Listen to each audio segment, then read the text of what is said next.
quacking restrictions regarding quacking animals in the city. No quacking animal larger than a quacking peacock may gain entry? How quacking archaic.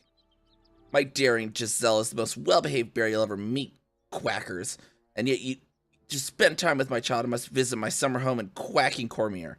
I call upon the Parliament appears to resolve this quacking issue immediately. The emotional and quacking psychological well-being of the people of Baldur's Gate is at stake. Quack it, and I shall take this to the highest of authorities, should not be dealt with accordingly. Right now, Giselle cries out for afar. This quacking archaic policy has separated a quacking child from their parent. I don't know how Grand Duke Older Ravagar lives with his quacking self. Yours faithfully, Mr. Quack R. Pickens. Mr. Quack R. Pickens. Do a barrel roll!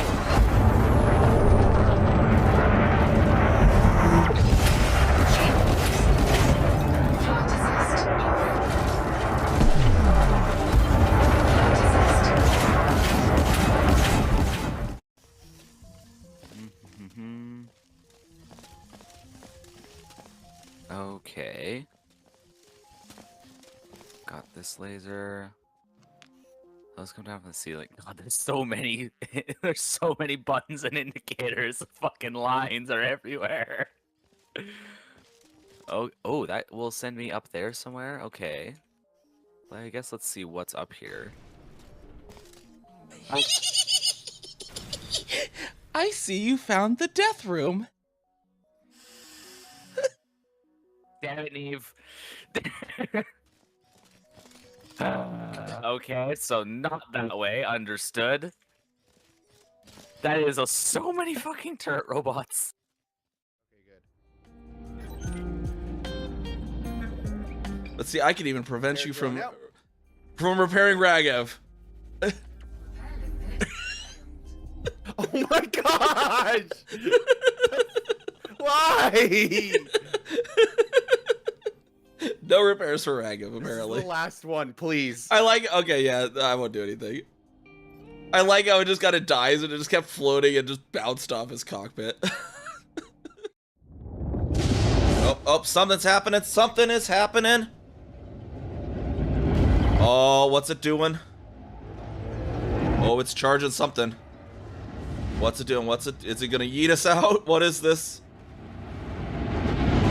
Oh, and they're turning yellow. Whoa, what is that? I don't even know if anything's happened to my ship right now. Oh! Ho! Oh, we got yeeted somehow. We got yeeted, that's for sure. Oh, we got yeeted. How fast are we going? Oh, we don't even know. 5,000. 5,000 meters per second. My prediction was right. It was gonna yeet us straight out of the cloud.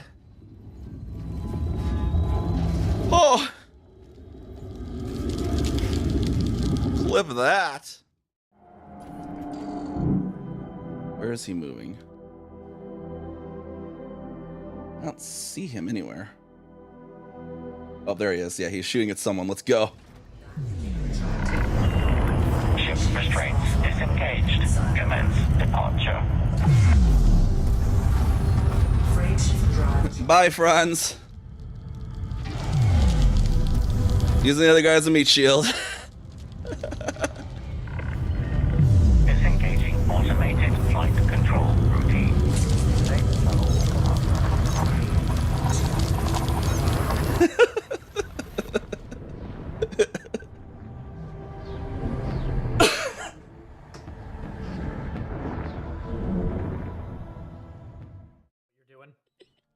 It works. I hate it. I hate it so much. I'm working on getting the Sussex bark we need. All right. All right, Scratch. Go get near. Oh my god.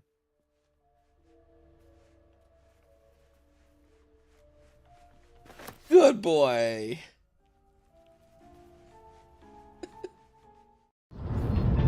Or is this like where you gotta do the hydrate your streamer because there's like your streamer is your Tamagotchi?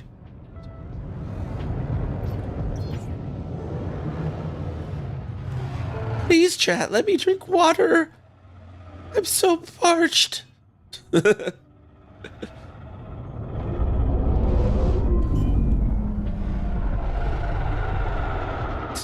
Thank you, Radio Silence. I was only joking around, but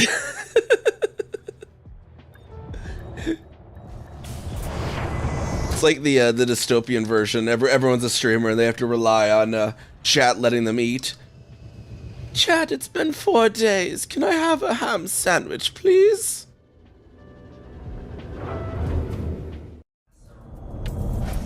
Hello, sir. How are you doing in that building there?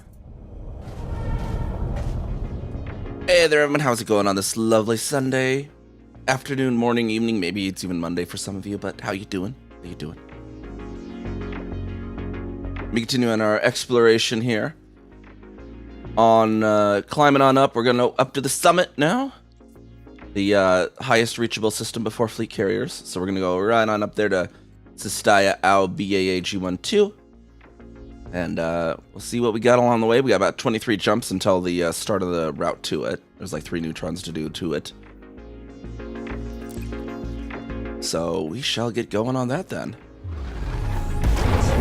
Started right on that to the first system. Dumb boy away. Should be a neutron to start us off, it looks like.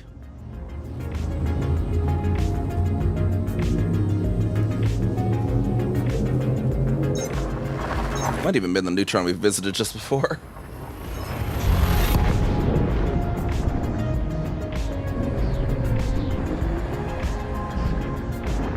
We shall see.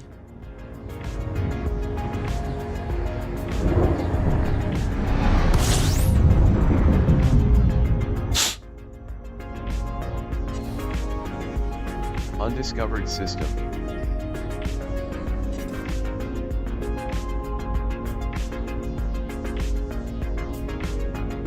Grab some. There we go. Okay. Looks like we got an undiscovered system here, even a neutron undiscovered, right next to my first ever discovered Earth-like. How about that? Of my other account, the Earth for the Earth-like, and then this one for this account.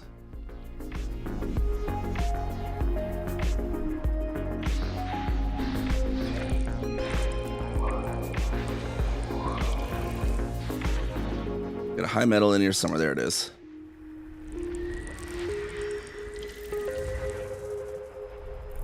It's something there. Oh, that's another gas giant. System scan complete.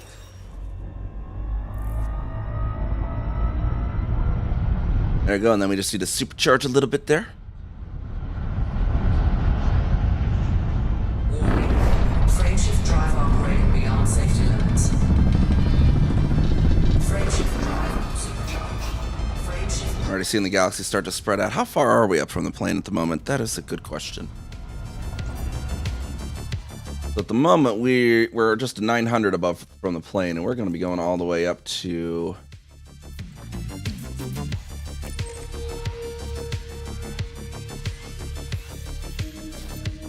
(3,173) up from the plane. So, galaxy's going to get spread out really nice and beautifully.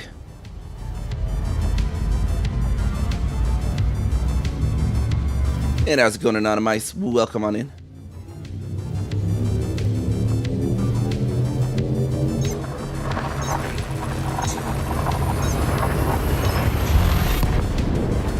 Of course, the sun comes out like getting too bright right as I come in. Oh, and we got all the Tower of Love. Think you think I gotta close the blinds real quick.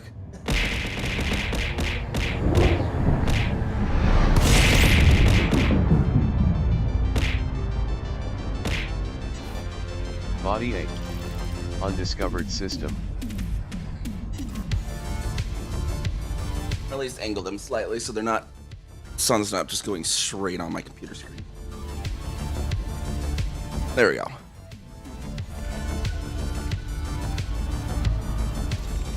And did this say it was an undiscovered? It looks like it is as well. Some kind of good stuff. Good juicy planets we get here.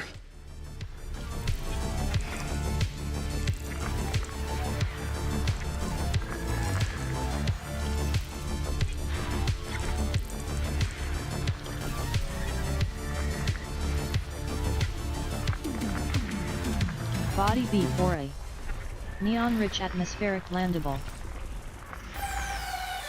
No life on it, though. There's another one in there somewhere.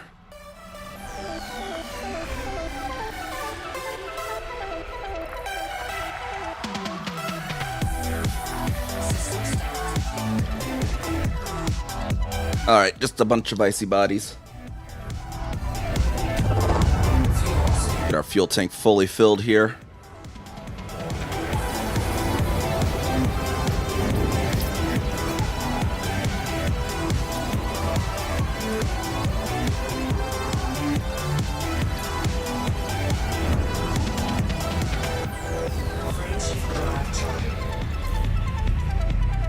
Next will be an F-class main sequence star. You always gotta remember, you know, the ones you can fuel scoop. The mnemonic for that is, oh boy, a fucking Goid killed me. O-B-A, F-G, K, and M.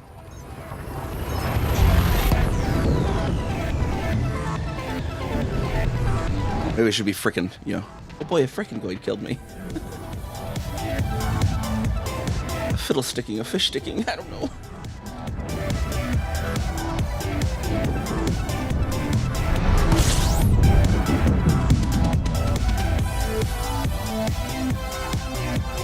Undiscovered system.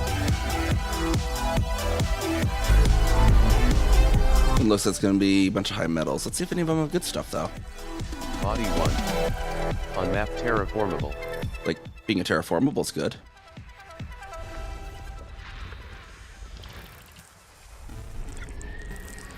Body 2. Unmapped The terraformable. 1 and 2 are terraformable. Are there any right outside the sun, please? Oh, it looked like there was some. Dang it.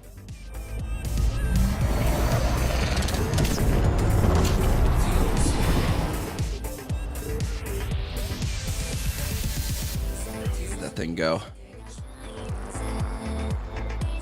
Should have been right in front of me, I thought. System scan complete.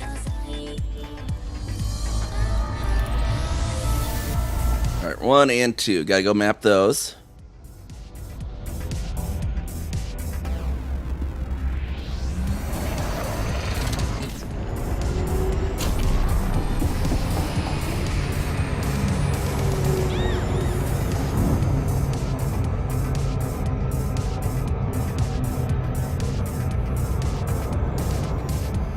We're starting to see the Milky Way basically in all directions as we get closer to the core.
And then over to body 2.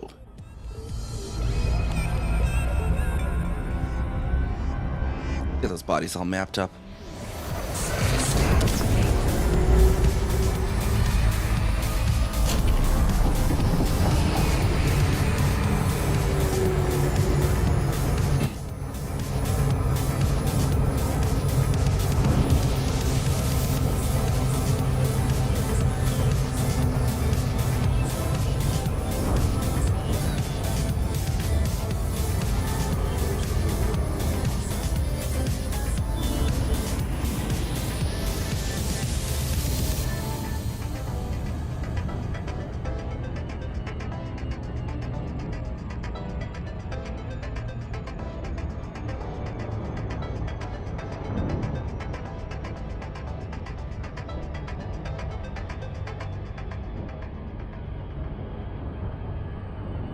I always love the star density out here in the core, though. Makes this guy so full.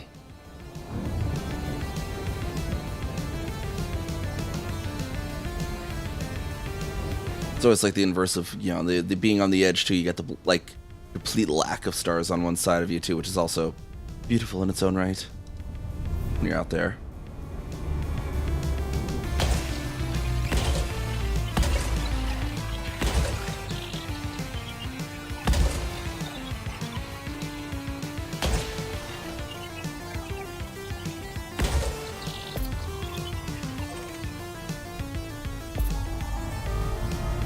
Frameshift drive charging.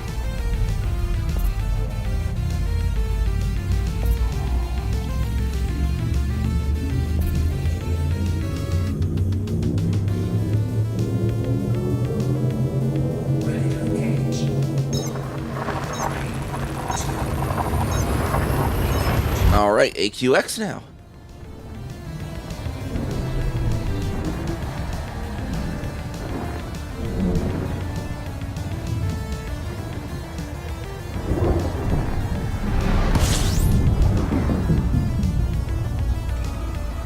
Discovery scan in. Roll the fuel. Undiscovered system.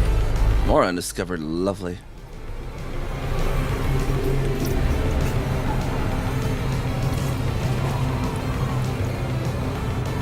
fuel sweeping.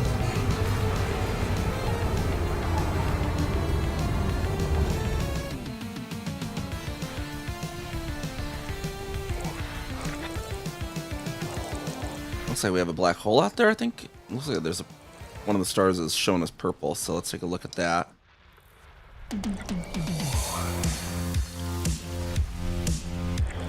That is indicating it's oh no, it's a blue-white. Darn. I think, yeah, my thing would have said uncommon secondary type if it was a black hole.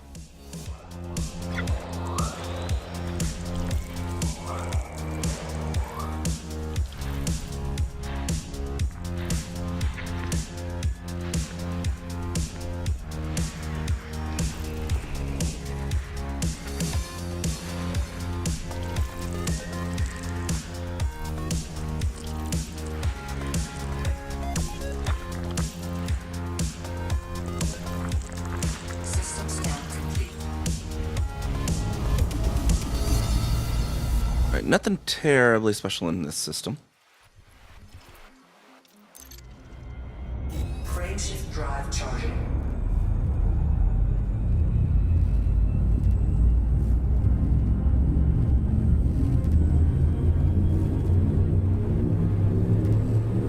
Gold and the black going on here as the Milky Way starts to spread out.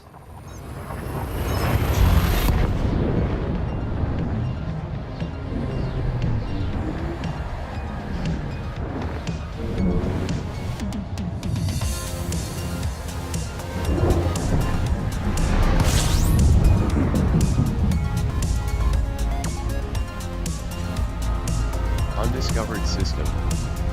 All right, yet another undiscovered. Good region for finding these, apparently.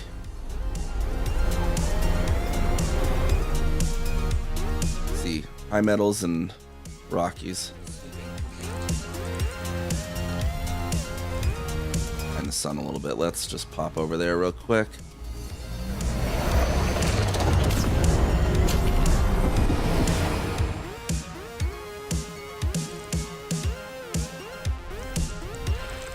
Body 2. Neon-rich atmospheric landable. No life, though.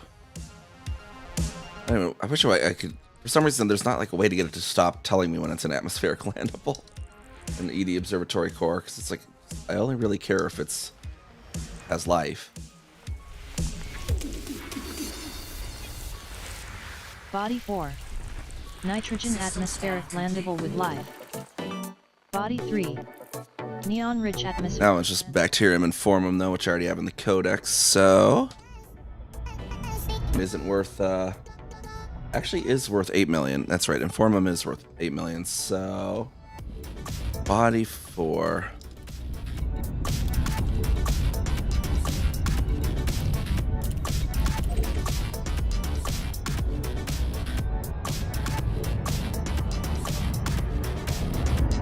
rare are actually valuable one. Most of the bacteria are only like 1 million, but this one's worth 8.4 million.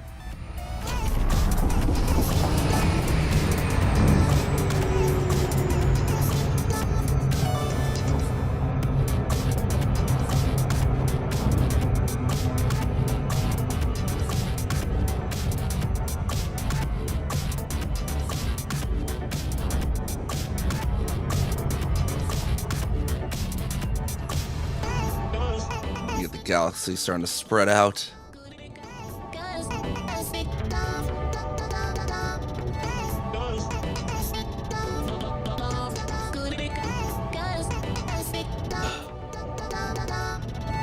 There we go.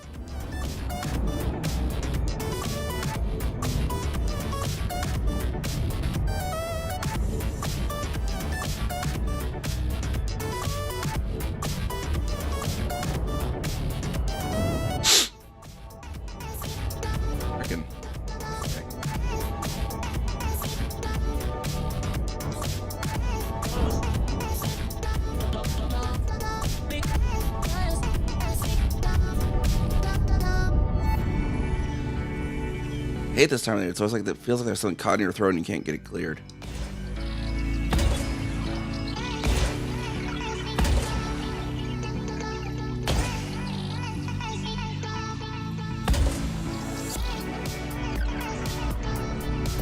All right, let's see how the bacteria grows. Surface scan by 50%. Pretty much everywhere. Let's see how this goes then.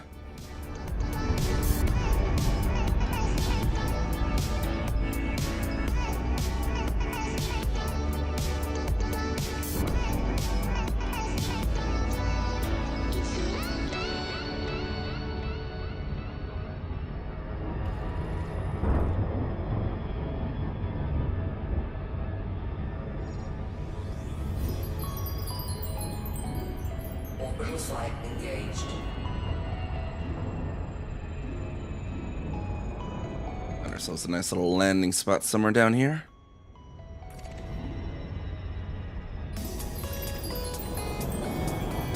That looks like really hilly over there. Let's go for this flatter area.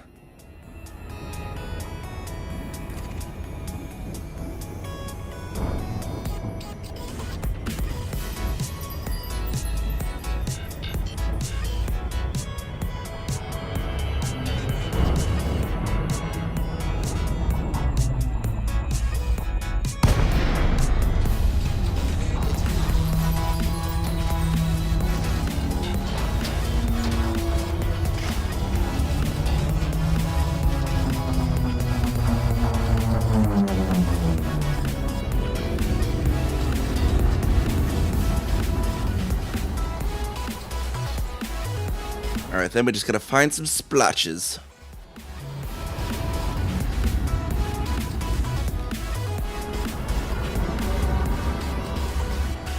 There's a splotch. There's another splotch. All the splotch. Alright, let's go scan the splotch.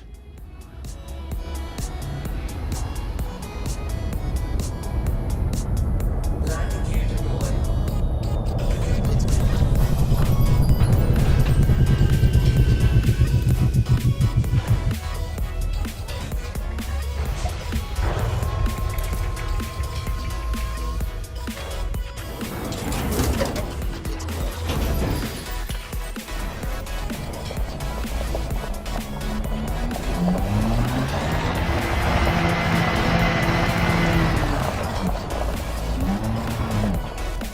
Alright, splotch one.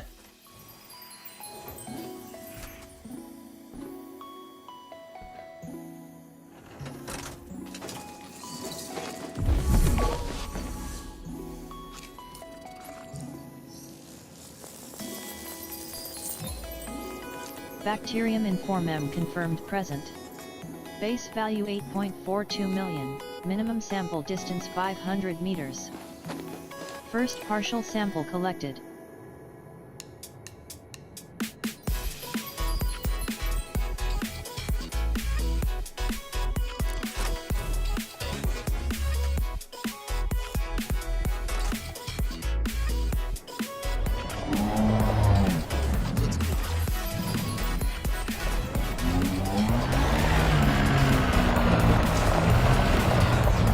Alright, we need 2 others. What am I doing?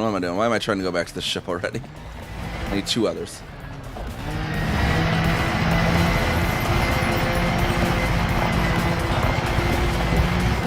Fly around and find those.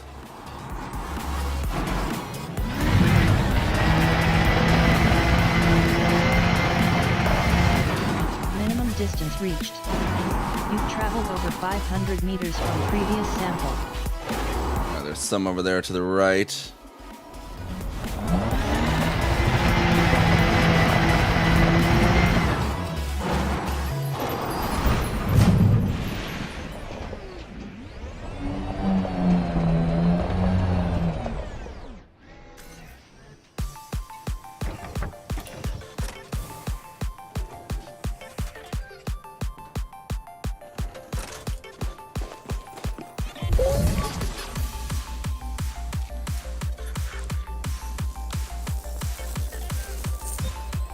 Second partial sample collected.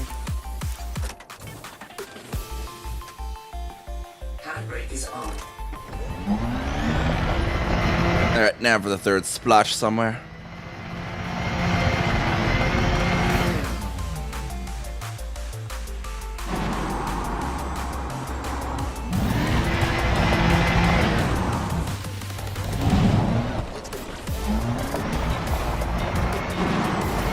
Minimum distance reached. Physics has determined that we must drive backwards now. Previous sample.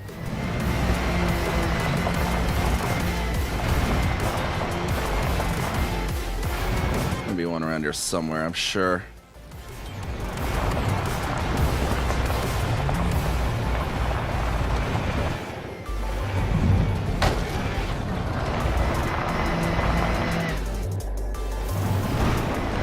There we go, there's some.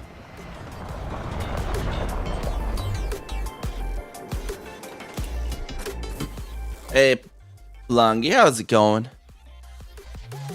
Thank you for the lurk. There we go. 3rd 8 million splotch there. It's even the color of money.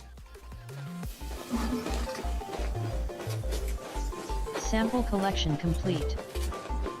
We'll try and see which side do we want to get in. Get in underneath. Now back to the Corsair. Oh, took off. Apparently I was a little bit further from it. Watch for this thing coming in for a landing then, wherever it comes in at.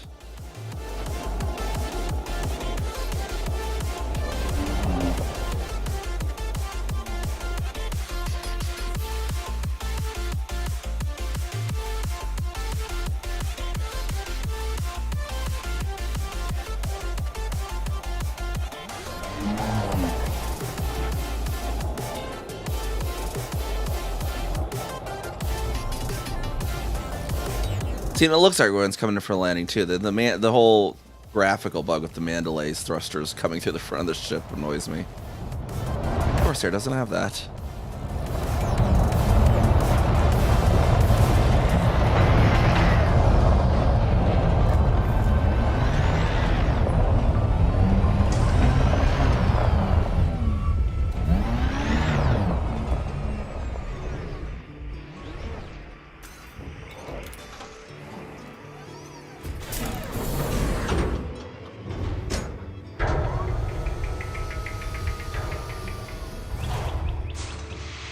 Alright, and then to the next waypoint then.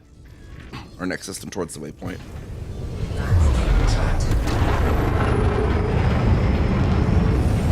Is that going to be above the train? It is. Perfect.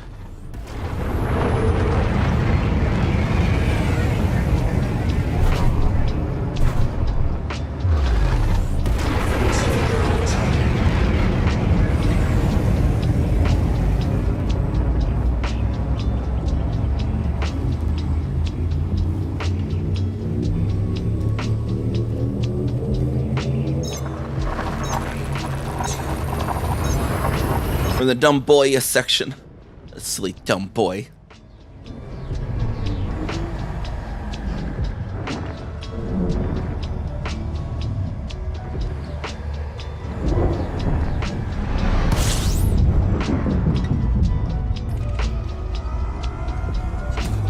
Body A.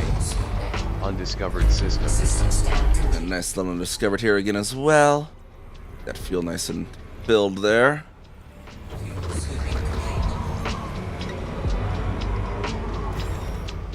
Oh, just the star though.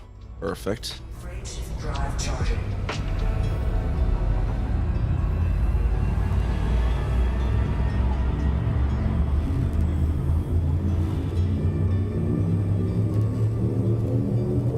And what's interesting is before stream, like when I first loaded up the game before stream, I had actually a friend request from like from a commander, and then when I looked them up on Inara, they had they had public flight log, and it looked like they'd been kind of in this area too. So I think they came across something or other of mine.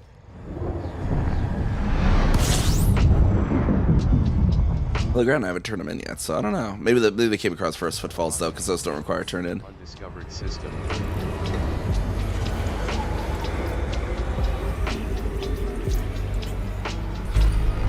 You probably won't get to a turn-in place until, well, Great Annihilator's kind of near Waypu AAC, so I'll probably turn in some at Great Annihilator, then some near Sagittarius A.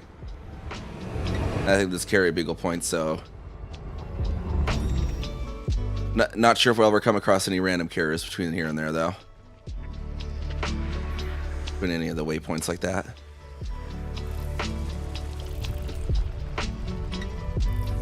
But I think there's a DSS carrier at one of the Stolon tree sites, if I remember correctly. One of them is the place where that sector's DSSA is. System scan complete. Or I could just hoard it all until I get back to the bow, but I think I'll turn in increments. I don't know. I think even coming back from that one pulsar, the furthest west pulsar, is going to still have plenty of data for the unlocking all the permits, and then maybe some left over for power play.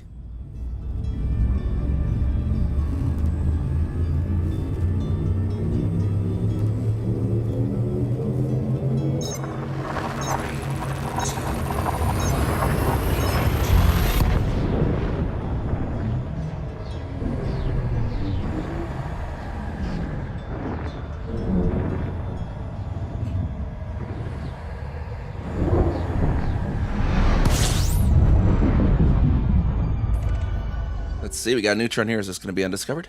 Body 8. Undiscovered. System. I just gotta love an undiscovered neutron. Undiscovered system. And you know you can help. You're helping out routing too by adding it to the ED&N database. Star type. Kaminari. Huh? Oh, a red giant on B. Huh. But a very big boy on B apparently. System scan complete. What kind of big boy we got on B? Oh, that's only half the size of our sun. How is that considered a giant then?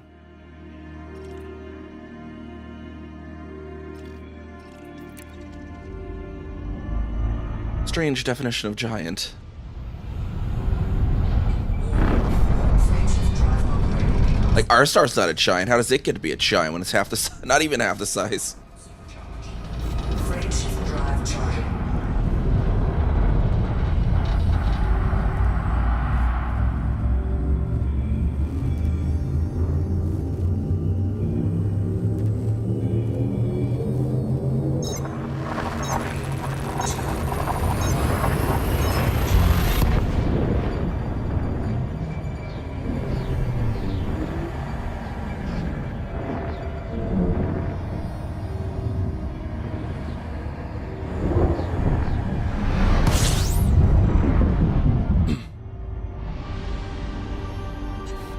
Body 8.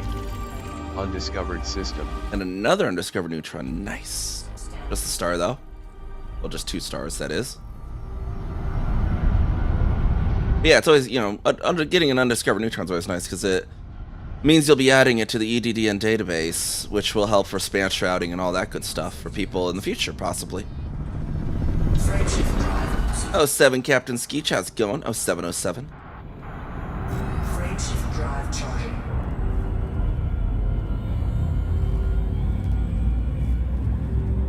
Oh, entering a new section. Now we're in egg nerbs. Like egg nerds. They're just really into eggs. Or is it egg nair BS? They're like, oh, yeah, there's no eggs in nair. That's BS.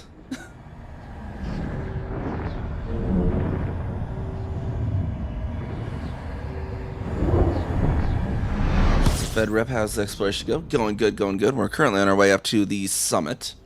It was the highest reachable system before fleet carriers came along.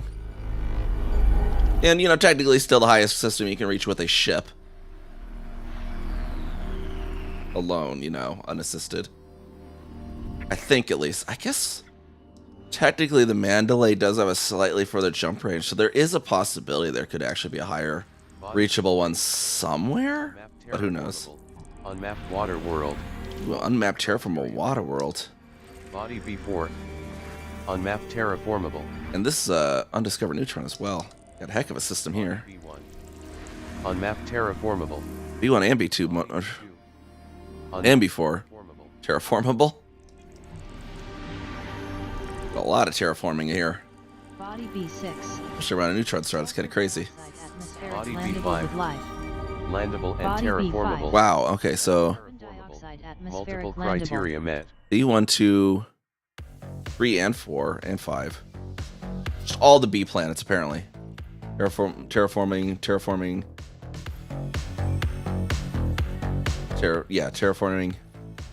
Candidate for terraforming. Just not 6. Wow. Okay, so we'll go map all of those in order.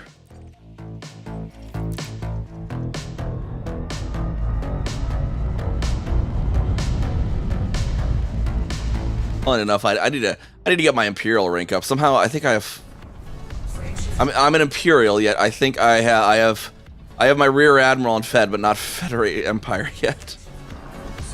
Why did I don't remember why I grinded out the Federation. I think it was something was going on. Oh, there was like a CZ, so it's like, oh, it's a good opportunity. That's what it was, or a CG or whatever. But it is ironic.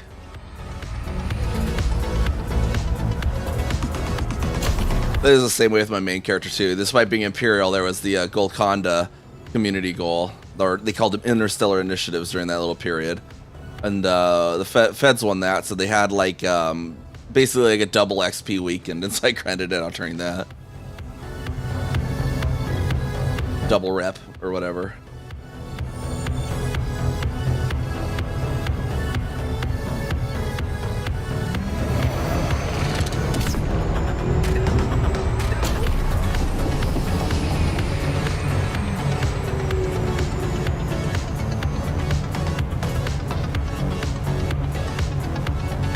Alright, so B1, 2, 3, 4, 5 is what we need to map.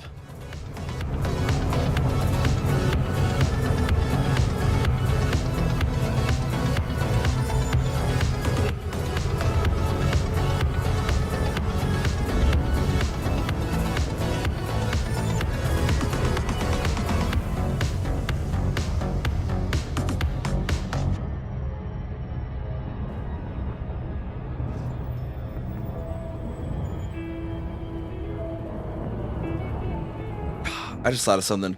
It'd be a crazy buff to exploration gameplay, but might be almost be overpowered, let's be fair. So you know you can buy exploration data for systems, right? Imagine if you would, if that payment had like half of it, like Universal Cartographics would still get half. Like whenever someone buys, you know, in the like the map, right? Because you can on certain systems you can go here and you can be like buy exploration data or whatever. It'll be an option.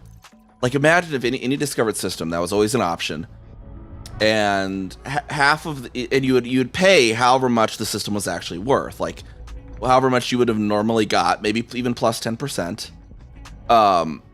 You'd pay to unlock it, right? That's what the price would be.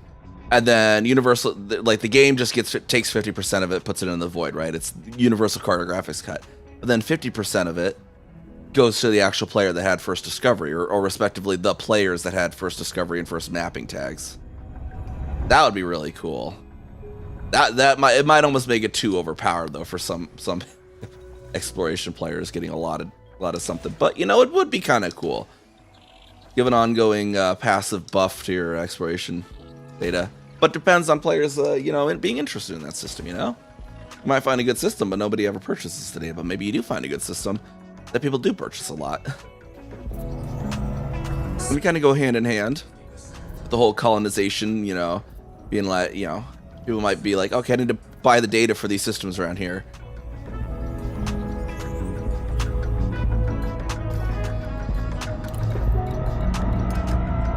All right, 1, 2, 3, 4, 5.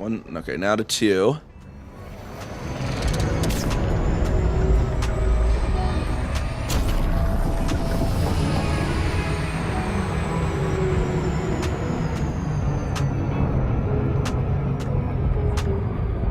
I understand everyone has their own little probe patterns. There's like these certain probe patterns that are like supposed to be the most efficient for each shape. That's what I kind of use. There's like a guide on it somewhere out there.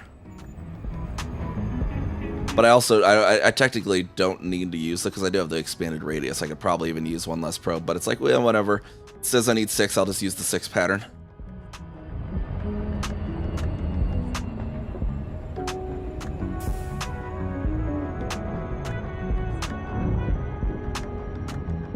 Or was it like 7 pattern? It's like dead center in the front, then you do like one in the back, and then you basically do the old school Dodge Chrysler logo.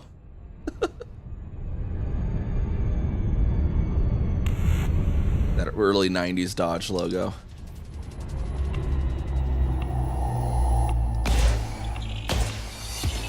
That's basically what I'm doing. Like the 6 is kind of like this, and it's basically then a plus on each of the horizons.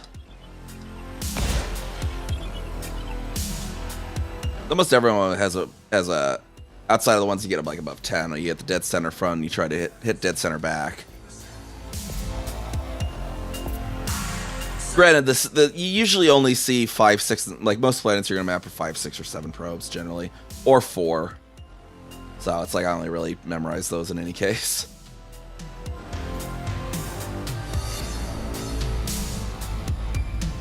That's 2. Now we gotta go to 3.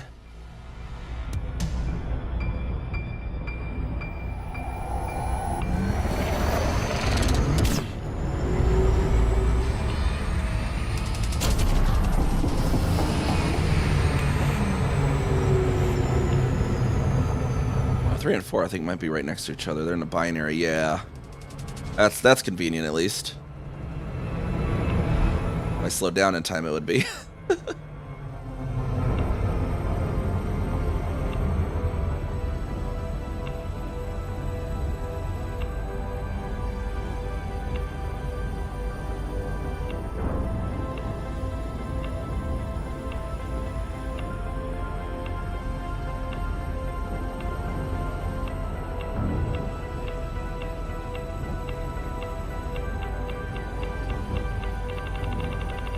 This one's the water world, the terraformer water world, so this one's the real juice in the system.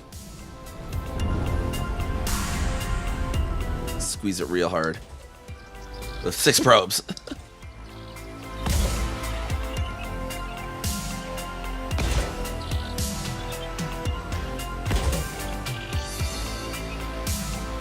Get a little closer to that one over there.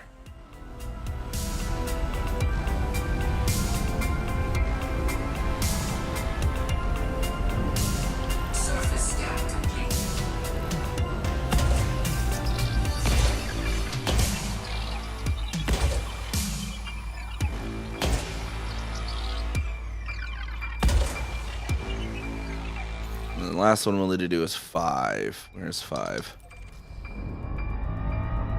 809 light seconds this way. Surface scan complete.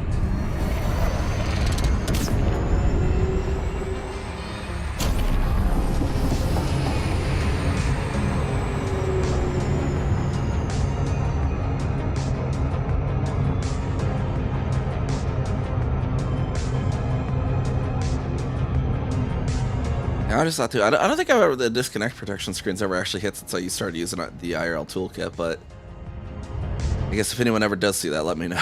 Put in the chat. I never had a full disconnect yet. And I'm almost starting to wonder if it's actually my internet's route to Twitch rather than necessarily the ISP. I mean, it's still kind of the ISP, but I almost wonder if it's the route to Twitch because it seems I don't have issues out with upload unless I'm putting it to Twitch normally. But like now that I'm uploading to not Twitch, it seems fine. I don't know.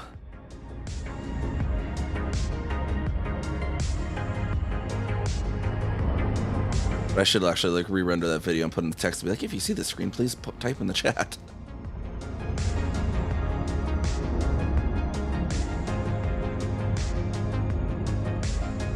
Granted, I also have it set so that if a streamer bot does detect a disconnect from OBS, it will flash my entire apartment red.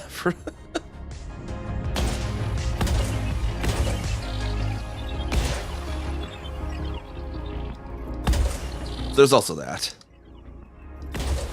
But I don't know if it ever hits besides a full... It might hit on other times besides a full disconnect. I don't know. Surface scanned by 50%. Surface scanned. There we go. There's all our terraformables in that system. Let's see, what kind of started? We got a fuel star on the secondary. Right, we've been doing a few of these neutrons. Let's see what our health is. 89.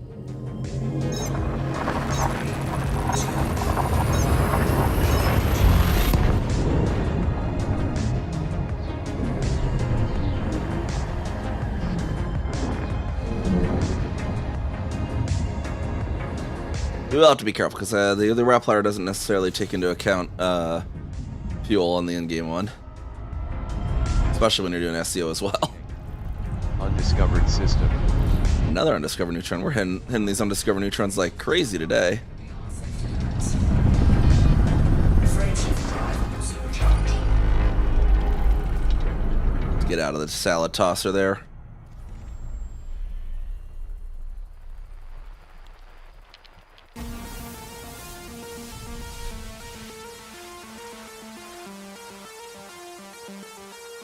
Let's see, where are these things? Okay, there's B and C stars.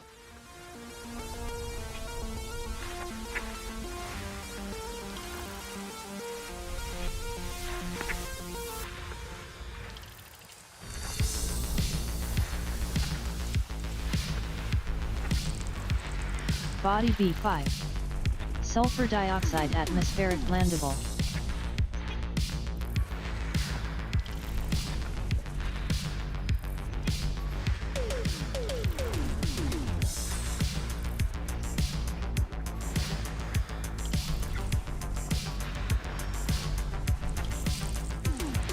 Maybe a Body setting for B4.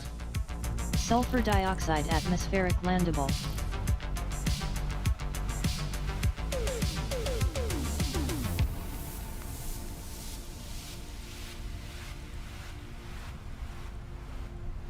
Test voice notification. This is a test of native voice notifications.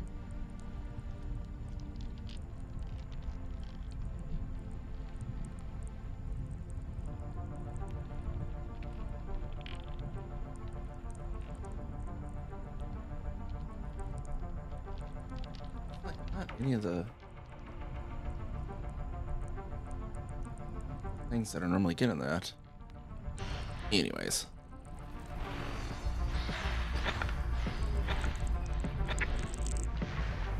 I don't know if the could always set the voices just to be in my headphones if it bothers you guys. I don't know. System scan complete. I don't know. Kind of. I just wish I could have the. For some reason, Observatory Core like it just insists on always speaking on those ones. Charlie 1 is an unmapped terraformable.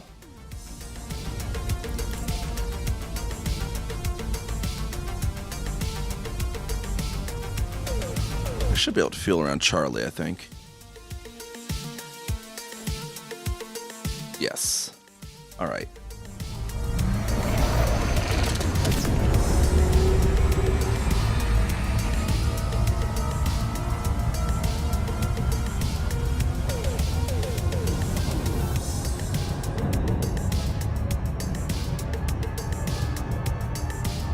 Main fuel tank low.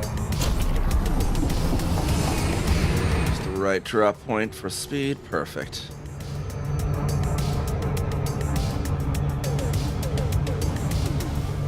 Just the perfect amount of fuel too, pretty much. Even use a little slight boost here.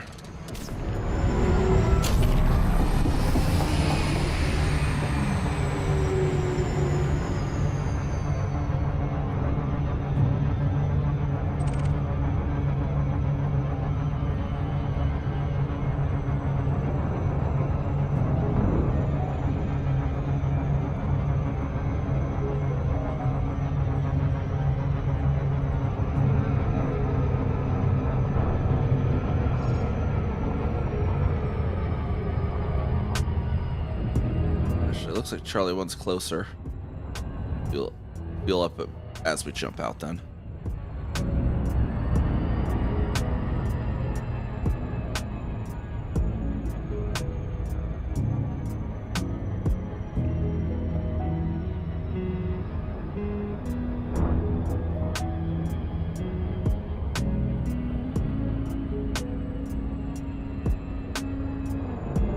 I could potentially alter the build with this extra fuel tank too, just to get a few more jumps per tank.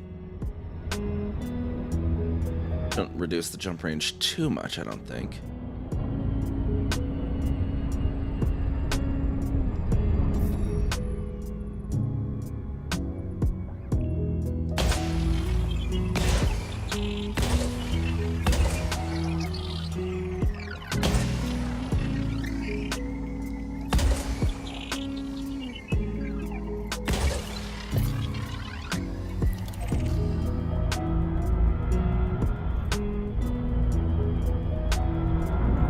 Charlie's over this way.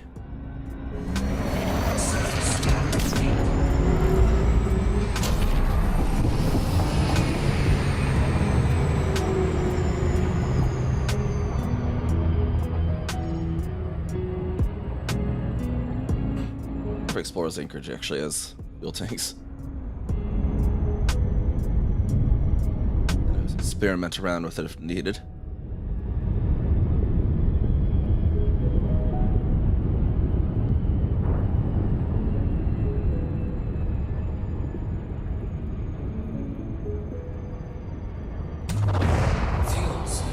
Where's the collision border though? It's not showing me the darn collision border. I hate it when it does that.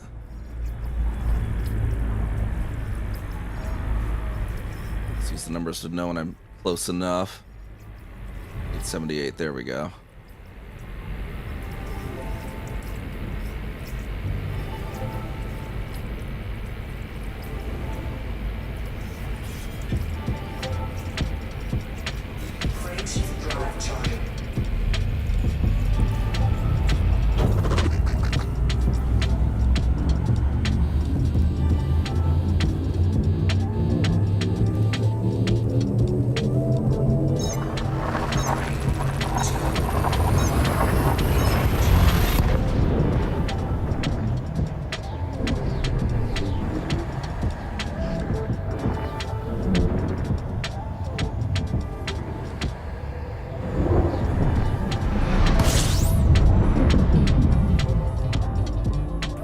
Alright, is this going to be an undiscovered as well?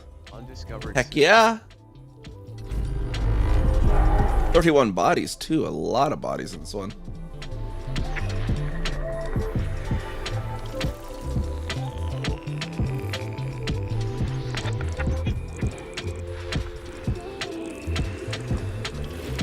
Gas giant with ammonia-based life in this system.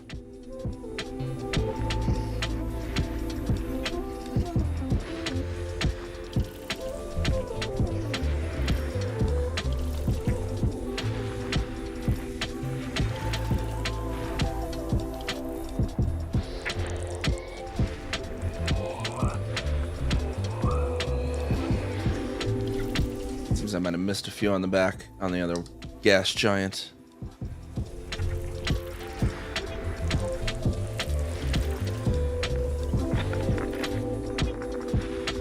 Body 3F. High inclination body near rings. Offset ring orbit. Body 3E. Multiple criteria Carbon met. dioxide atmospheric landable with life. May host a new personal codex entry. Oh wow. That's pretty much everything on that planet supposedly do. For me. For this region, at least. Something else is in here, but where? There it is. Let's see what 3F looks like in the orrery.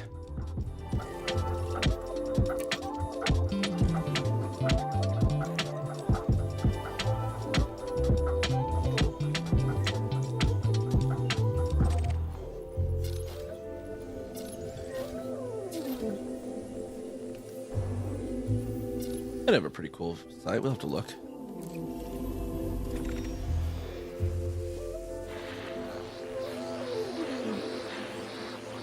Scanning around here, though. Got like 13 more bodies to get.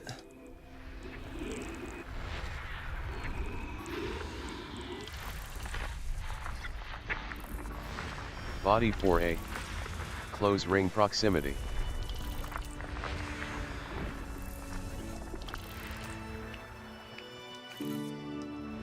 Ray's really close to the rings, too.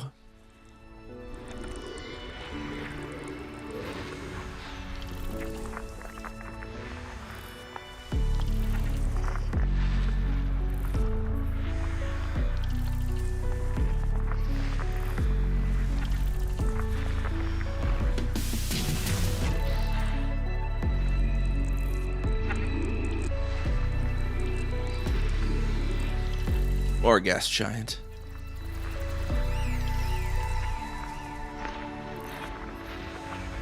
Scan all the moons. It's the last one. There we go. Alright, so the other one was 4A at close ring proximity. What it looks like in orrery.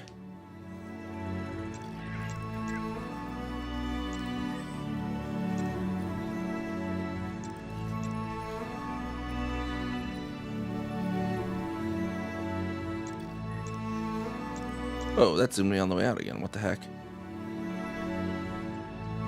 There we go. Yeah, that could actually look really cool. Let's go look at that. And then we got the other one with bios, but do that after we check the rings out. Get our supercharge on here though for the next jump. Frameshift drive operating beyond safety limits. Frameshift drive supercharged.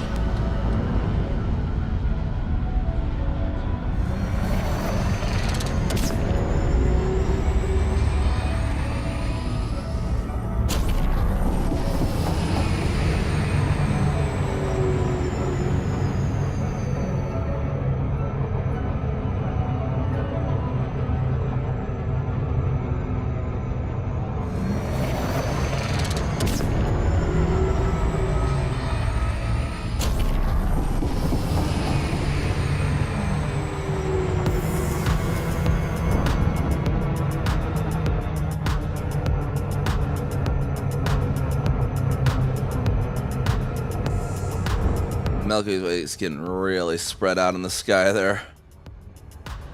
How high up we already are. We're only halfway there.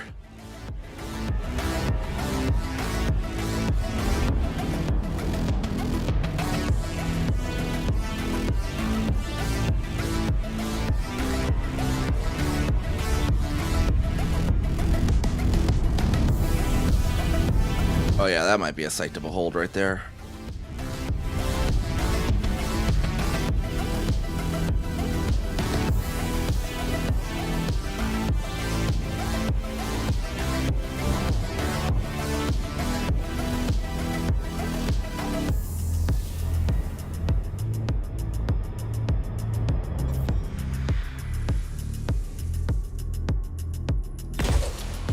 Gonna ring real quick as well. Surface scan complete. I can see the gravitational lensing and the neutron star over there as well. What hotspots did we get there? Surface scan by Got tritium hotspots and grandidorite hotspots, 2 of each. surface scan complete. Ooh, we got geologicals on this one. Alright, let's find a nice little landing spot there on the roughly on the top. See what kind of views we get on this bad boy.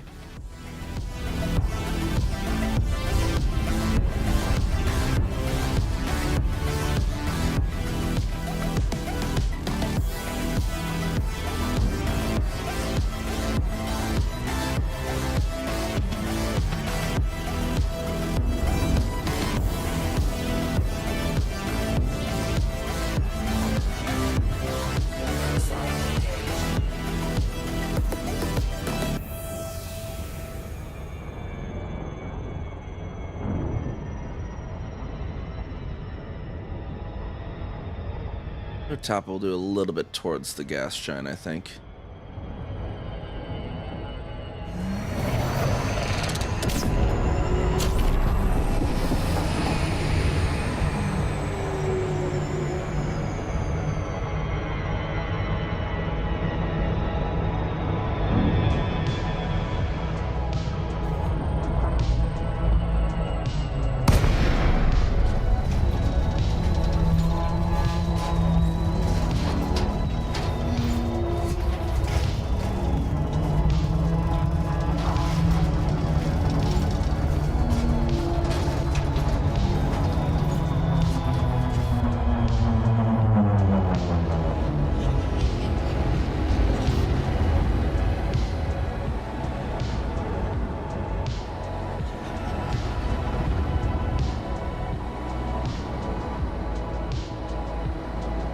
that's a view.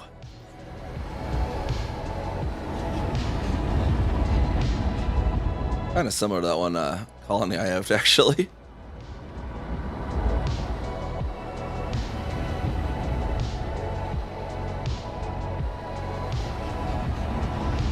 One of these geologicals before we land.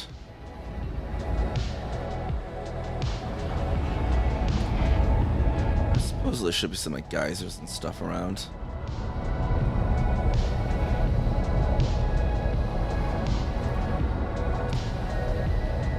Not particularly seeing them though.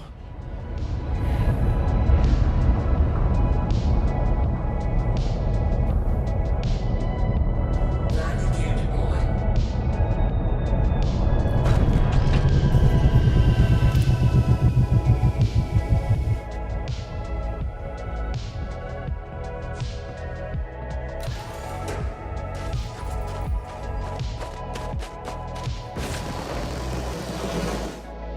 Roll up our nice lovely beak there.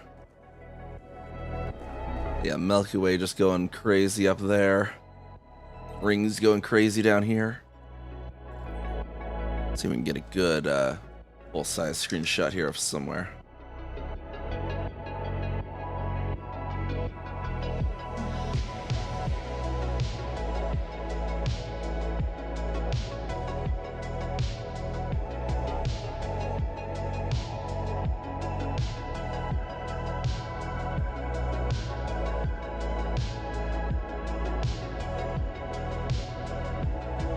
So why you can't even really get a good shot angle on him.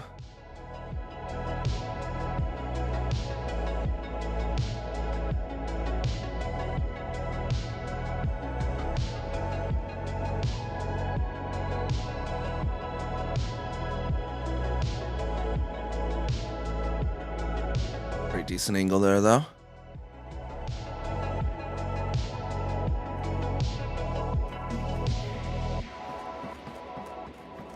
Alright, now I just gotta climb back down.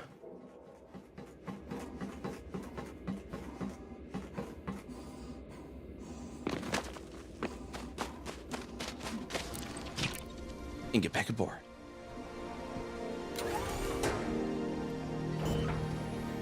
But the ad's hitting, let me take that moment to do a quick BRB as well.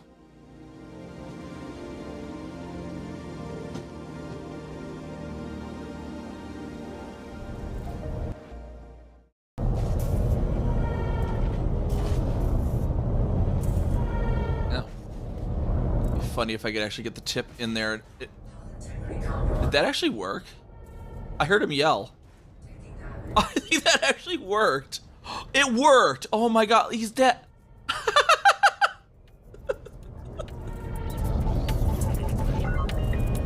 Oh, that was beautiful.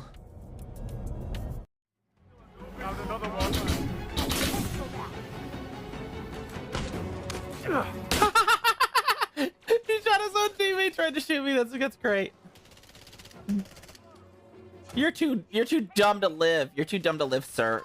You're too dumb to live. Too dumb to live. Too dumb to live. There you go. There, your teammates will thank me after you sniped one of them in the back.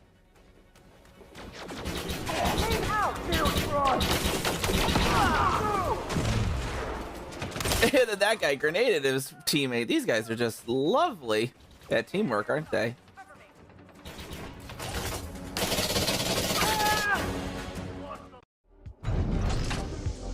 How did I just land? Did anyone else just see that? I just landed.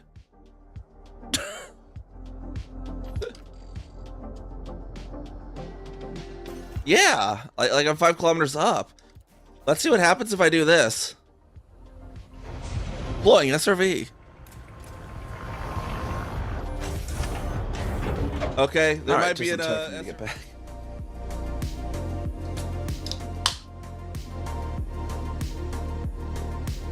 I timed that pretty much perfectly, apparently. I sit down, it's like ending in 3 seconds. It's like perfect. All right, now we just need to go check out the planet with the life forms. 3 Echo.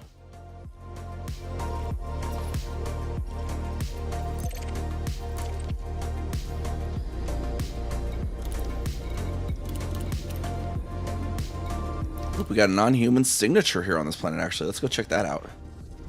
Non-human signal source, everyone. Yeah, aliens.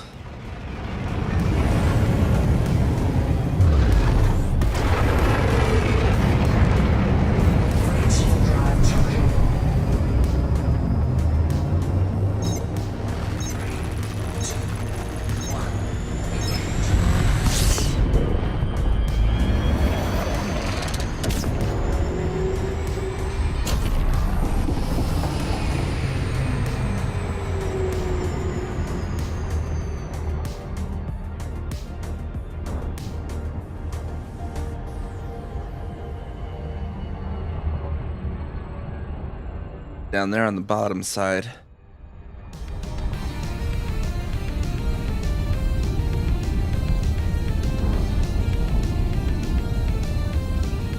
What's it gonna be, chat? We got something non-human.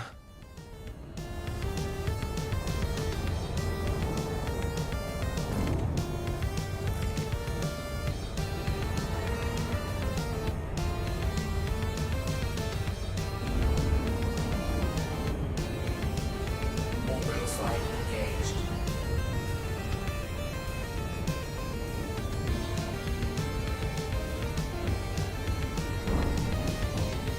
Dark weight sensor, of course. Yeah. I mean, I know what it is gonna be. I'm just hyping. You said everyone's probably just, yeah, it's just a probe. That is what these are.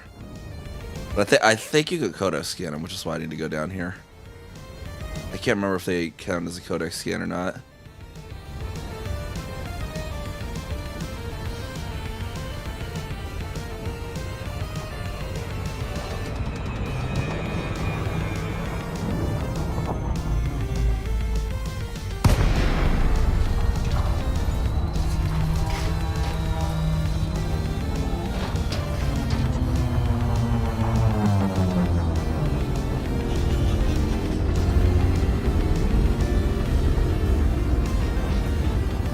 Active Guardian base with a bunch of red guys walking around, but never is. Oh, that would be so freaking cool. So someone eventually stumbles on that, and then they go down, and there's like, because like the Guardians are just like red-skinned humans almost. Like they're kind of lanky, I guess, supposedly lore. But like FDev could just like pretty easily just like reskin like human NPCs to have like red skin and call them Guardians, right? Give them some special suits. Just stick that out there somewhere in the galaxy. And of course, elite players would just shoot them on sight, though. Sparking the Guardian War.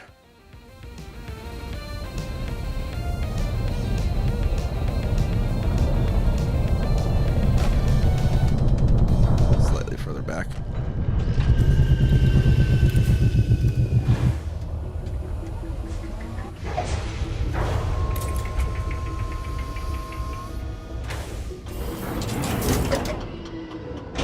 Sneaky loot all their containers.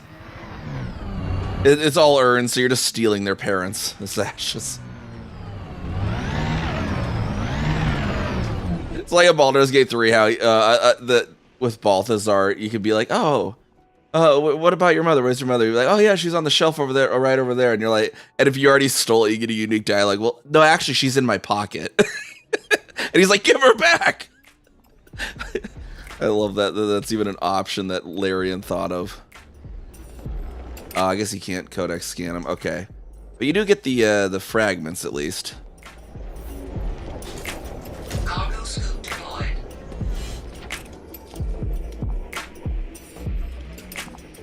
It's not.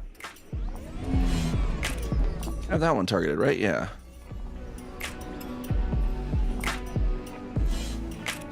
Why is it not? Oh, I'm at 100 of 100. Okay. That would be why.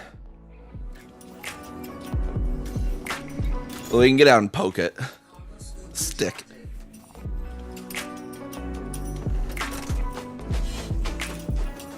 Boop. Boop. We can see how fast we can spin this thing. Yeah, there we go. Oh, dude, if only you could drop these. Like at like a exploration like event, because like look at this, like I know people use like the soccer games, like the guardian orbs or whatever, but like look at this. This would actually like work really well. Apparently, it's like stop doing it. Okay, there we go. Okay, apparently for a limited time it'll work really well, and then it'll just like stop working. Okay. Behave. I need you to behave. Thank you. Behave better. I'm on stream. You're making me look bad. Move. Okay, whatever. Stupid thing.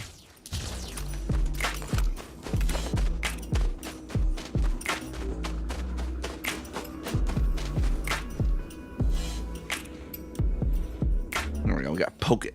Poke it. Poke it over here too. Poke. Poke.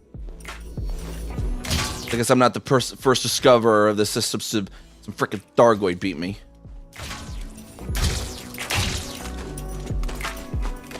All right, now we go over to this the planet with life.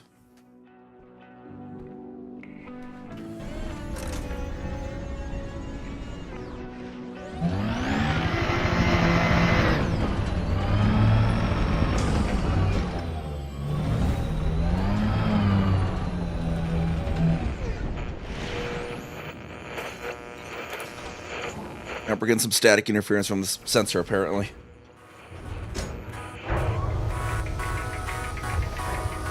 This song is what the Thargoids want to broadcast, apparently. All right, so planet 3E is where we want to go now.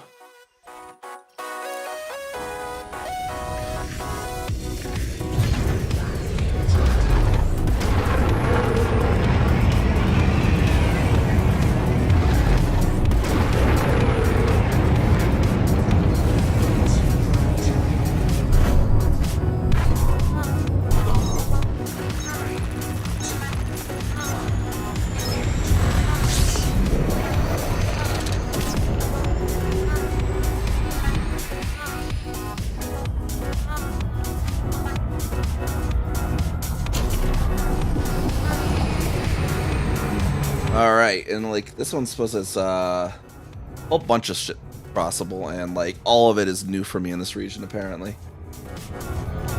Tubus Cavus for 11.8 million. Hopefully that'll be the Tubus. There's apparently two options of Tubus though.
Alright, let's see what we got on this. Only 2 probes, wow.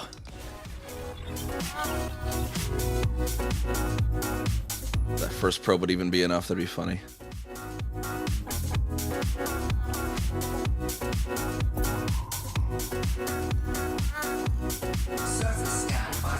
That first probe actually was enough. Finished before the second probe even hit.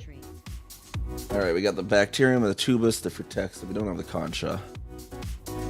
Toxic. Which tubus is it gonna be?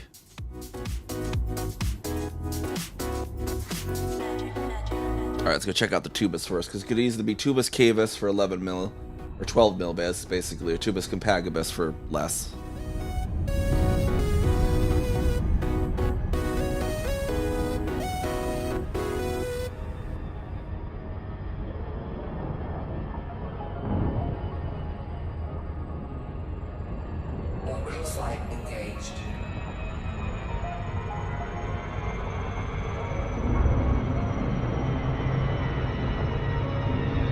It feels like I'm coming in too fast, but it's a small planet, so I'm not actually. This is a weird thing in the small planets. You feel like you're coming in so fast. But I had like 2 lines left before even hitting red.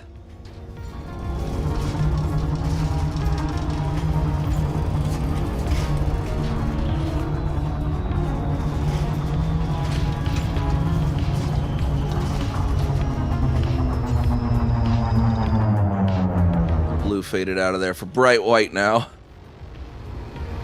Alright, Tubus Among Us.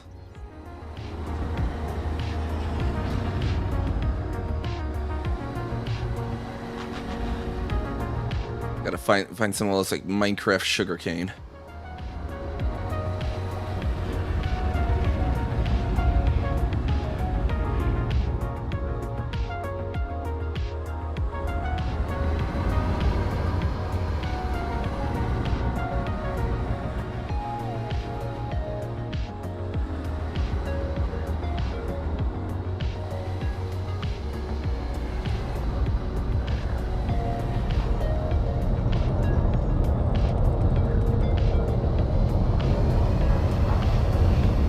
There we are. This should be it, I believe.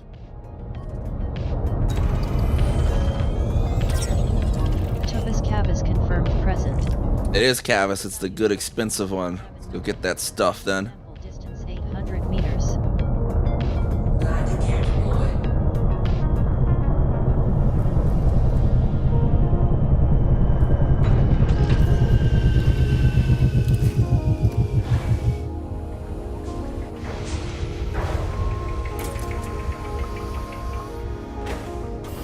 I don't know why it defaults to the headlights on. Like, it should just default to the headlights off. I still have to turn them off. Keep turning them off. I mean, it's not like, I guess it's harmful to have them on, but, you know, it's just kind of silly. Say, just have them on. Ooh, very purple, too. Very on brand.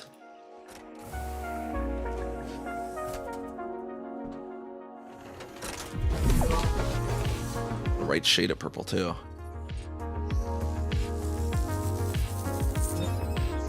First partial sample collected. Selfie time here. Oh, you know, hold on. We need to get the ship in the background. Real quick, get the SRV out of the way. This SRV isn't purple enough for the purple club.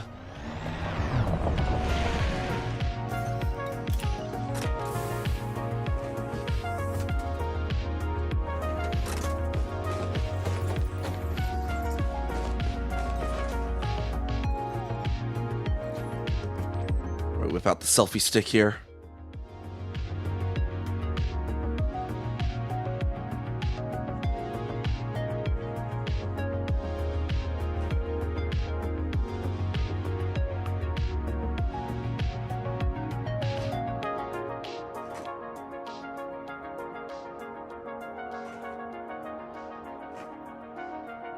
Oh, but straight shot, I don't know. Can't remember if it does it when I'm holding control or not.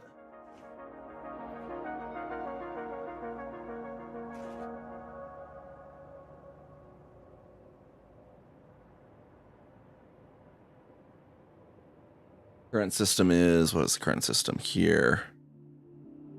DJA. Okay, yeah. Okay, cool. Purple Club. And now go find more Purple Club members.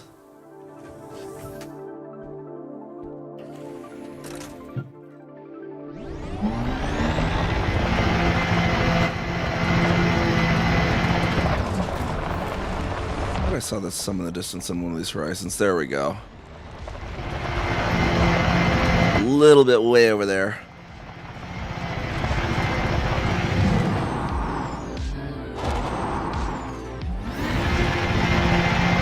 All the tussock or for Texac, tussock, I think. The little cherry blossom tussock. It's so adorable. I love this planet so far. Got the purple tubes and we got the base of the cherry blossom grass. This is a peak aesthetic planet right here for me.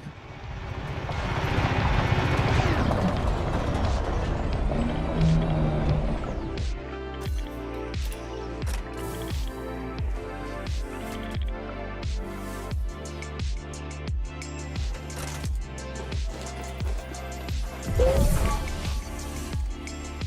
wonder if I get a shot of that field of tussock for one of the new frame backgrounds. I could possibly use that as a frame background.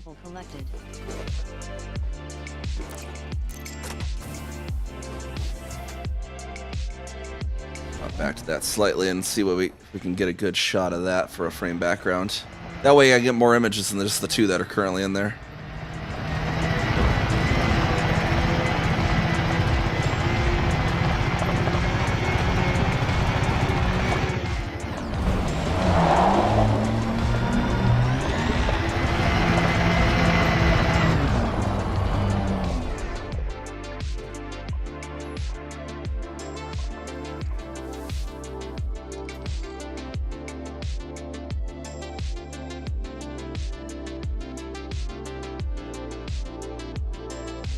Where's that moon image right there?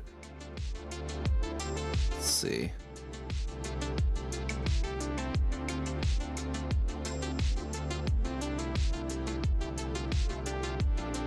Yeah, something like that could actually work for the frame background, perhaps. I'll have to see. Alright, I just gotta continue back in the original direction again now. Which was, wait a second.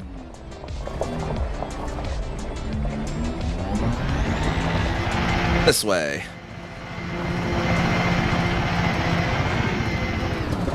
Yeah, so I only got like the two images for the slideshow of the frame background. I need to get more, make more frames, basically. I got the, like, it's currently on the asteroid background, but I also have that one with the Electric from the Niamh Kaminari Nebula. I need to get more. Alright, I see another tube. It's way, way in the distance there. Whoop.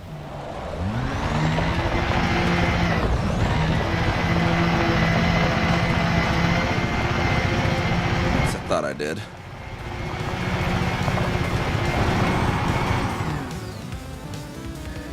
Alright, yeah, over past that rock. There we are. Minimum distance reached. You've traveled over 800 meters from previous. A little bit past this rock, I think I saw one.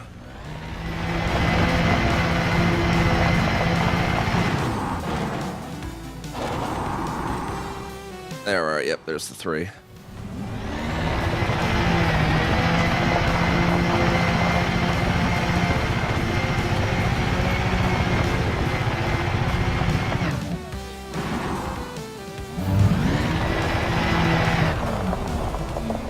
And we got Tussock starting right next to it, looks like, as well. Yeah, so you can get both on one disembark.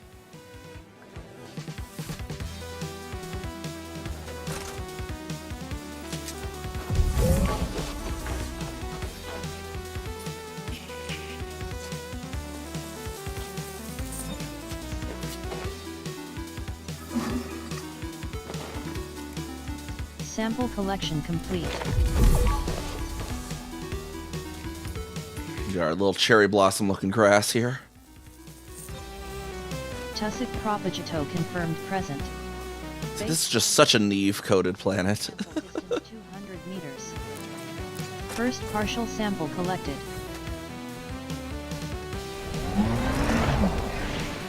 I know we have a lot of the Tussock on the way back, so we'll just, I guess the ship took off, but we still know this direction is good for Tussock. Minimum distance reached. You've traveled over 200 meters from the previous sample.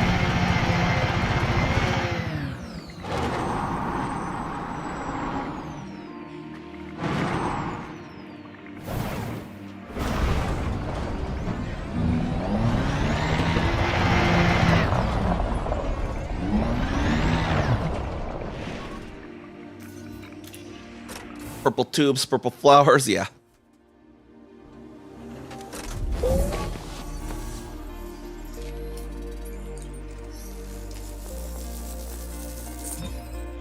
Second partial sample collected. And supposedly this is the yellow Tussock Propagato, which is why it makes it even funnier too. It's like purple, it's yellow and purple, right? It's yellow, but it's purple. So deep coded. I don't know where the yellow comes into play, but apparently it's yellow. Ow, that hurt. previous sample.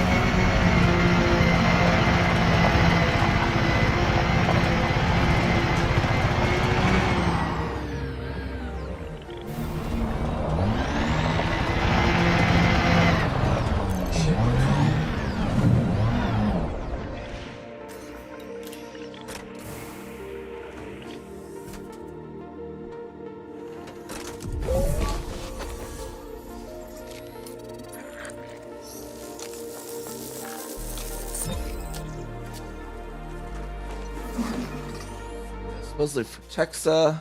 Sample collection complete. And bacterium somewhere. I don't think I was seeing any bacterial splotches though. Take a look here on the drone cam. Oh, those aren't splotches. No, that's way too oblong to be a bacterial splotch.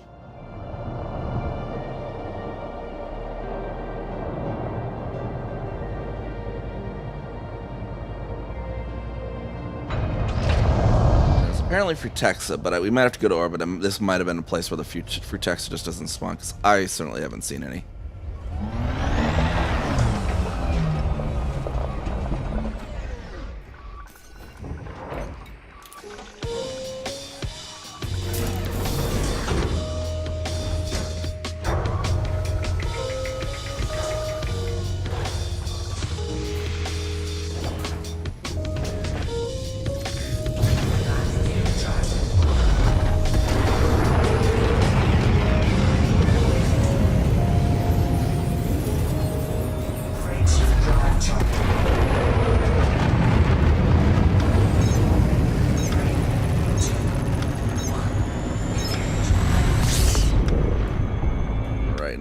To get up high enough and look for Texas thing once I can get into the surface scanner module, that is.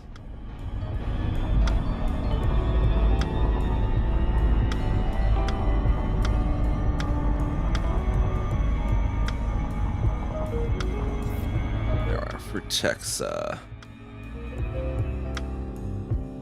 Oh yeah, see, Frutexa is much more limited. And then where's the bacteria?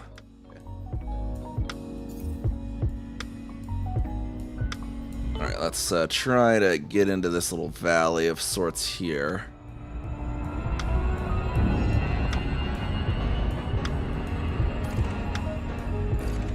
Texa.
This might be for text. Let's get real close and look just to make sure.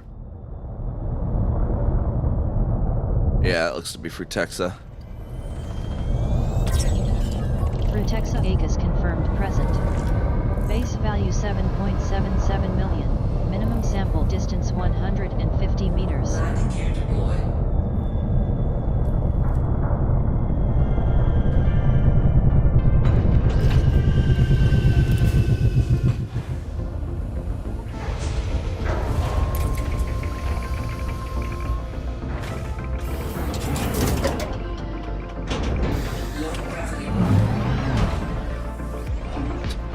Rock right there, apparently. There. A rock right there just being a pain.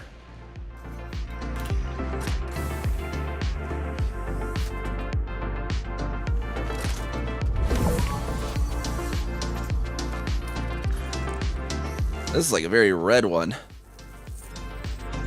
First partial sample collected. At least this color code makes sense. It is red. It is actually red, not like the Tussock Propagato yellow, which was very purple. Which is quite literally the opposite of yellow Distance reached. You've traveled over one in color theory. previous sample.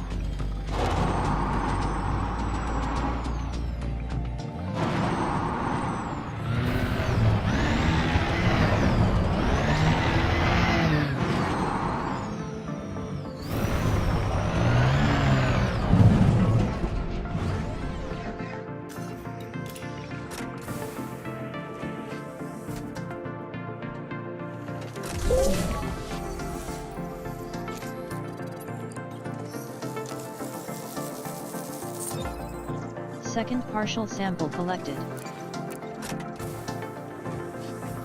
All right, now for the third sample. Oh, that was a pothole. They need to really just work on their roads in this city. Someone call the mayor. Hopefully the mayor's like not living in a completely other city though, you know? Like a certain mayor that I know of. But hey, she's not gonna be the mayor any longer, and she can finally live her dreams of not living in Omaha. So, yeah, no. So like, yeah, over the past like 2 years, our mayor of Omaha here has quite infamously been living in St. Louis, Missouri, and just visiting to do her mayoral duties.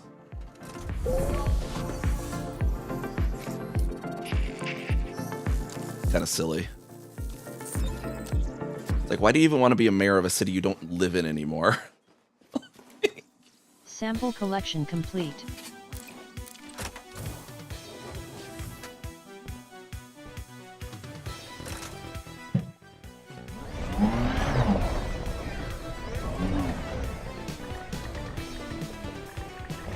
Alright, there we go. Back to the ship now. Well, okay, we need to find some bacteria. Maybe the bacteria will be spawning here.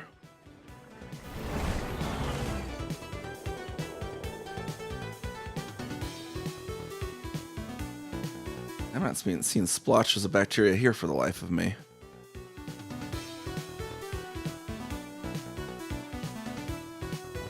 Maybe doing a flyover with the ship might be a good idea then. It is a codex entry for me, so I should probably grab it.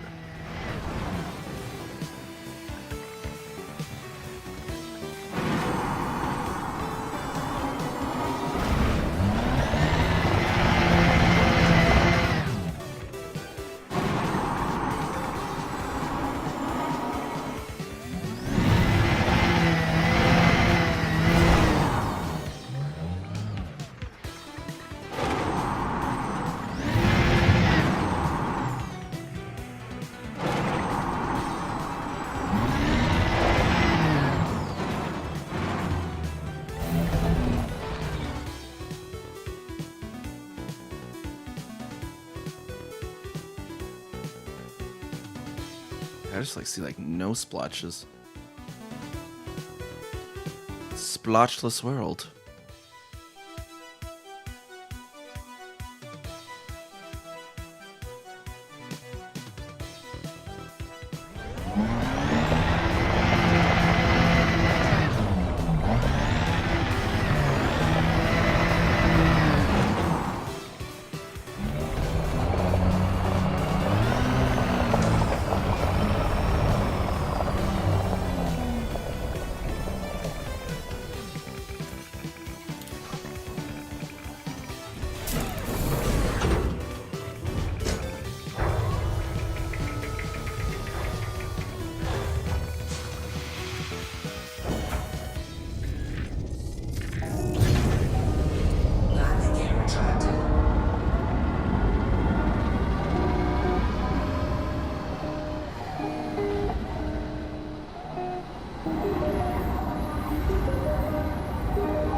Never done exobio, but you'll 401 on some random moon. Yeah, this SRV is really fun as well, of course.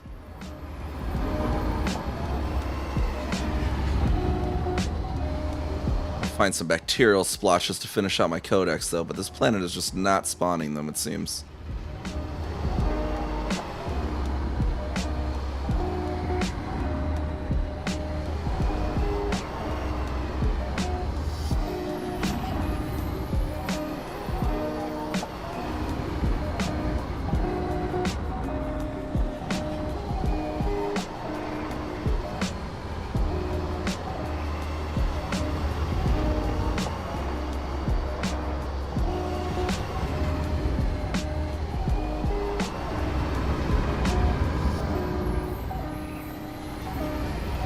Really sharp-edged hills here, though. Cut you like a knife there.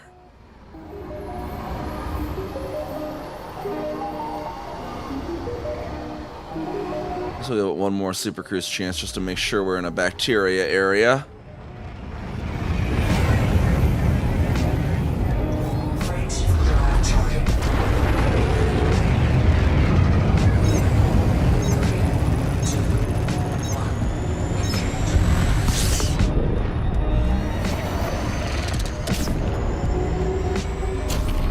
For sure. Alright, let's see. Bacteria. Find an area that's confirming to spawn that. Orbital flight engaged. Got a nice big plane right over here, it looks like, for it.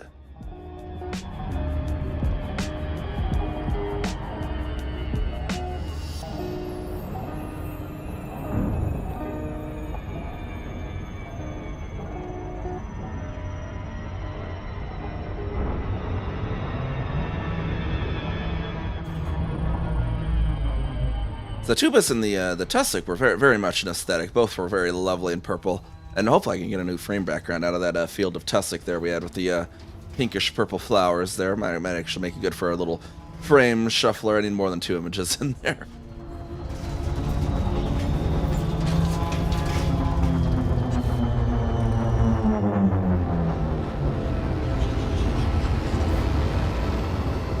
I'd like to at least have the frame be kind of a purple still.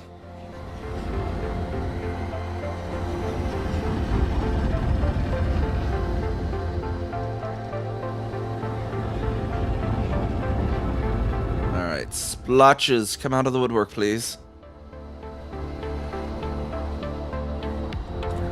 Wait a second. Aha. Bacterium morages confirmed present. Base value 1 million. Minimum sample. Yeah, I guess I might as well get on foot and do them. Landing gear deployed.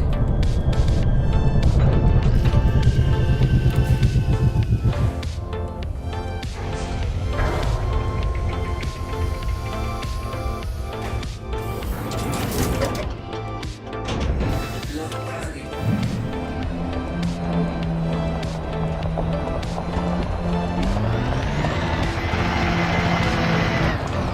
Kind of easy to see. They have this weird little shadow bug going on with them, apparently.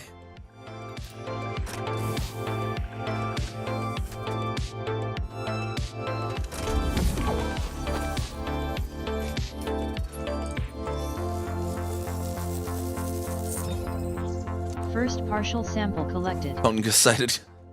Not on this moon. That would be great, though.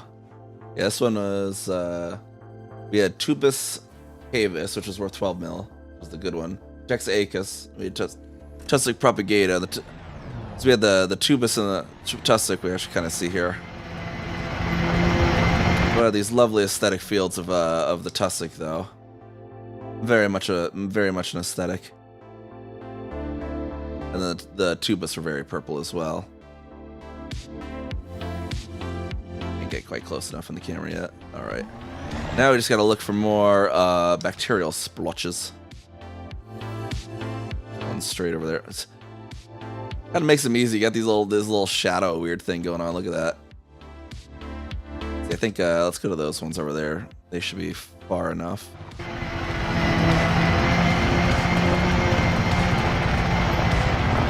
sort of shadow bug going on, which is, you know, beneficial. You've traveled over. Oh, there we go. This one's. Previous sample. Come back. More like me need to come back.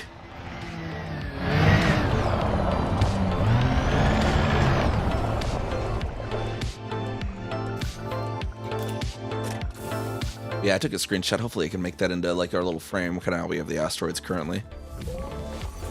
Let's have an image shuffler for that.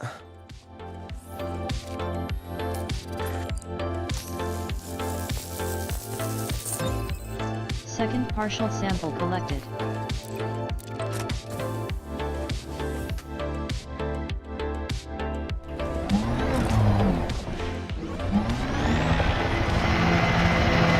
Alright, now I just need one more of those bad boys.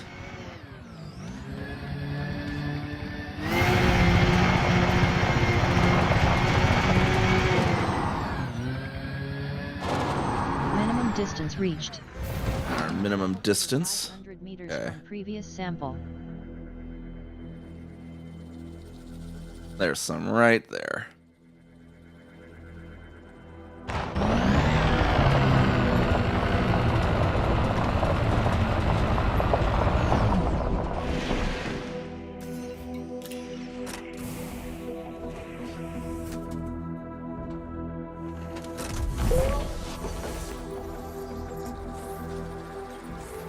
Bacteria is really finicky on where you can point the tool.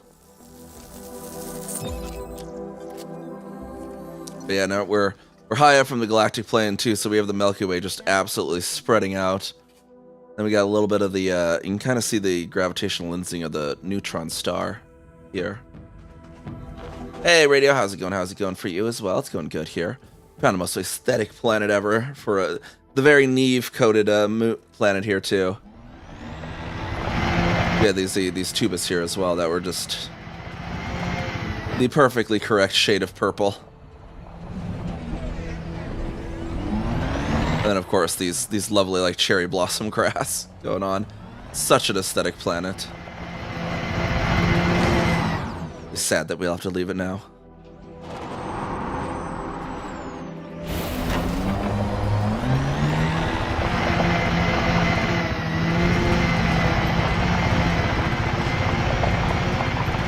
Got some good screenshots though, at least.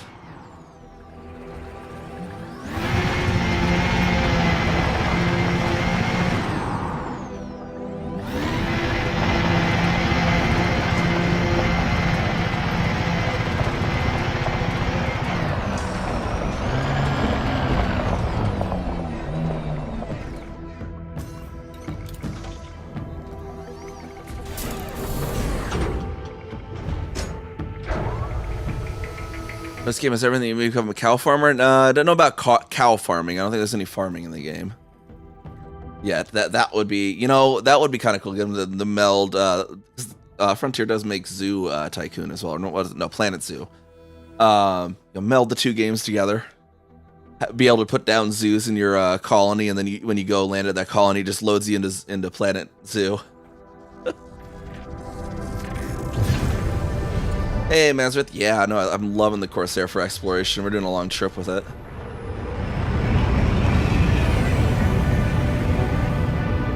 Right now, we're going up to the POI known as Summit. Is the furthest the highest reachable system, excluding, you know, doing it with carriers. Before carriers came along, the highest reachable. And still the highest reachable without the assistance of a carrier. That is where we're going to be continuing on our way. We are about exactly 11 jumps from it. And seeing the sights along the way.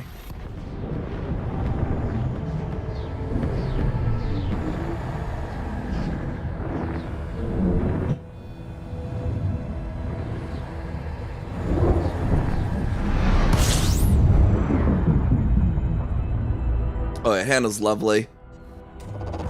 Undiscovered system.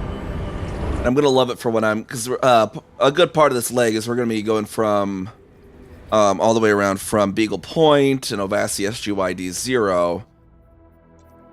So right now we're going towards the core, but we're going to be working out towards Beagle Point and Ovasi, and then we're going to be basically going right along the edge all the way over here to Sfiezi, to the westernmost version of Ovasi, basically.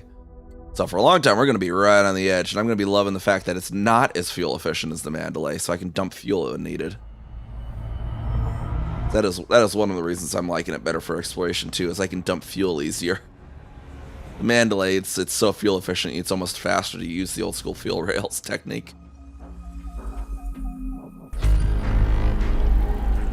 Alright, let's see what we get in this system here. Ooh, a water world, maybe? Maybe not, maybe it's just on the edge. Gas giant water-based life.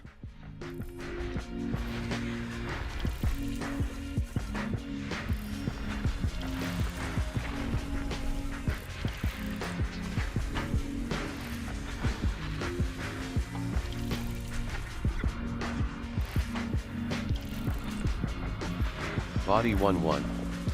On map Started Water World. playing this game, started it, quit. Oh, and it's a rained water world.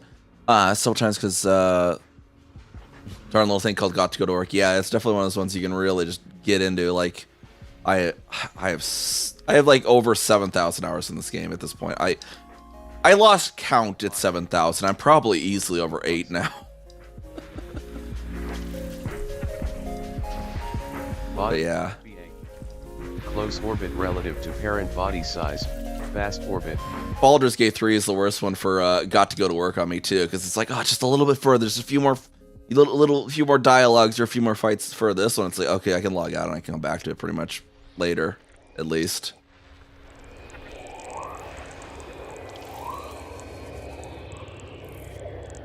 Here it says 2800. Wait, what's this 2800? Oh, your hours? Gotcha. Yeah, how much is launcher just sitting there open? That's fair as well.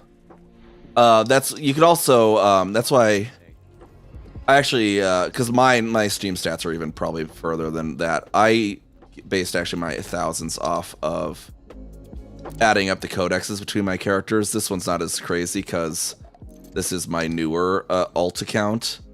I still have 7 weeks of time, right?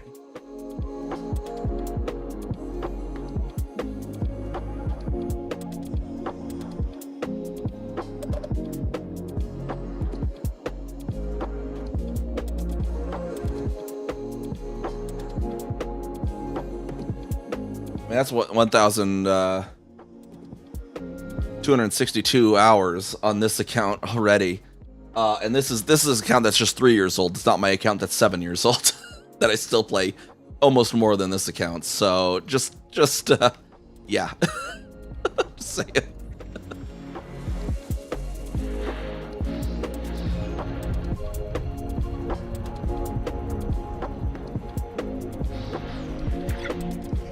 So I think the Keswick account alone has like 6,000 hours. And a landable high gravity, 3.68, nice.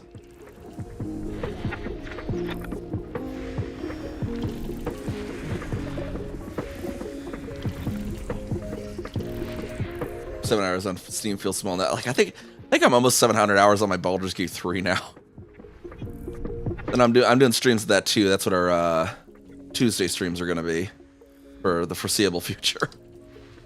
And then I'm also doing a Lae'zel run too, which that one's getting interesting because it's doing it like roleplay wise. So she's like in the first act, she is just very much like, I don't give a crap about anybody's problems. Affected like pretty much the entire Grove died as a result of that, etc., etc. And then when she does eventually like get effectively betrayed by her people, then she's going to actually start working on actually caring about getting allies. But yeah, it's definitely been a different playthrough.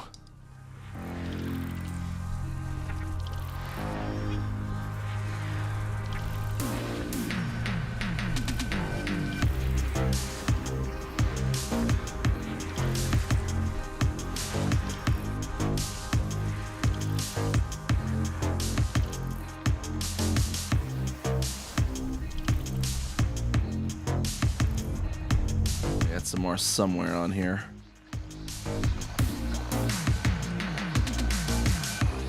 They might be in offset orbits, it looks like, possibly. this way, see if we see them.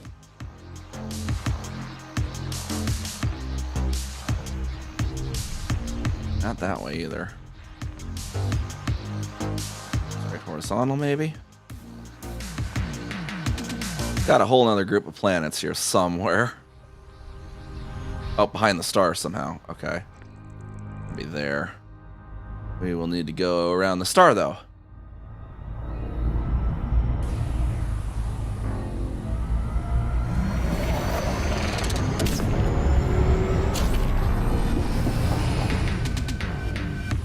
Even in track hours back when you played your main game, everything was X-Fire. Oh my gosh, that takes me back. I remember X-Fire.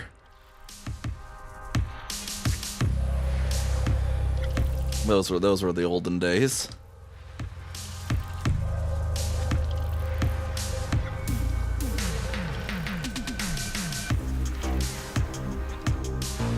Back when I played Ruby's Eventide. Actually, the thing I realized the other day too, the music in the Goblin Camp in Baldur's Gate 3 it always kept reminding me of Ruby's Eventide, and I figured out why. It's extremely similar to one of the songs in Ruby's Eventide. Like, extremely. Like, I think whoever made the music for Baldur's Gate 3 may have been a Ruby's of Eventide player. It is so similar.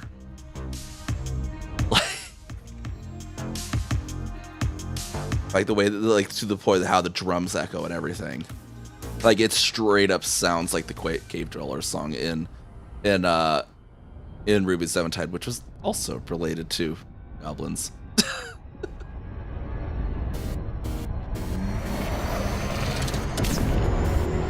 Or actually, no, it was kobolds, I think, in that one, but yeah.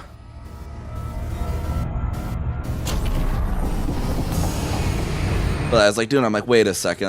I changed the song over to it, and like I couldn't even tell the difference. Like it was almost sounded like the same song.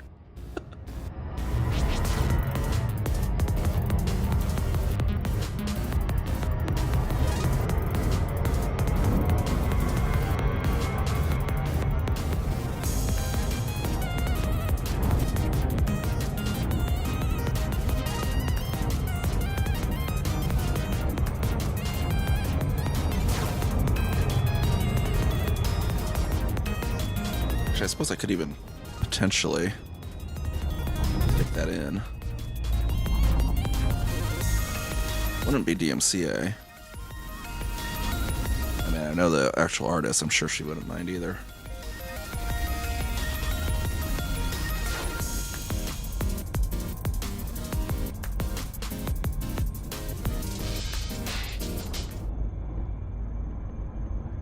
Loud enough.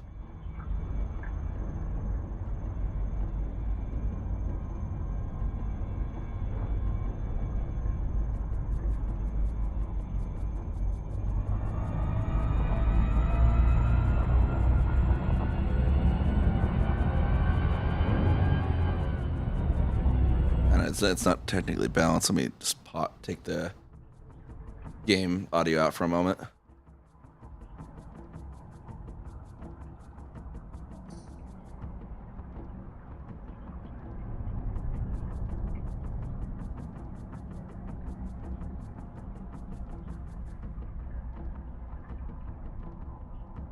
Like that's that same sort of like with the drums, like it is the same sounding drums, and in the Goblin Camp in Baldur's Gate 3, it's also it's like the same beat.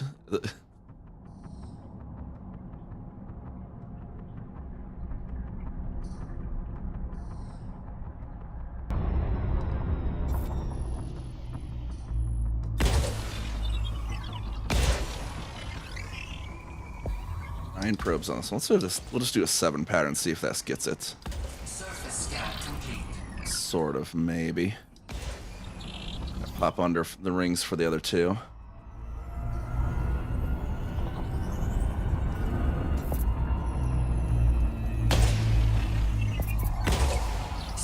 Let's see if this pattern will get it. What did we get for our ring interests?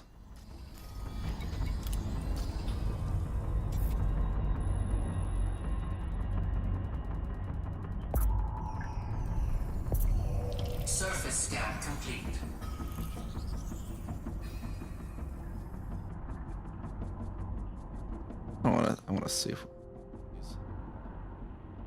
I just put the soundtrack, just straight up put it in there.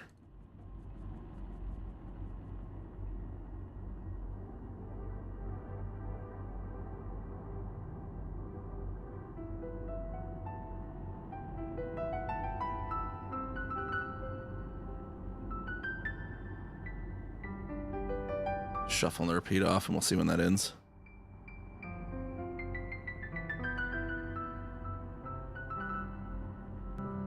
Pop it up slightly.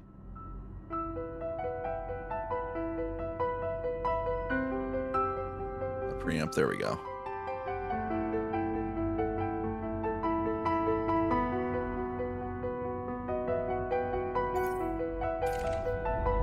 Our very lovely water world with the rings here.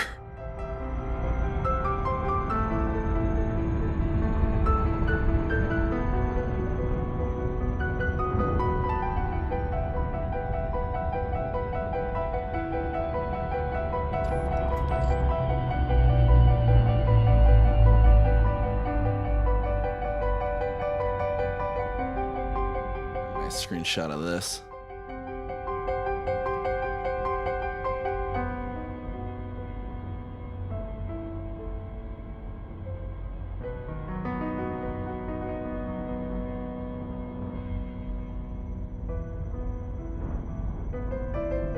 Didn't have any things with life. Yeah, 6A has close ring proximity.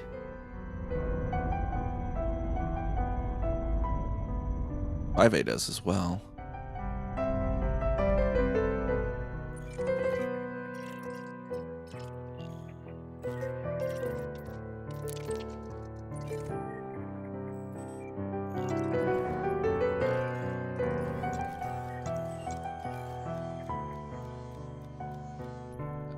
Okay, so that's just not really a ring, it's the asteroids on that one. Let's see, where's 6 at?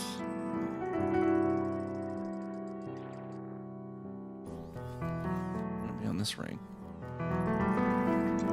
6 also in there? Oh, it is, okay. Well, let's go check out 6A.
Very, very close ring orbit as well there.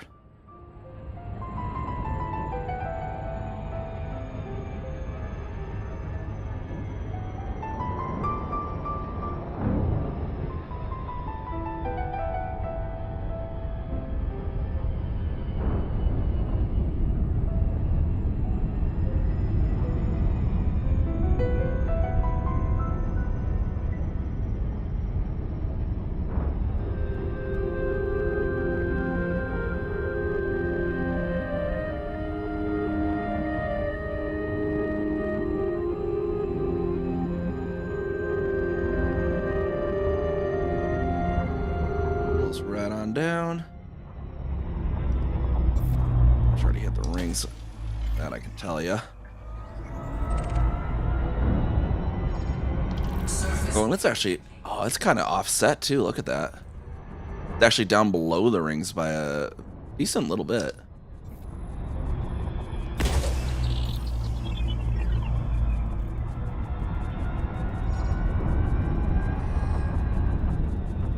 Kind of dim rings nonetheless, but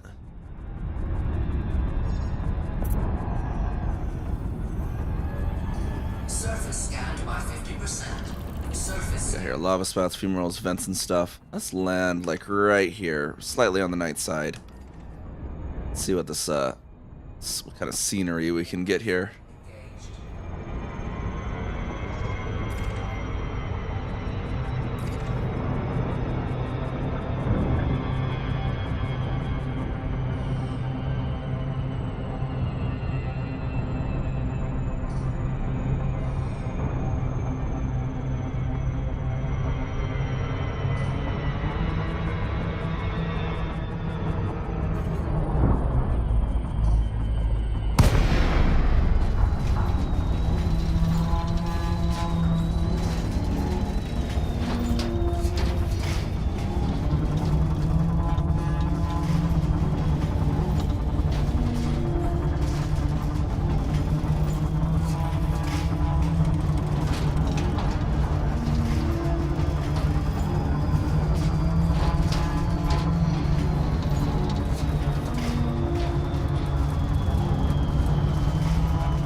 Oh, and you can see another ring like through it too. Look at that. Oh, that's great.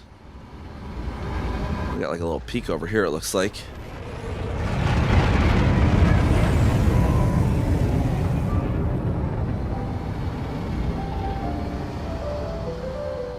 A little volcanic mound. Let's go land on that thing.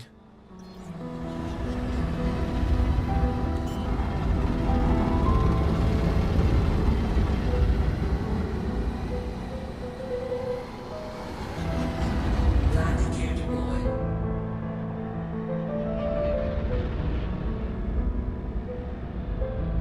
What size thrusters do we have on this? Let's see here. Always got the build link too for that. Let's see. Thrusters. We got a 4D on this thing.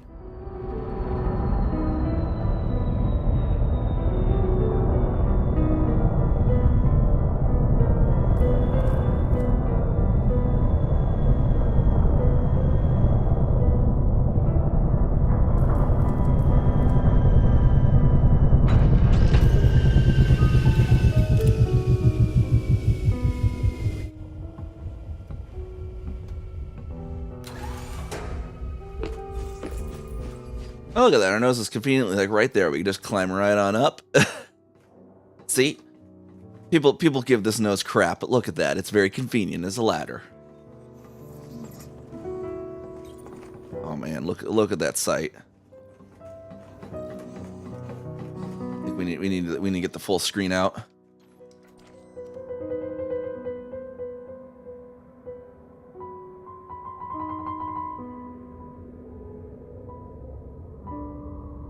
You got the rings going one way, you got the Milky Way going the other, and you got some other rings behind it. Pop that in full screen for y'all.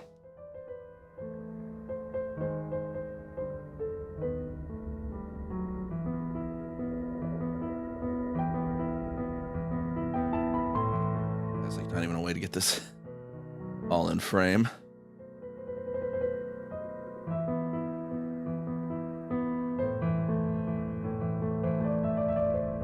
In frame with the ground in frame, it's just not working.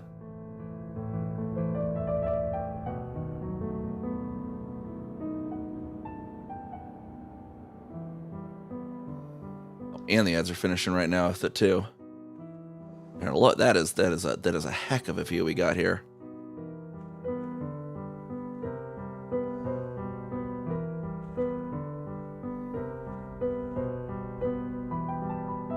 We got like the ring through the ring. There should be some volcanism around here somewhere too. Let's see if we can find that and land near it, perhaps. Let's come pop off right here.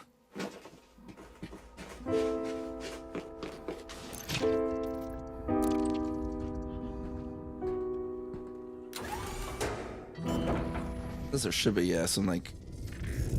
This is a volcanic mound where so there should be something right near it for volcanism. Landing gear retracted.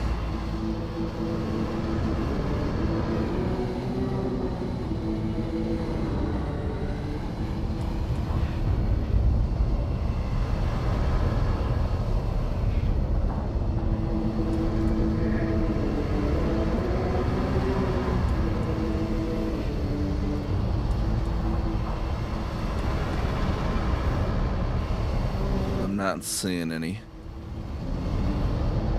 And I'm still in full screen. There we go. Let's pop out of that.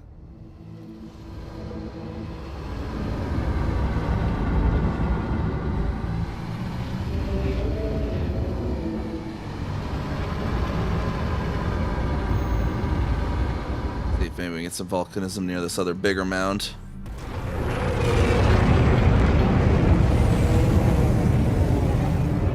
This would be so crazy in VR right now. Like, actually, like, that would be so crazy looking. Kind of a shame I can't stream in VR.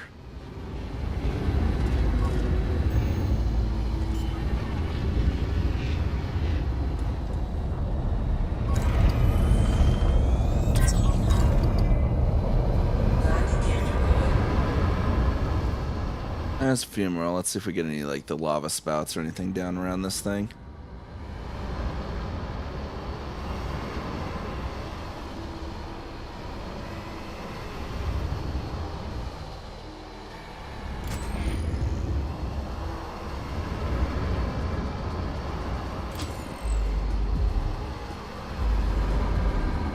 Not in there, apparently.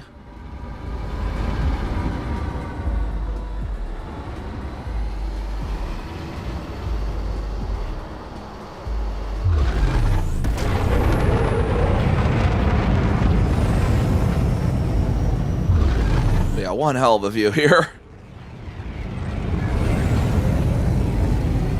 Frameshift drive charging. That was with space through the rings.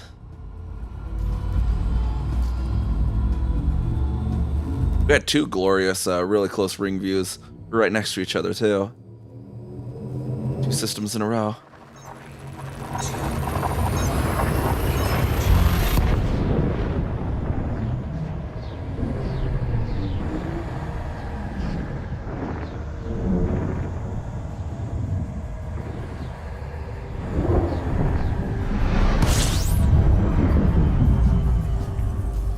How is our FSD health so far? 87. We're still good for that.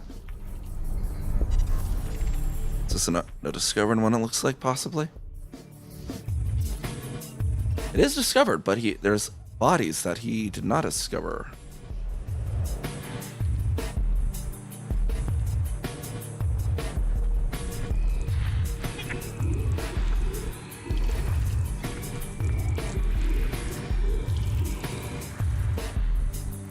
Three gas giants, looks like.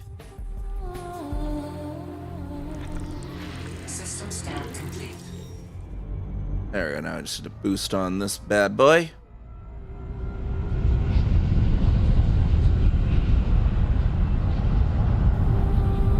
Warning. Frameshift drive operating beyond safety limits. Frameshift drive supercharged. Frameshift drive charging.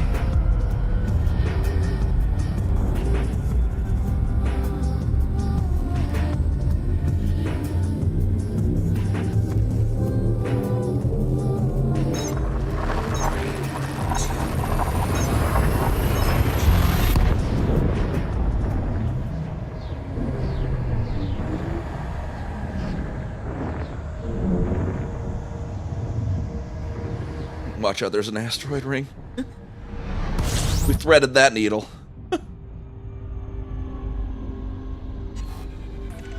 Undiscovered system. And an undiscovered neutron. Let's see what we get in this one. Been having good luck with those other two. Scenery. A lot of high metals in this one, it looks like.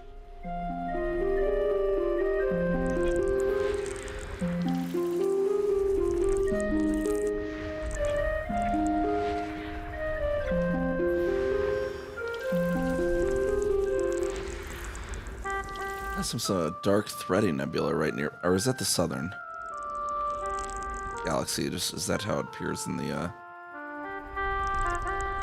System scan complete. I'm gonna see if that's what southern galaxies. Yeah, I think that's what it is. It just looked weird in the scanner. I thought it was gonna be like a dark nebula. Oh, that is the max. Okay. Which way is the star again?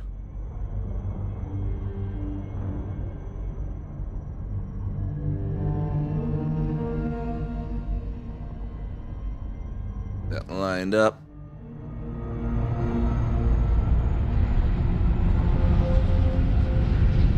Warning. Frameshift drive operating beyond safety limits. Frameshift drive supercharged. Frameshift drive charging. And another 300 light years up.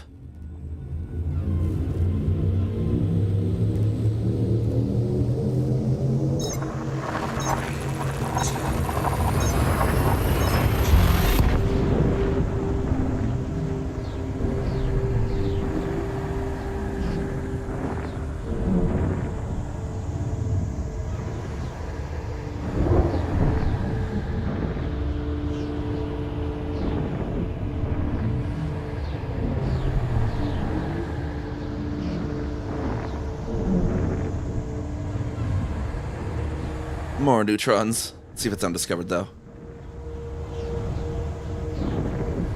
1,872.8 light years from our destination, though.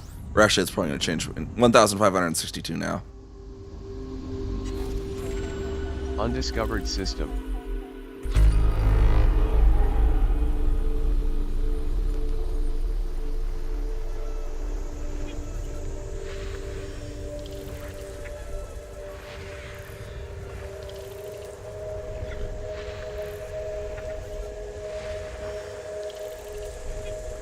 System scan complete. Alright, another 305 light years. After a charge. Warning. Frameshift drive operating beyond safety limits. Frameshift drive supercharged. Frameshift drive charging.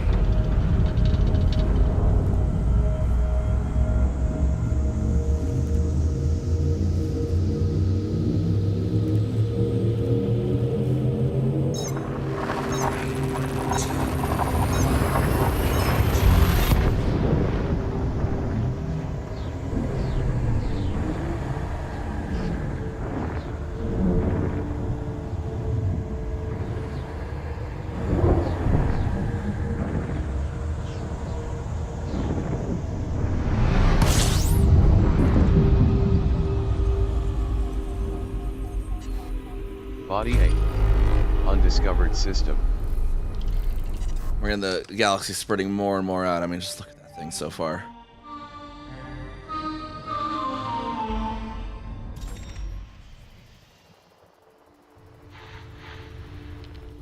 I love going up too with how the galaxy just spreads all the way out.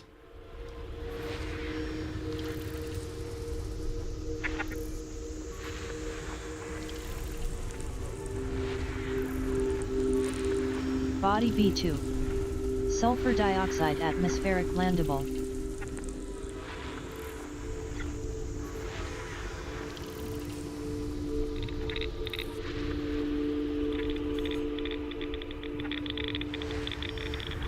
Belt clusters.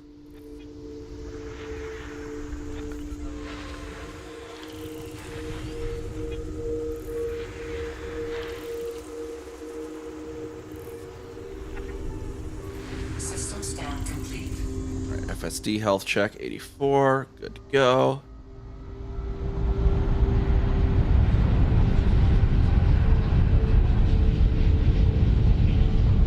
Warning. Frameshift drive operating beyond safety limits. Frameshift drive supercharged. Frameshift drive charging.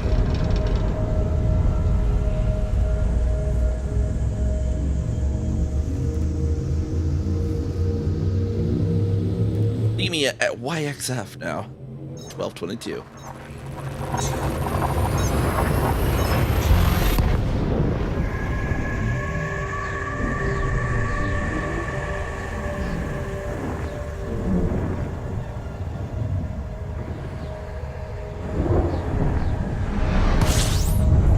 Alright, let's see if this is another undiscovered. Imagine we're get closer to the point where they're stopping to being undiscovered. Yeah, so see this one's discovered apparently. See if it's like the other one too, where yeah, they didn't scan any of the bodies though, they just honked it, it looks like. Heck, they didn't even discover the B-star apparently, so they haven't been here since like either someone didn't honk, or they haven't been here since December 17th, 2018. Discover what planets they have here. See what they missed. Body B5. Unmapped terraformable. I can unmap terraformable.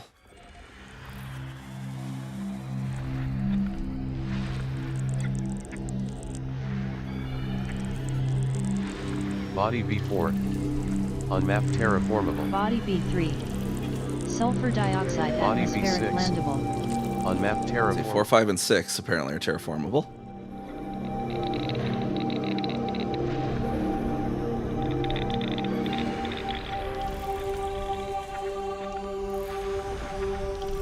System scan complete. Let's charge and go map those terraformables then.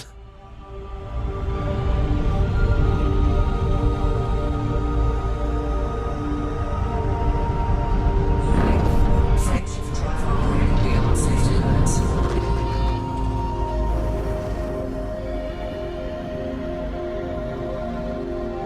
We are running a little low on the fuel too. I don't know if we'll have to see how far the B star is. We might have to jump somewhere next door to fuel up though, depending how far it is.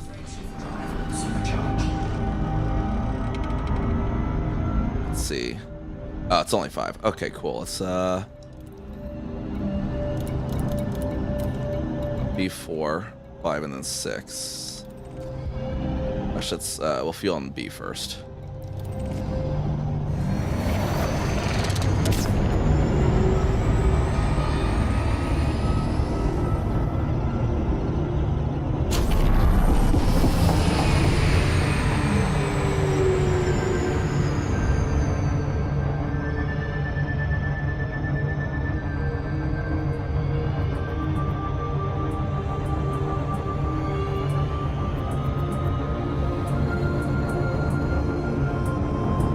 Totally terraform planet if possible. Yeah, well, especially if this was the view you could get in the night sky, too, right? Like, oh my gosh, imagine if Earth was actually up here. Oh my gosh, the night sky would be glorious.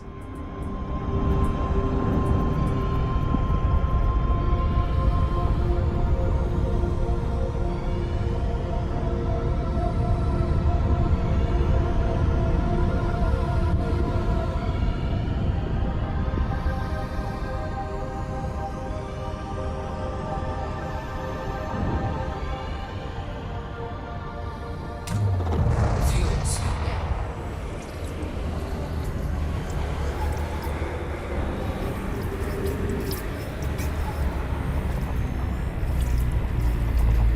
I think now would also just be a good time to do that repair after scooping here.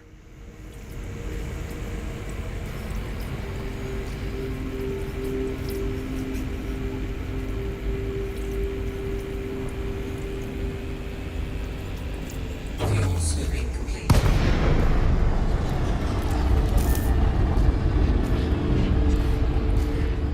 And then it was what, 4, 5, 6? Yeah, 4, 5, 6.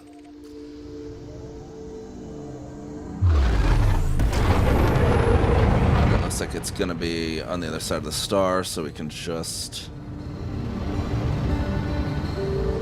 start aiming that way at least.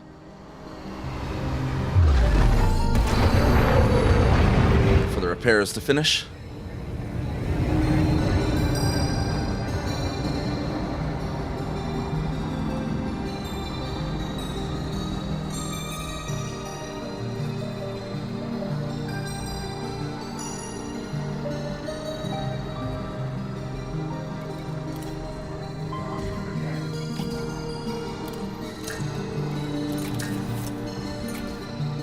Frameshift drive. Now to go map.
4. Now we need Bravo 5.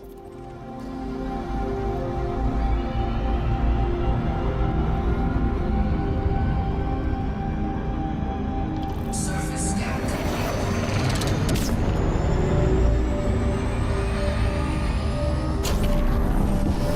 Overshot it a bit. Whoops.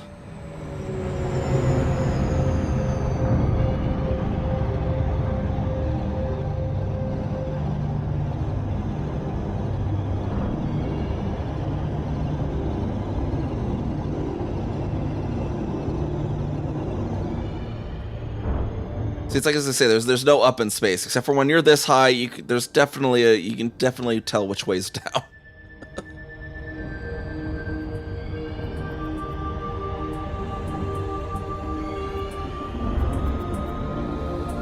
It starts to act like a just ground down there, visually.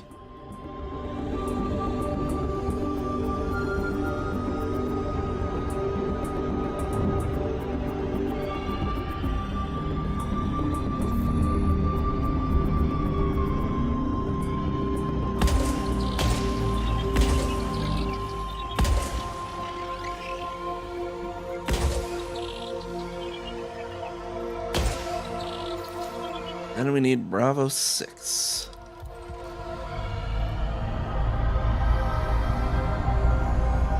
It's towards the ground again. Surface scan complete. Just your brain almost starts just like whenever I turn this way, my brain just kind of translates that as, oh, that must be ground. It's so big and vast.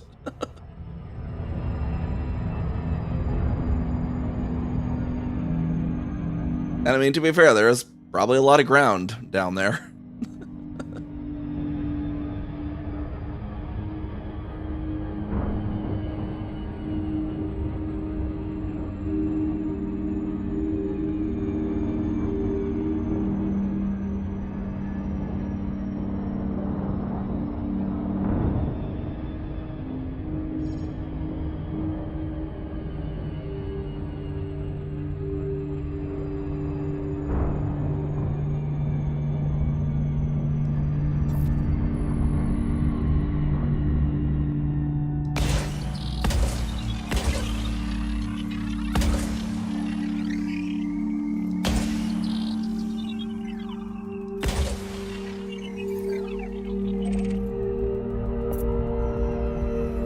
Frameshift drive charging.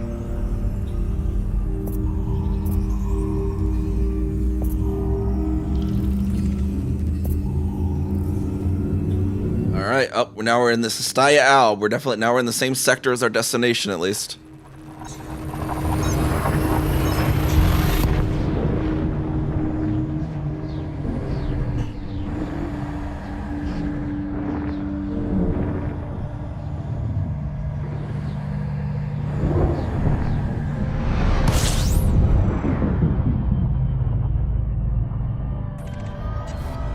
Body A. Undiscovered system. Fuels. Let's see what we get here at the FAA. Pull that up real quick. 54 bodies. You have a good chance of some good stuff here then.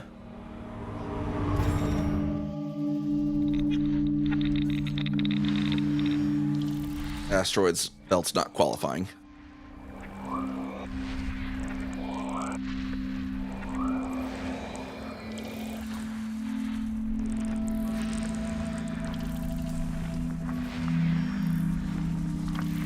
Body B9F. Offset ring orbit.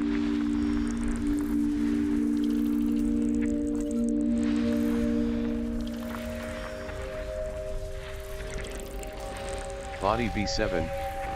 Unmapped terraformable. Terraformables with Bravo 7.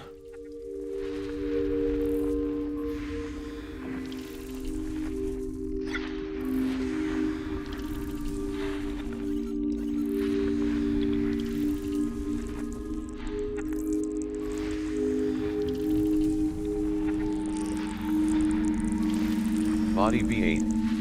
Unmapped terraformable. Bravo 7 and 8.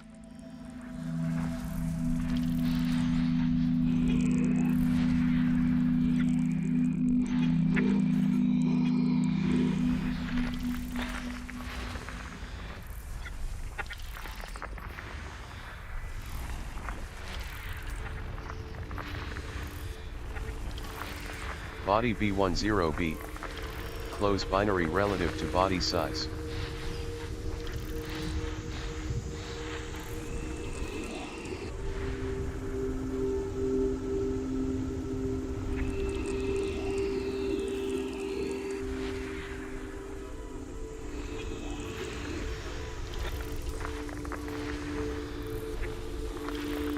Interesting. Okay, so this apparently undiscovered system yet. The Cannon plugin has specific coordinates for geological sites on some of these planets. I wonder if this is one where it's just not been turned in yet.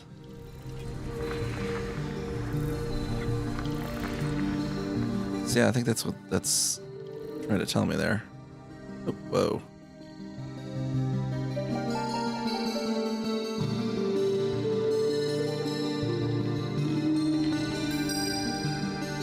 Man, the ADSM plugin is freaking out.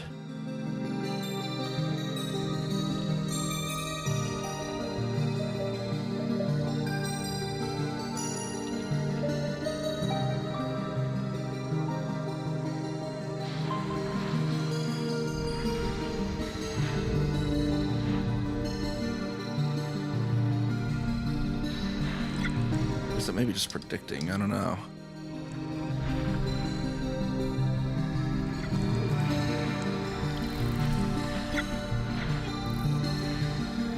Lance right in here, though.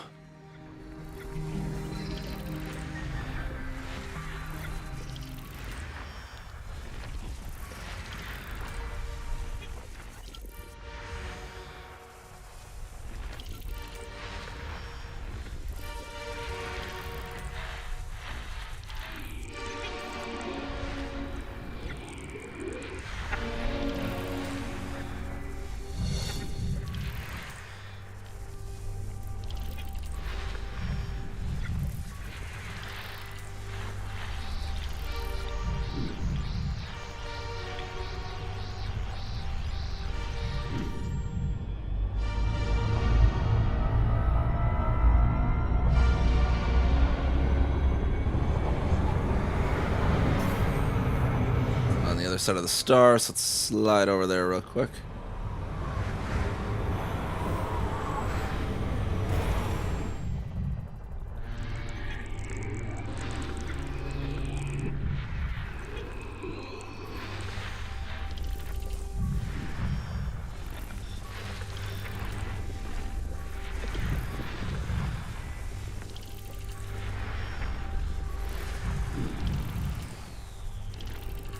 System scan complete.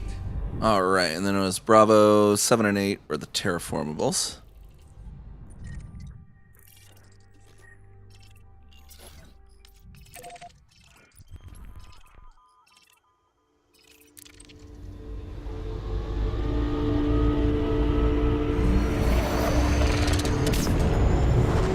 All the way over this way.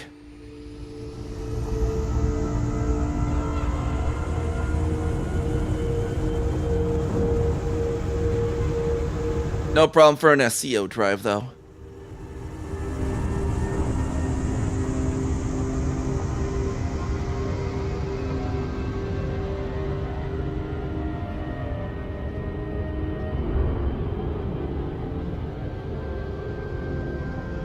On 4,500 light seconds per second, basically. I missed when it was at 10,000. I should have dumped it at 10,000, but we only missed our turn by 700 light seconds, right? Not a big deal.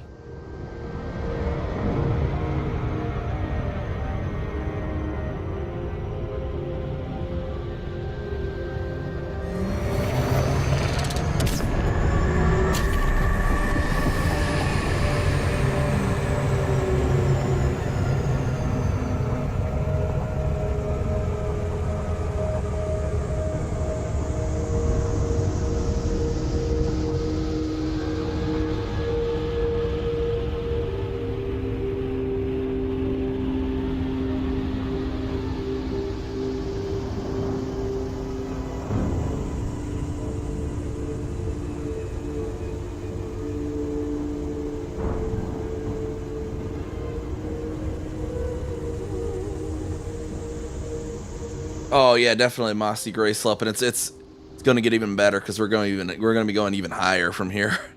We still have another well, 725 light years higher to go. The next we have four jumps to the start of the route, that is. And then there's 3 jumps of the route. Yeah. Love it. So where we're going is the point of interest known as Summit, which is Sistaya Alb BA-A G12. It is the highest reachable system without the assistance of a carrier. We're just hitting sites along the way. So we have a terraformable here, and Bravo 8 was also terraformable that we need to map. Where the heck Bravo 8 went in this list? 11. Where the heck did 8 go? We'll just use the map.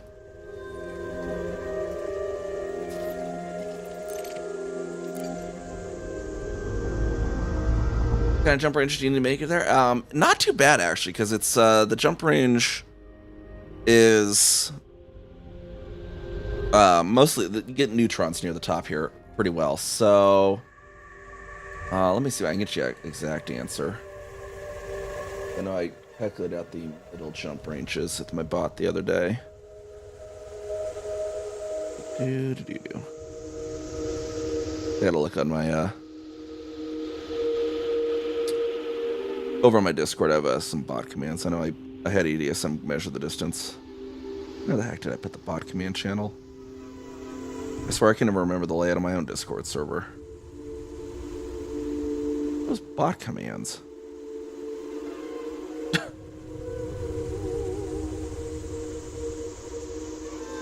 Bot commands. Okay.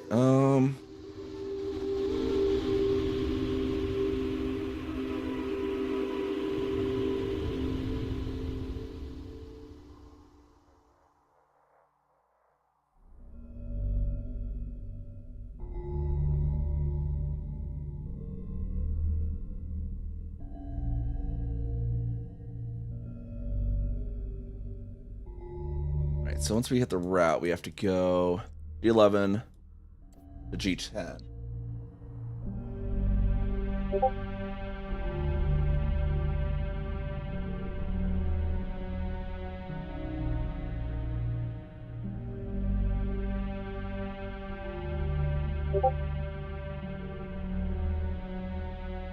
Air G12.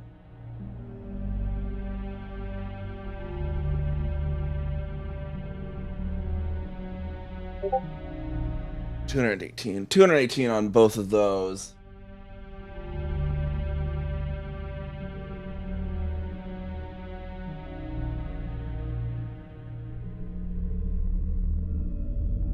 So technically, you would have to have at least 55 light years jump range to reach it. So actually, not that bad, given that it is the highest reachable. These are each right about 218 from each other. And then getting up to here is, basically the same.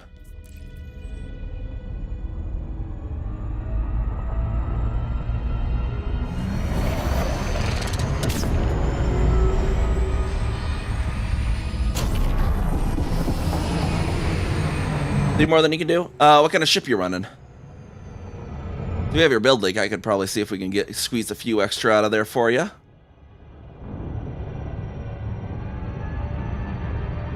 Got Type 8? Okay. I know you can get 55 on Type 8. I did build an Exploration Type 8 once. You do have to pretty much min-max it on the Type 8, though, to get that. But yeah, you could technically do it with the Type 8. Because I assume you're already in the 50s, so you probably already got the Guardian booster. Main thing at that point is going to be like undersizing your thrusters and stripping down everything you can with experimentals that you can do strip down on. Or other lightweight. I think I got like 57 on the Type 8 I built way back.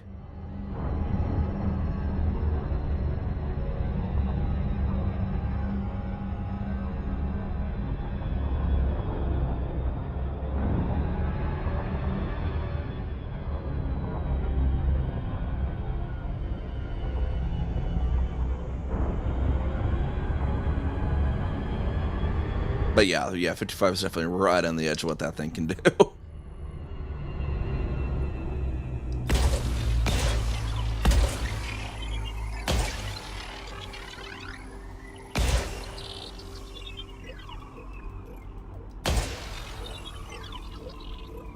Alright, there we go. To the next system then.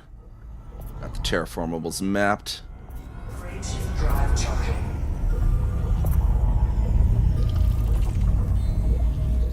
So it's a neutron as well. Definitely a lot of neutrons on this route.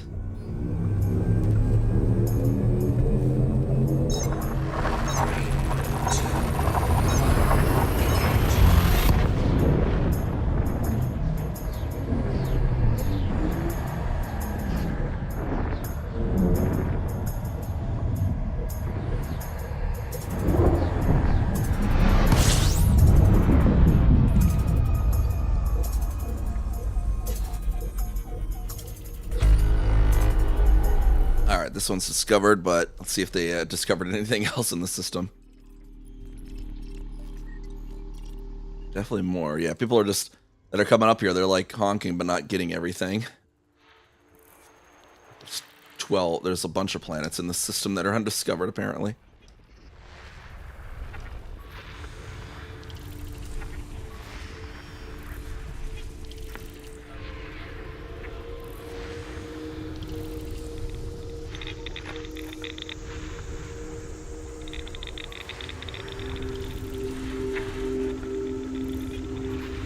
Body B1. Small body, record breaker, mass less than 0.000 Zero bug. m and Not an actual record. multiple criteria met. Sometimes for some reason the mass is just listed as 0 in the High journal. inclination body near rings. Body A1. Sulfur dioxide atmospheric landable. We have one more planet hiding around somewhere.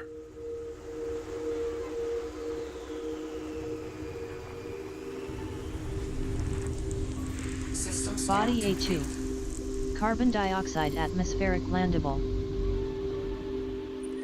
That small body, radius 242, that is still really small though. The heck was Quantum World even? That was like 140 or something, right?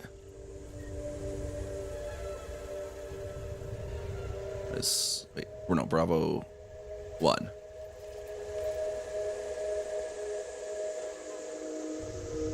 Yeah, it's just a tiny little potato. Look at that.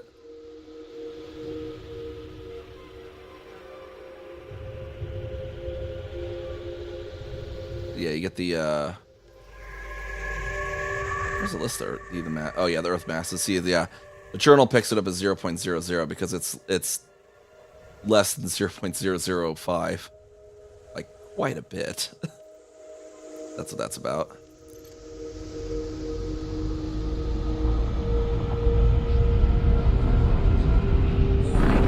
Frameshift drive operating beyond safety limits.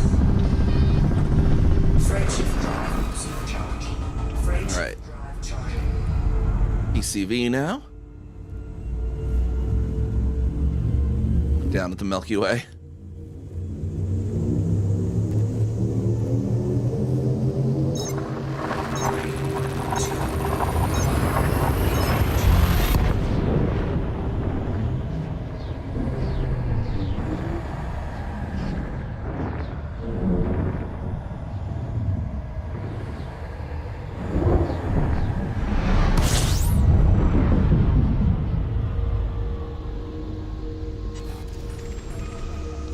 Do we get here?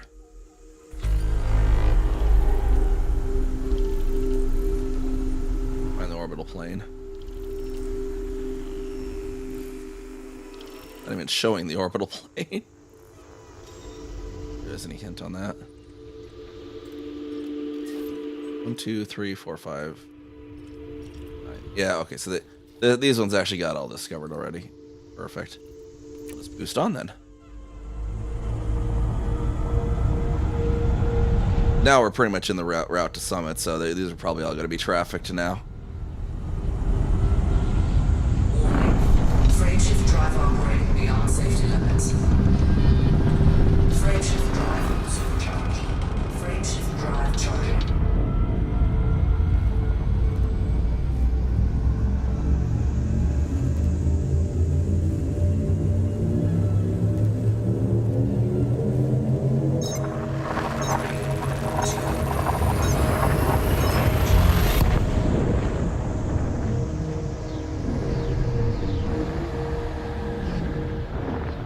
Yeah, the stars thinning out above us too, and now there's almost no stars above us, and everything's below us.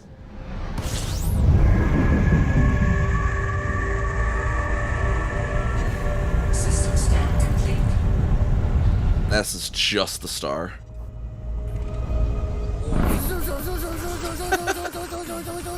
And the water streamer there. Frameshift drive supercharged. And Volt casting line, let's see what we get there. Let's see if it's double casting again today. Frameshift drive charging. See if we still got fish happy hour going. Got a mackerel there. How's it going, Volt?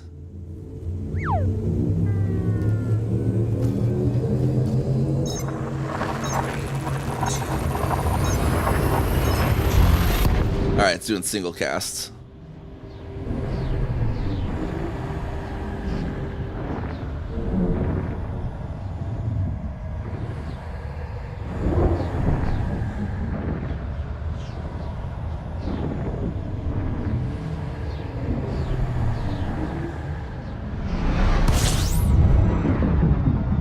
Alright, we're at the start of our route there at the black hole. Let me...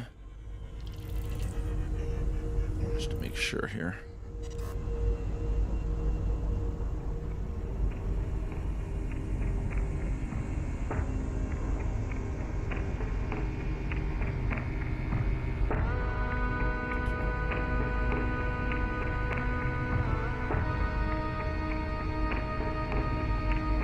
Doing good right now. How's the exploring going? Doing real good. We're gonna play around with the black hole now.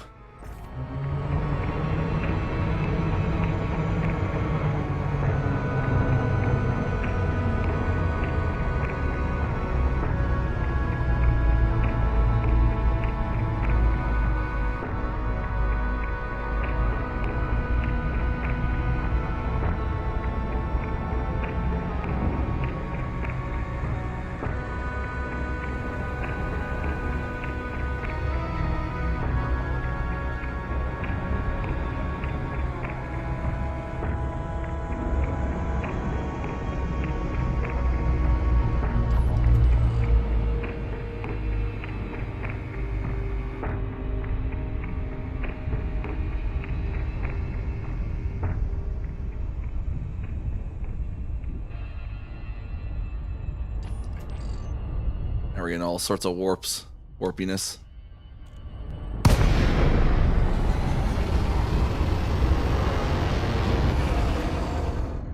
Milky Way's not feeling so good, y'all. A little depressed.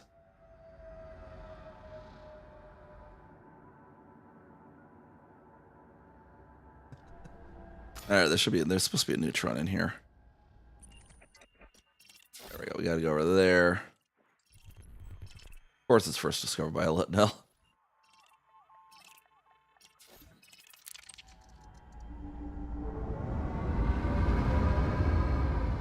Actually, we should make sure to fuel up at the start of this route too.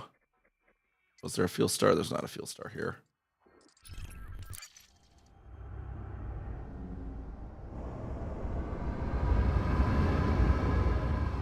I might pop over to another system. I can't remember if there's necessarily fuel stars in these other two. Well, actually, I can check. Black hole neutron. Black hole neutron. Okay, I need a fuel then. Okay. Let's not call the fuel rats today. Star class. There it is. Doo-doo-doo-doo.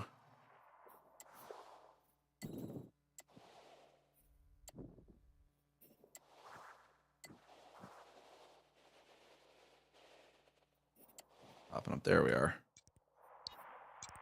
So small though. 184.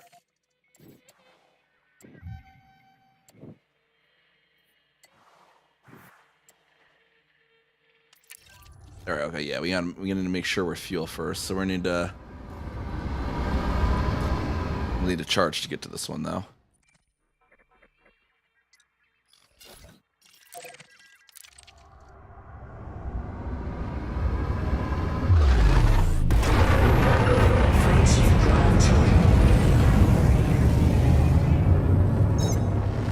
Otherwise, we would not have enough fuel to go there and back.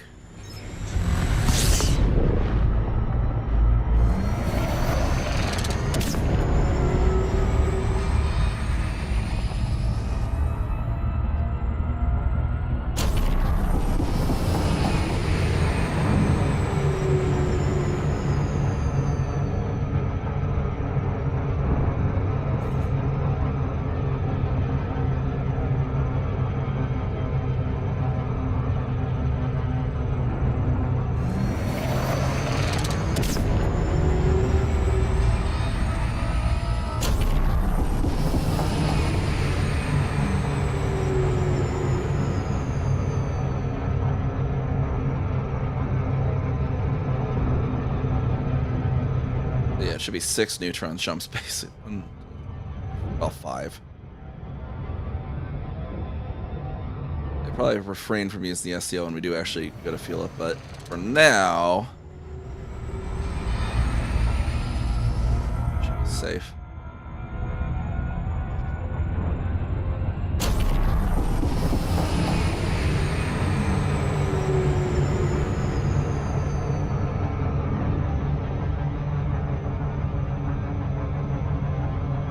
We're in the actual 6. We probably don't want to dump fuel. I have just about 6 jumps of fuel on this thing, so yeah, they're starting to get pretty rare up here. I was just calculating. I need to fuel before I actually do the 3 neutrons in a row because there are no main sequences in any of those systems. It is those 3 systems in and out.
Body B.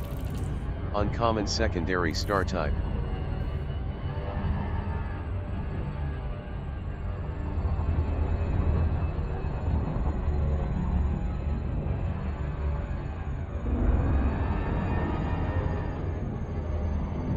Thankfully, they're not full-length neutrons, though, so it shouldn't use as much fuel.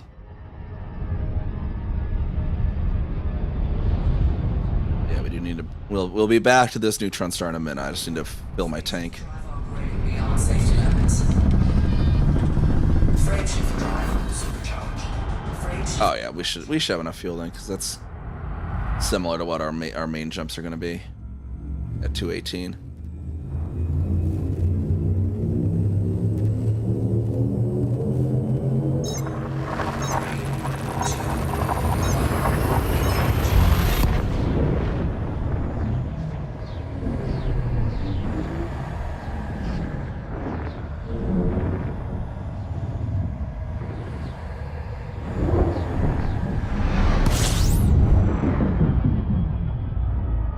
And then we just need to take the route back up there.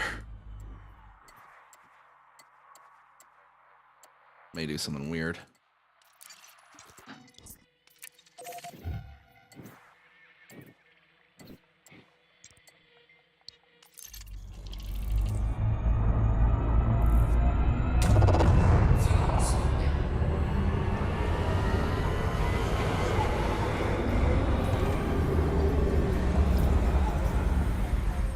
Don't get lost. Nah, the main thing's just making sure I don't run out of fuel more than anything.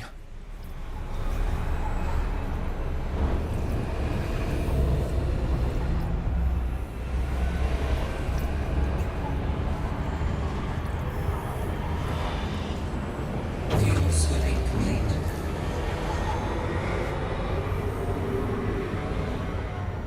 Frameshift drive charging.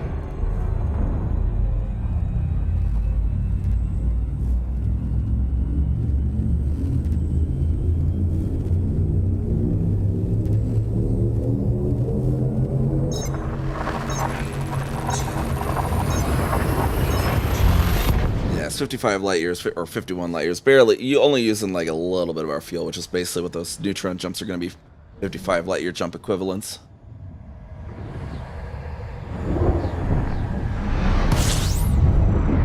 Oh, looks like our music actually ended there. Back on our normal music here real quick.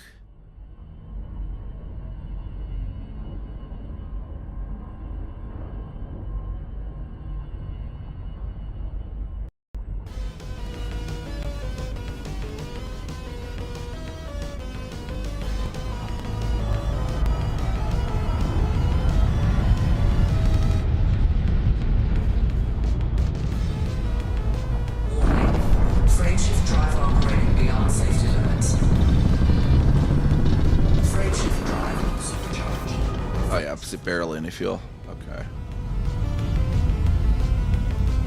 Heck, I might have, with this little fuel usage, I might not have actually needed to do that, but better safe than sorry, right?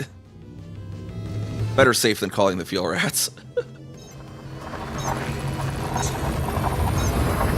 I've never had to call them, I'm not about to.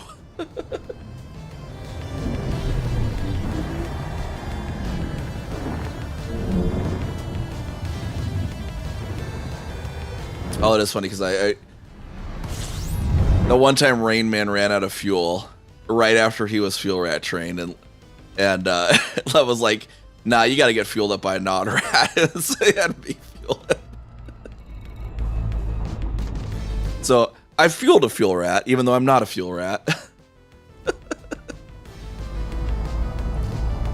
Alright, I'm gonna target the neutron. Where is that bad boy? Yeah, 22k, that shouldn't be actually that bad. SCO that for a moment.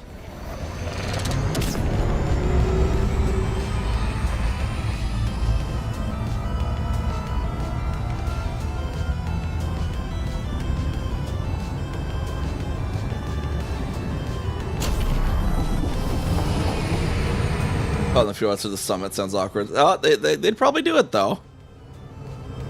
I'm pretty sure they would do it. Yeah, it would take a while. It wouldn't be like, yeah, we'll be there in 5 minutes thing. It'd probably be like, yeah, well, our ETA is going to be like 3 hours. Log out, and then we'll let you know when to log back in, kind of thing.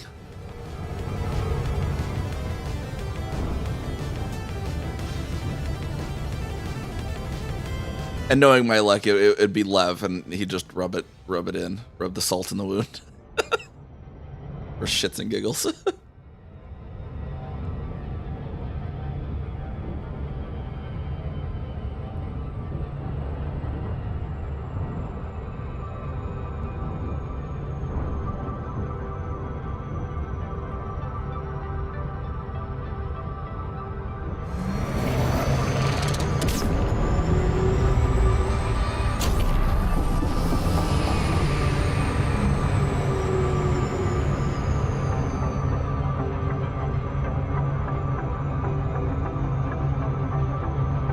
See, like, when the Milky Way is so spread out like this, it feels like I'm flying down towards the ground, right? Like...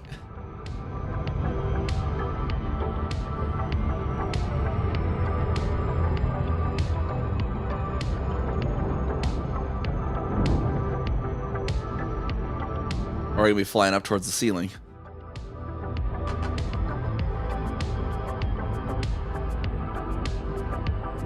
But yeah, when you're above it, especially very ground looking, because the southern galaxies will also be, you know, through it. You get like nothing above you.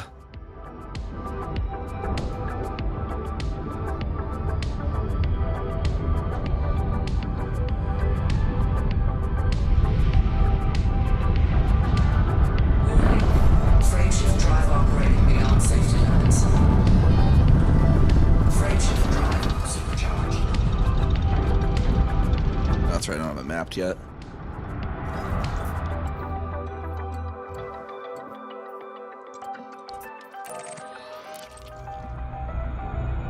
Frameshift drive charging. That'd be AAG-10.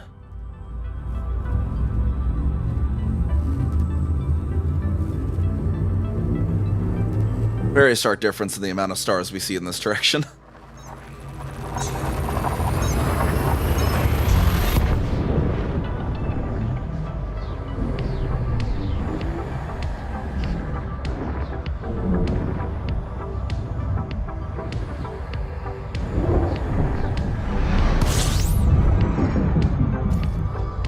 Alright, we got a black hole here already.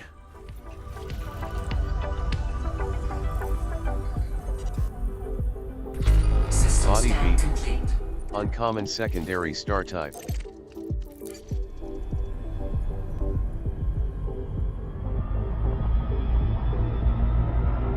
Yeah, I'm remembering this now. The neutrons are the secondary and they were far. Back when you didn't have SCO, this made it even slower.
cow for all seasons, quack.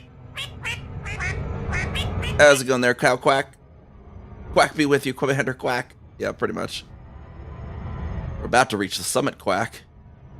After this charge, we'll be at the highest system you can reach without a carrier's assistance. Quack.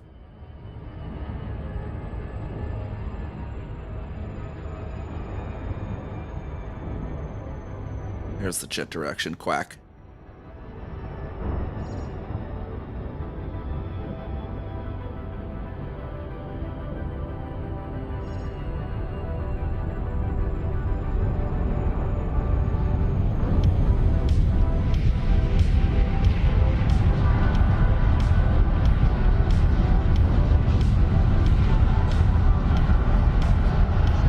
Supercharges there, quack. Beyond safety limits. Yeah, all the boonies of the galaxy, quack.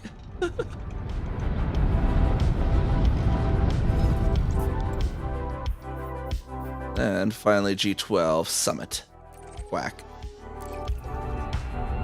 Frameshift drive charging. Including one ship in the past 7 days, quack. Oh, someone else is up here, quack. And this one's just actually just barely higher than this one we're jumping from, as you can kind of see, quack. I think it's only like 4 light years higher, so it's barely higher. Quack on the actual coordinates, quack.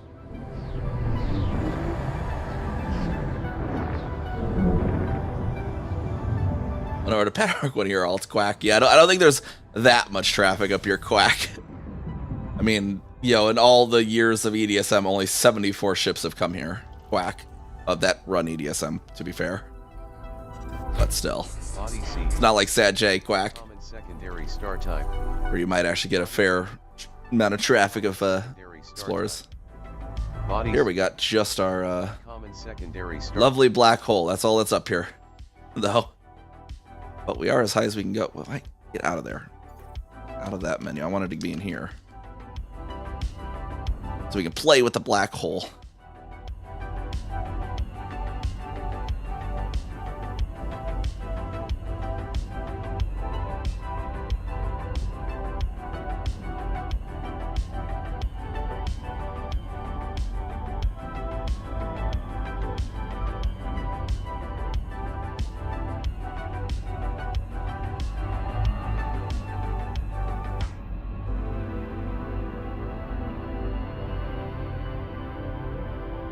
Are neutrons that rare as a secondary?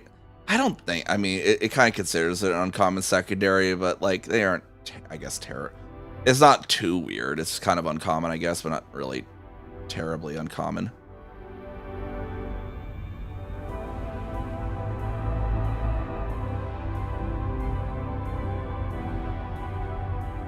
I just love playing with black holes, though.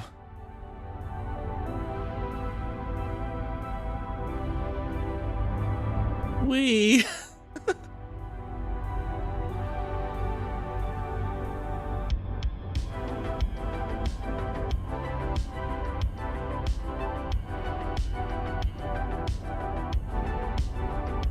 Now what we gotta do is we just gotta ram into the darn thing.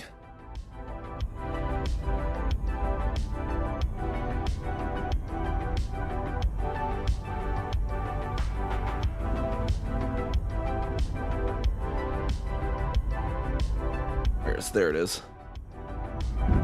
Ah, I missed it.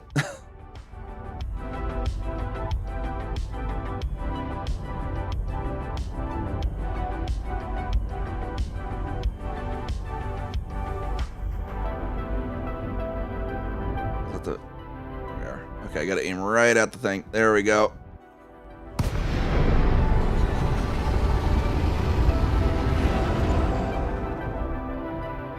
Now we get the forbidden butthole at the top of the galaxy.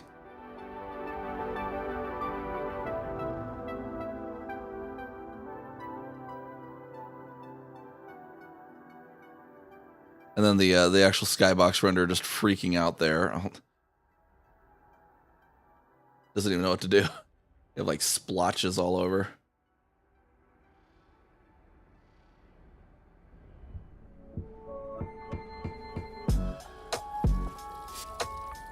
spiciness reveals itself. It really doesn't. It's annoying me too, because like it keeps blocking like LMAO and LMFAO, and I've like specifically went into my moderation settings and added that LMFAO and LMAO as a permitted term, and it still keeps removing it. So it's like, how do I make you not remove this? It's getting really annoying. Just like blindingly white. Oh my god. I cannot find a direction to look that is not blindingly white. It's just every single direction I look because of the lensing is just white. I am surrounded in blinding light. Except for that direction, which is the forbidden butthole.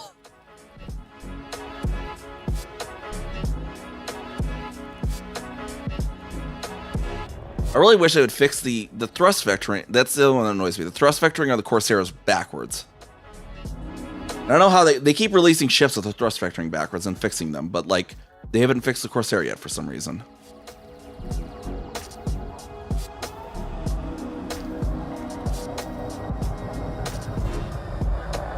Its brother ROFL has been forgotten. So yeah, if I'm like pitching down, that should be going the other way. Because that would just be fighting the actual pitch.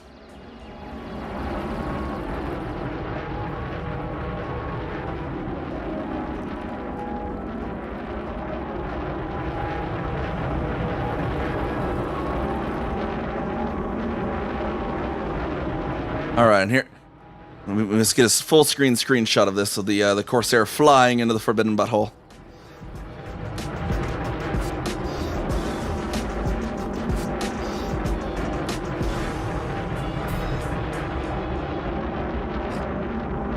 Way too sensitive with that.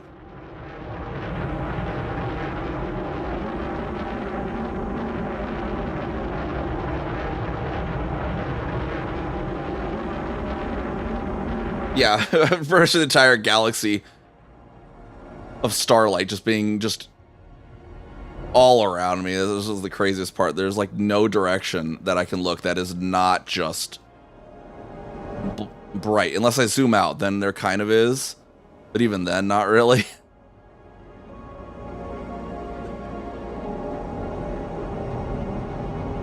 But when you're at your actual normal scope, it's just like completely just white everywhere. You're pitching, and it's like I can't even tell if I'm pitching or not, because it's just nothing is changing in my view.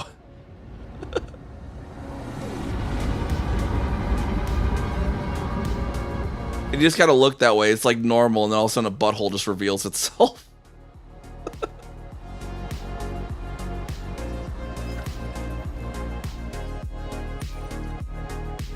Alright, I need to head on over here to this neutron star now. Let's actually get a sense of direction with the target now.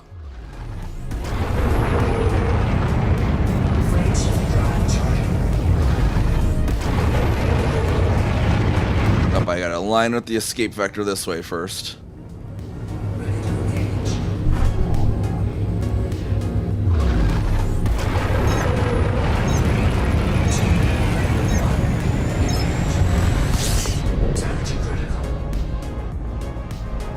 It just vanished. It was like shoof, like the tablecloth just being pulled off from the ship. And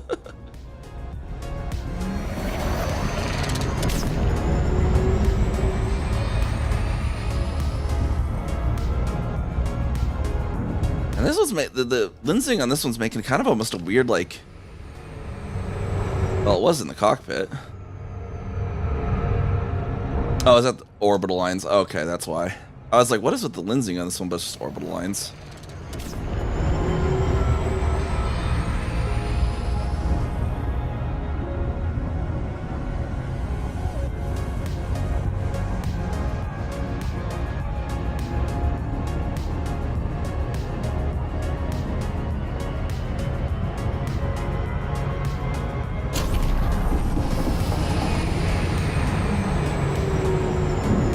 Actually, technically I'm high enough, I might be able to, I could probably actually technically skip that middle system.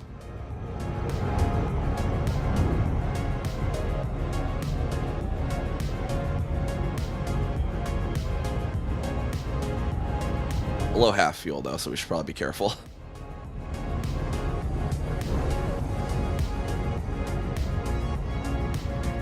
Just look over there. We got our some gravitational lensing just going on at the other black hole.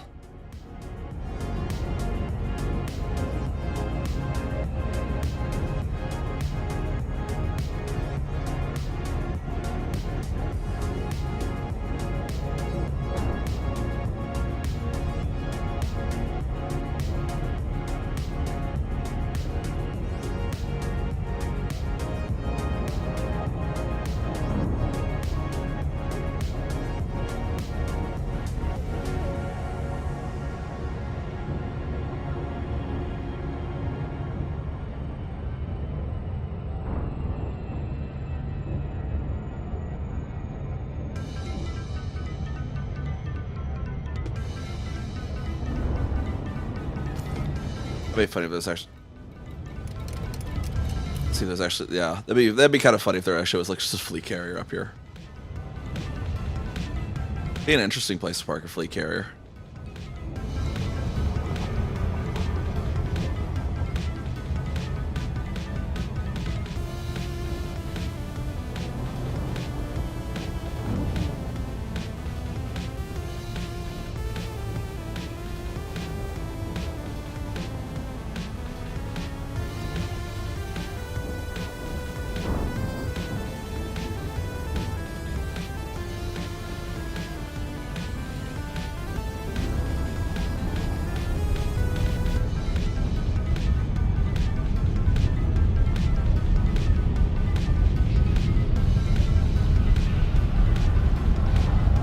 Anything for the lurk there, much appreciated. Freight shift drive operating beyond safety limits. Freight shift drive will supercharge. Alright, so that gives us an actual range of 329.84.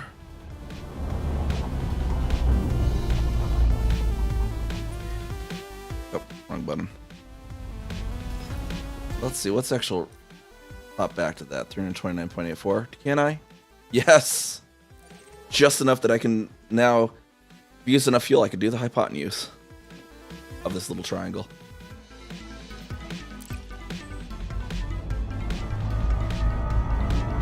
Freight shift drive charging.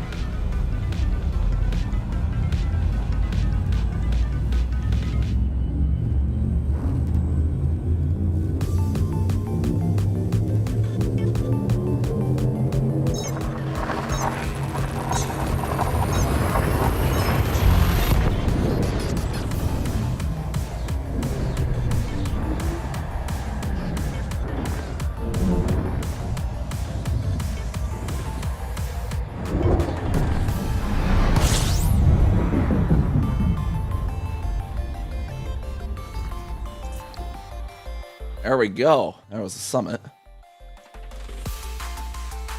I'll get that middle one for now.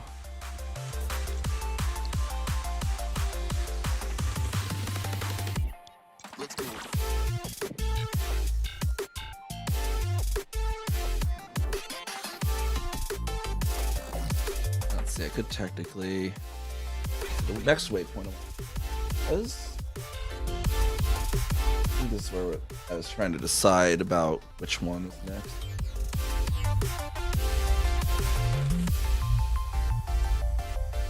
There's system bow over there, and then weep use over here. This I really want to see in SCO. It's really cool as you like approach all the black holes and it like blooms out.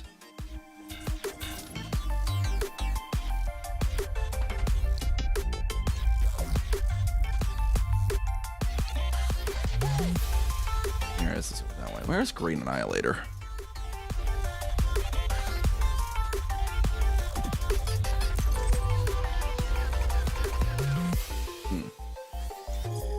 I really like the dandelion anomaly, so let's head over that way. Kind of hit that and then come bonk, bonk, bonk, you know. See if it gives us a route down to dandelion anomaly then in any case.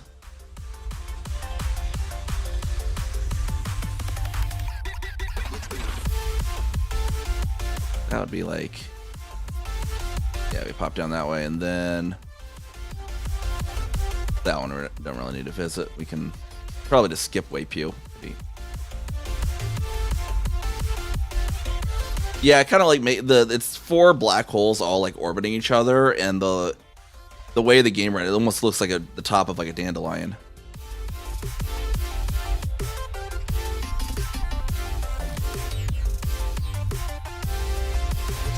Or not dandelion.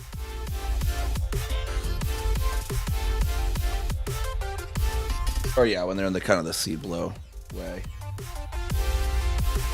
Right. And then as you approach them, they start to like visually separate, and it's just kind of cool. We visited on the Izanami expedition. All right, so we do have a jump route down there. It looks like. Where's my current system? We're here.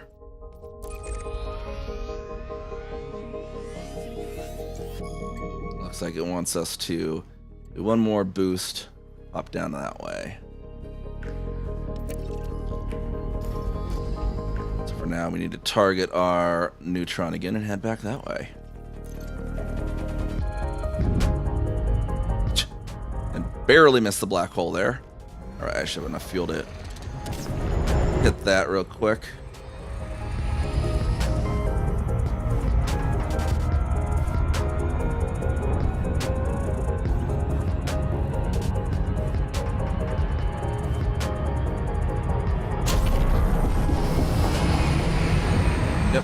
Shot past it a little bit.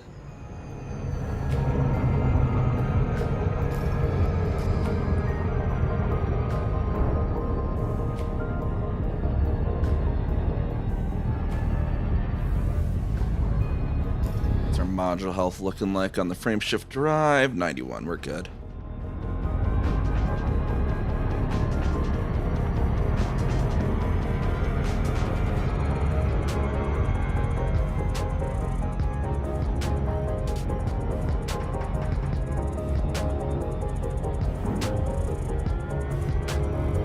Yeah, like like it gets like super bright. Like the gravitational lensing in this game somehow is like actually makes the light brighter too. So you get like it looks like a bunch of dandelion seeds because like some of the stars are just like ridiculously bright on in it. Oh, you caught a tire, nice.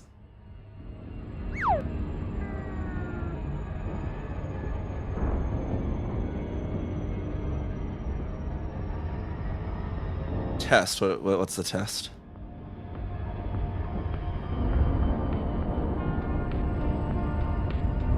Oh yeah, no, yeah, it's not doubling today. Someone tested it earlier. In fact, actually, well, when we relaunched it the other day after you had lurked, it fixed it as well. There was something weird about that launch of the program that was doubling it when we had to like log into Twitch. It like double logged us or something. I don't know. All right, and then our next system has a primary fuel star. Perfect. What we need. Now we're flying down towards the floor. It feels like I'm flying downwards with it spread out so much like this. Let me actually get a good image of my Corsair up here though. It's floating up here so upwardsly. In the upper lands, in the upper area. Up, it's all up, you know. What's up, dog? There we go. Frameshift drive charging. Nope, not over. This. Wrong button. I hit boost like I was not in Super Cruise. We got 21 jumps to this next one. Nice, nice.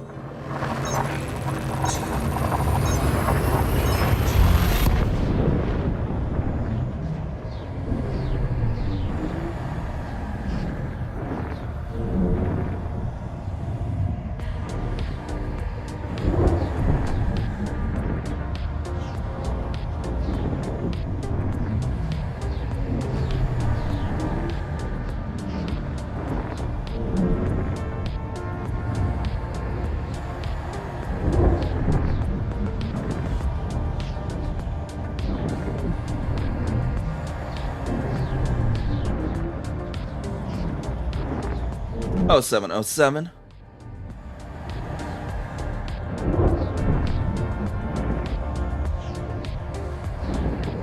Yeah, we're doing some exploration. Once I get out of this tunnel, I can actually explain what the route's gonna be.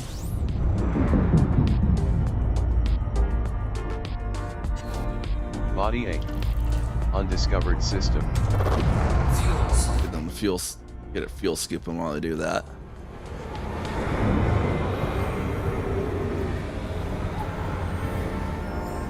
Body A. Undiscovered system.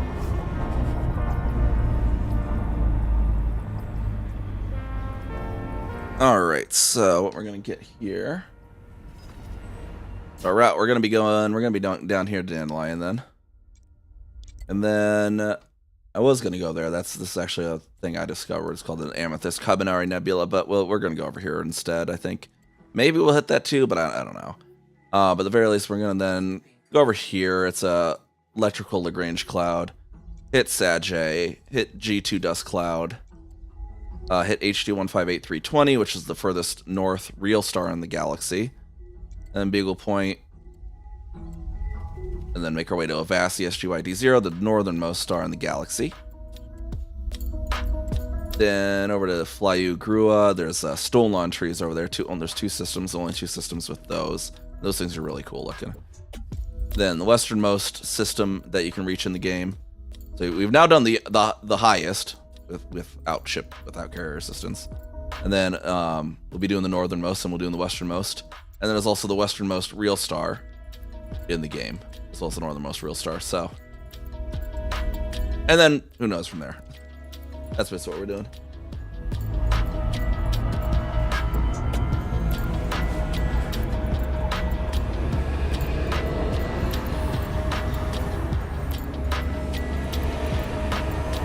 See what we get in this system. Did I already honk this? I can't remember.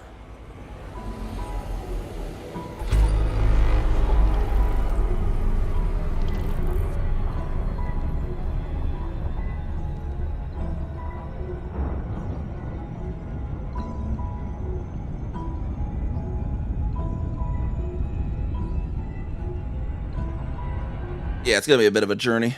All right, let's see.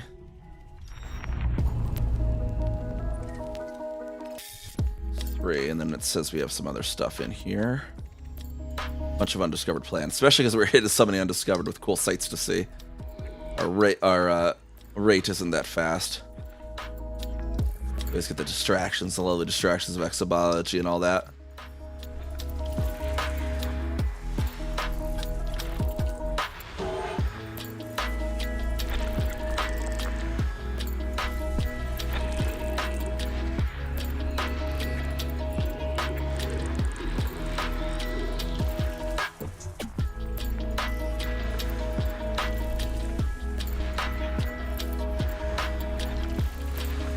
Body AB2BA. Close orbit relative to parent body size, fast orbit, multiple criteria met.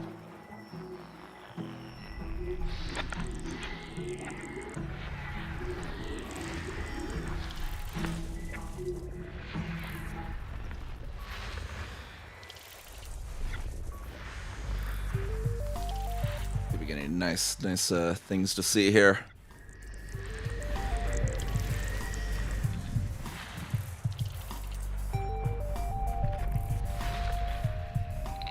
Asteroids around the Bravo star.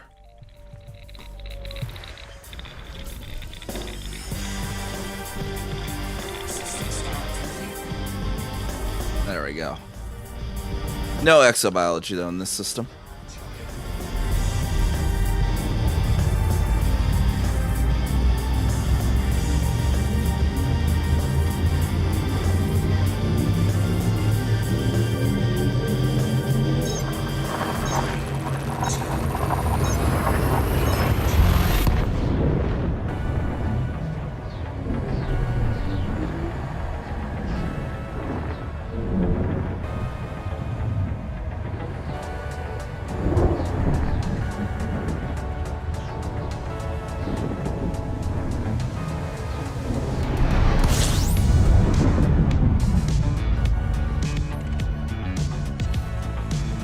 Undiscovered system. And we got an undiscovered neutron here.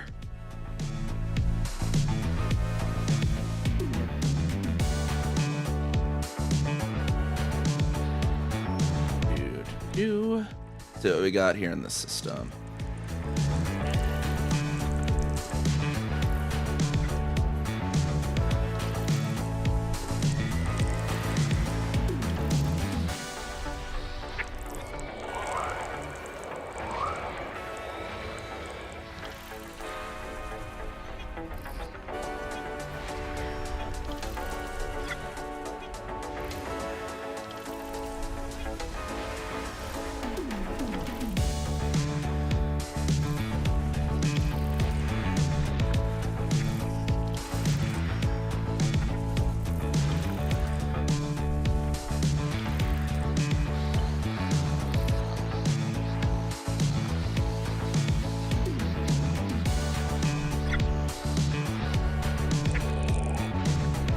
Gas giant here, some moons.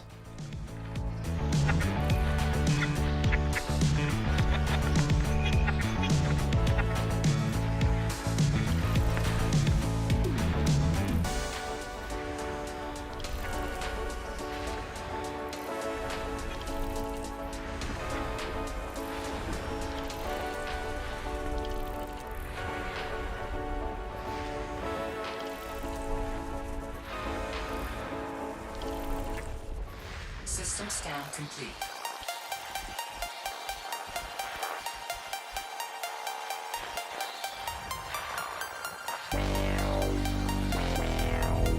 Lever sometimes feels so fun to play with.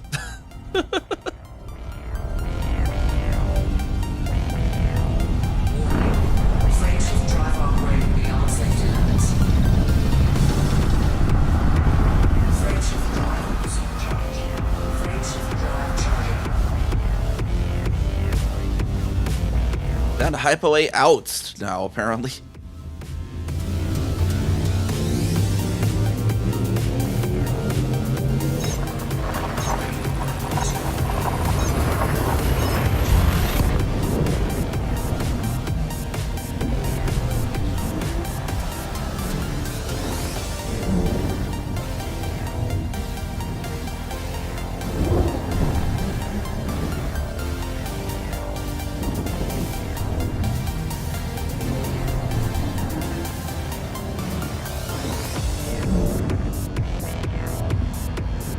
The toes are being a little long today sometime.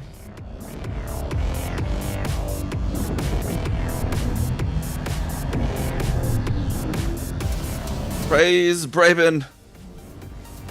Maybe. Maybe it'll let me out.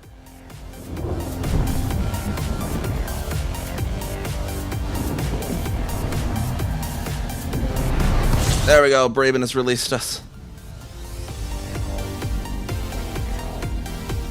Undiscovered system. Let's see what we get here. 28 bodies.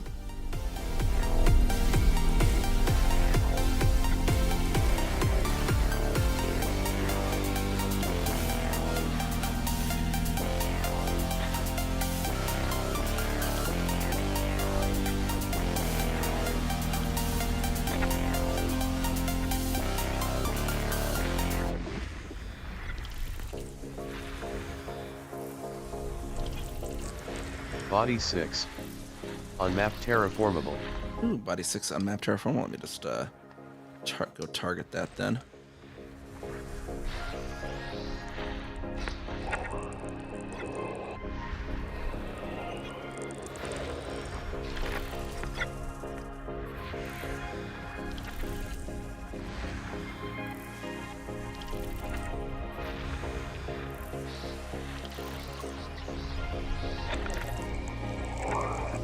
Two gas giants in here. Are they in a binary, I wonder?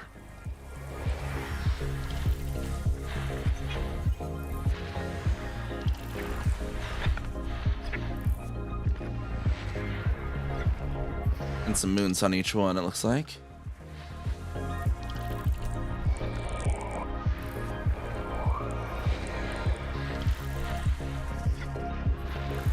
Body 4A. Close orbit relative to parent body size. Close ring proximity. Multiple criteria met. Ooh, we're gonna have to look at that one too.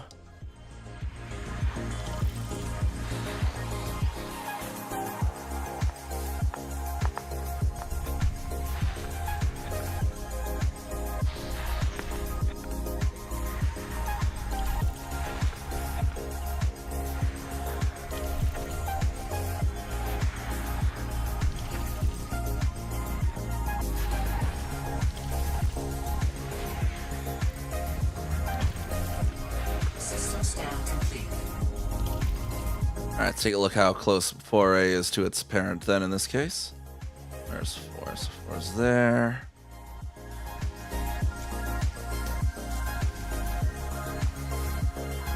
Yeah, that's looking real close there.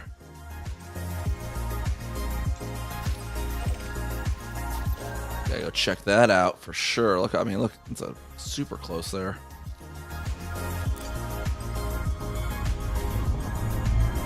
And then we had 6 was terraformable.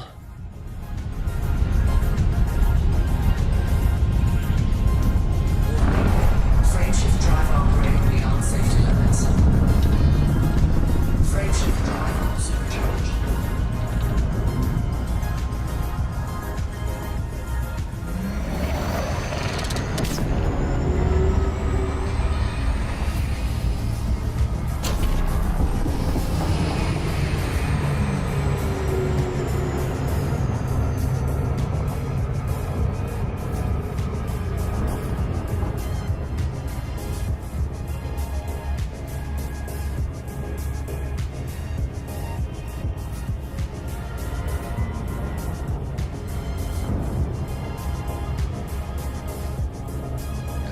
And all the other moons there, and then you see the little one right next to the rings.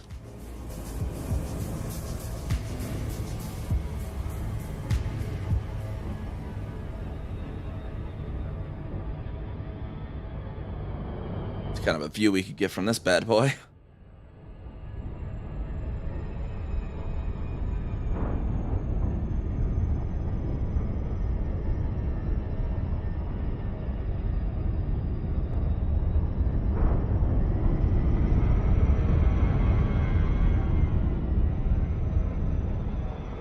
Galaxy all spread that direction too. Make a heck of a skybox.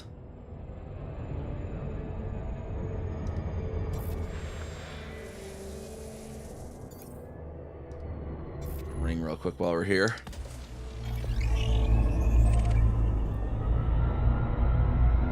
Surface scan complete. 2 Alexandrite hotspots. Nice, nice.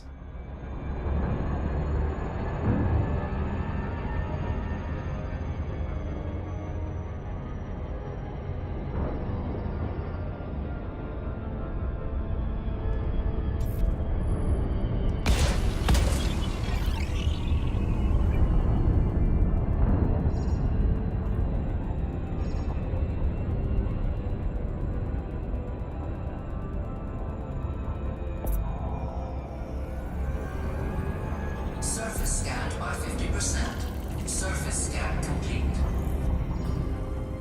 Lava spouts, fumaroles, and vents. Orbital flight engaged.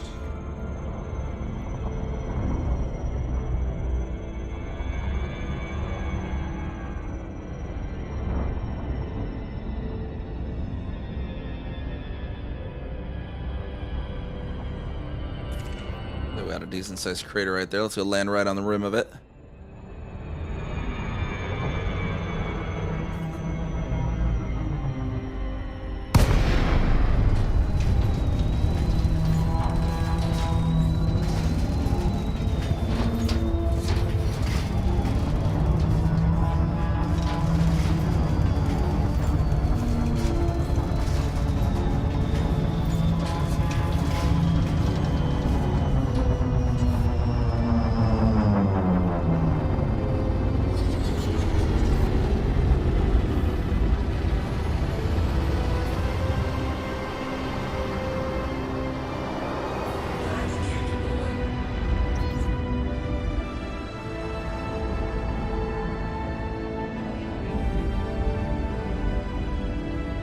Oh yeah, there we go. That's a view. Already. Set down then.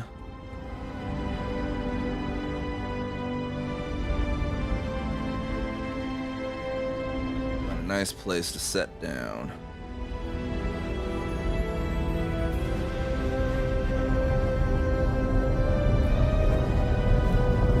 Right on top of the rim, actually. That's here.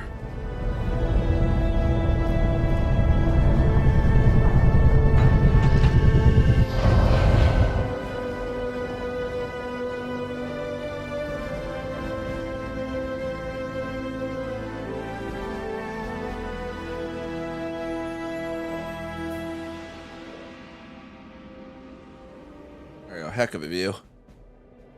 Crater there.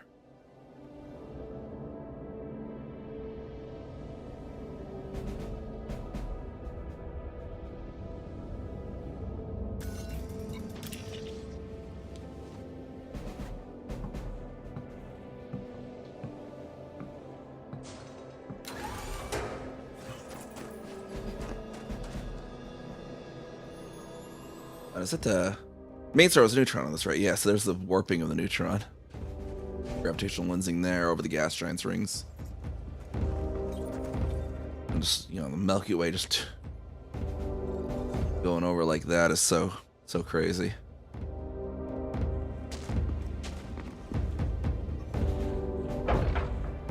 Get that out of the view for the moment.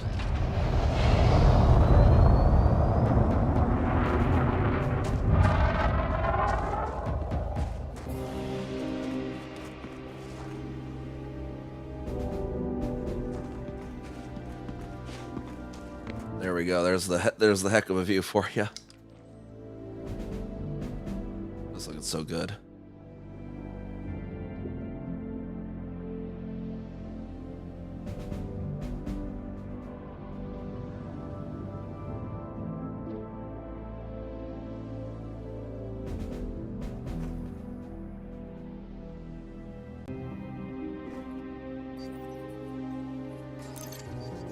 All right. Ship back on in then.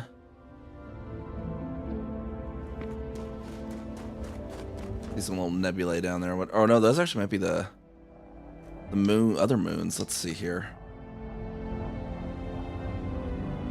Yeah, you can see the other two little moons of this gas giant there in the sky. It's close enough.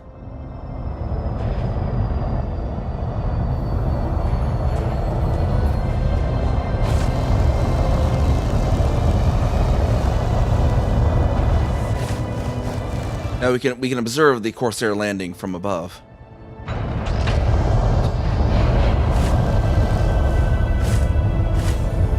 Imagine the Corsair had like a fighter jet canopy where this actually just pops up, so you get up here and you climb in. That would have been kind of cool.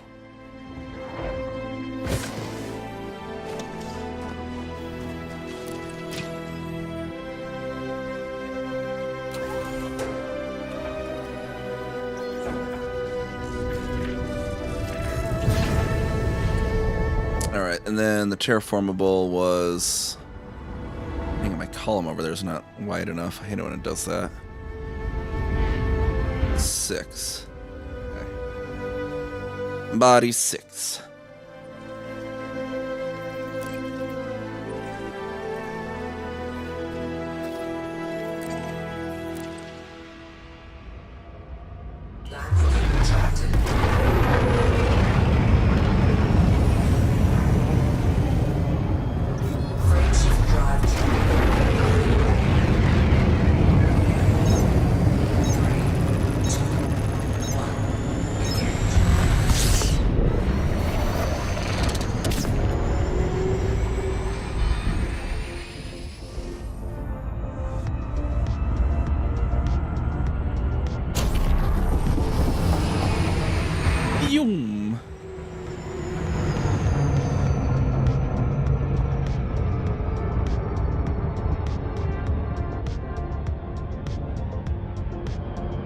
How our paint's looking after all these light years so far. Yeah, still looking nice and pristine. Love it. Oh, we're definitely some paint chipping there.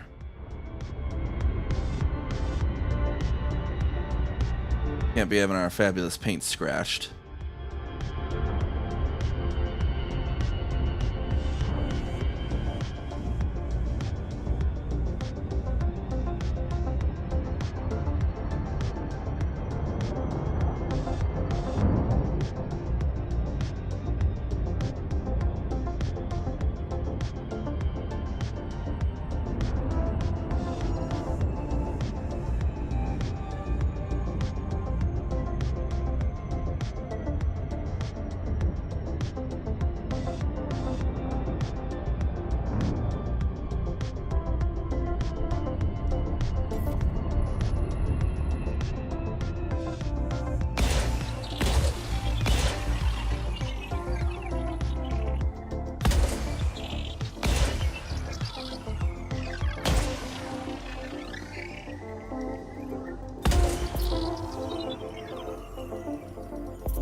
down. Now we're jumping down towards the galaxy again.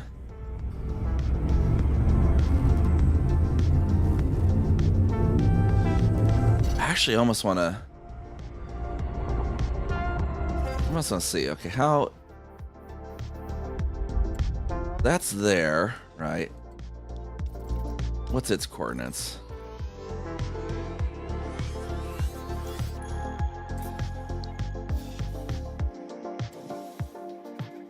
What's the actual Y coordinate there? So it's negative 607 down. What if... We're currently like this high, right? Well, a little higher than this, but... Where do these start to run out?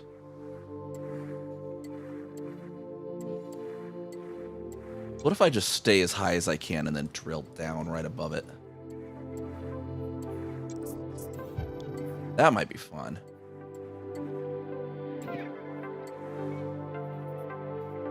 I think we're starting to run out there.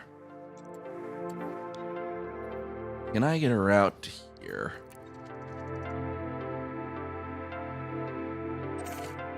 Oh heck yeah. And then we're just pretty much directly above where we want to go. Let me just drill straight down from there. Stay high for a little while. I could probably even go slightly higher, I imagine. Yeah, not there though. Okay, so yeah, I guess it would cray. JMM C70 is oh, it did actually give us a route. Hold on. It like retry. Is that what they updated the plotter? It like retries. See, it fails. And then it's trying again. Interesting. I didn't know they changed that. Let's go see where that takes us then.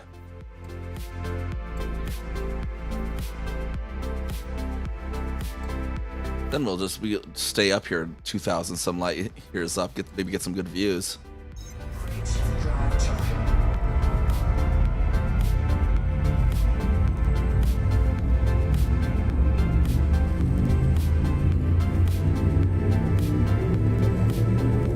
We've reached that system for the day. That'd be a good goal.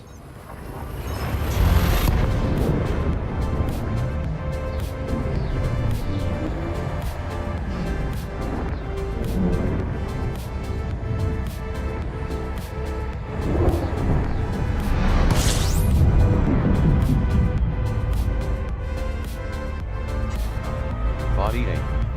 Undiscovered system. Of course, we get more undiscovered neutrons if we go off the beaten path even more. Not that I don't think people are directly going from Summit to Dandelion Anomaly too directly that often. But you know, I like staying up this high from the galaxy, especially if I have the range to route with it.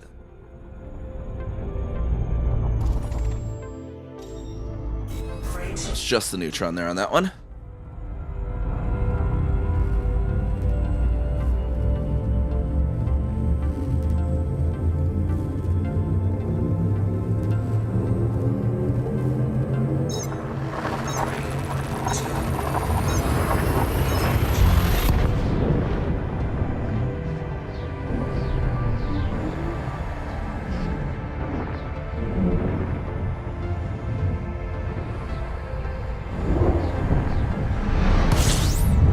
Millisecond pulsar. See, this one's gonna be undiscovered. Body A. Undiscovered system. Oh heck yeah! Undiscovered millisecond pulsar. Frameshift drive operating beyond safety limits. Love it. Body A. Undiscovered system. See how many bodies are in here in total. 4 bodies. Nice. Uncommon secondary star type. What's body B gonna be? We got a... Oh, body B is also a neutron. Millisecond pulsar is... it's a pulsar where it's rotational period, so it's day, basically. If you can imagine how fast it actually spins, is measured in milliseconds. Like, because it's so much smaller than an actual second. So... yeah, basically. Like, basically rotational periods of hundreds of times per second. I think the fastest known real ones, 500. I think it was like 564 rotations per second. But yeah, basically those things. Whenever you see these super wild, crazy neutron stars, they're what's in astronomy called a millisecond pulsar.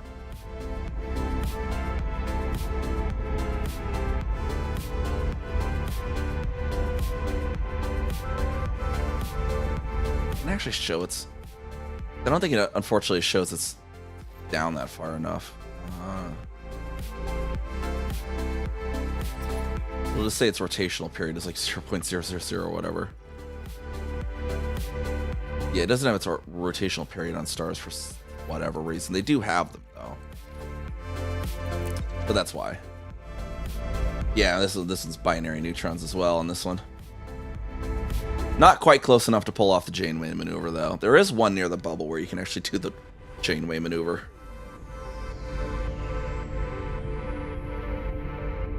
The elite version where you're actually in two cones at once. And in Star Trek, she was just going dangerously close to binary pulsars, but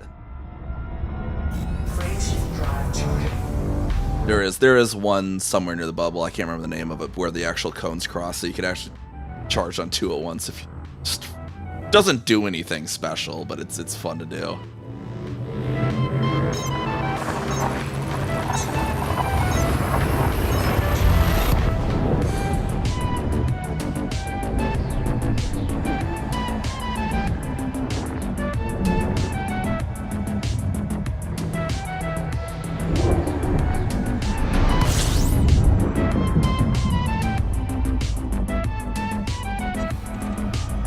Undiscovered system.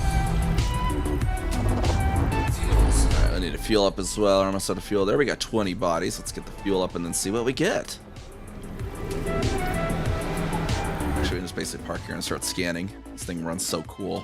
That's another great thing of the Corsair too. Is I can like actually park while fuel scooping and know that I'm not going to overheat.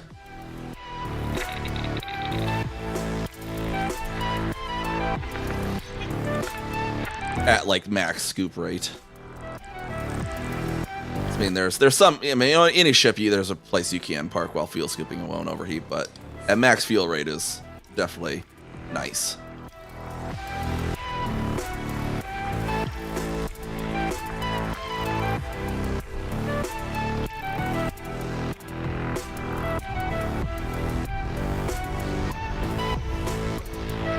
There are some behind the star.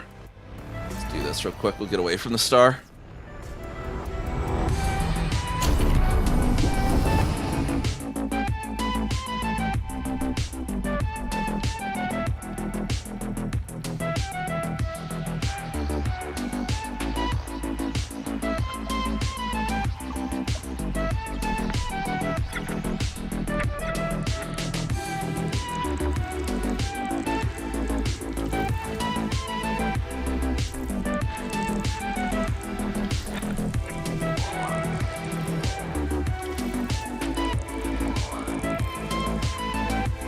Had like blue and green on it. It threw me for a second. I was like, wait, Earth-like.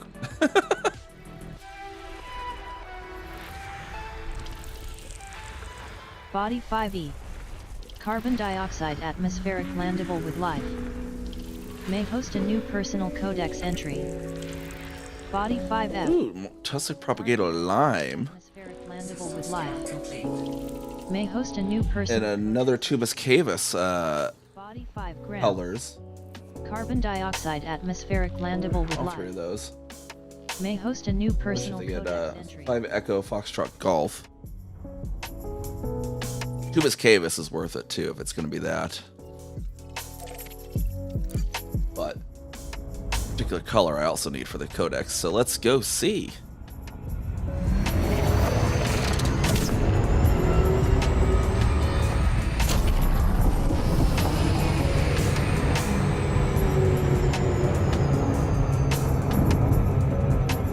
All those up there. Resting my finger too much on that spamming.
2 probes in. We'll see what we get on this one here.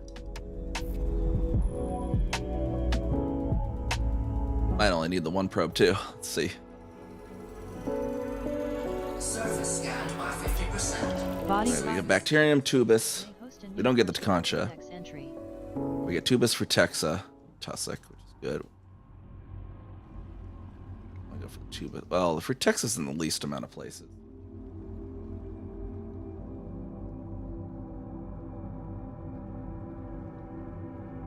Go for 2. Let's go for the other 3 first. Those are the 2 I need for the codex at the very least.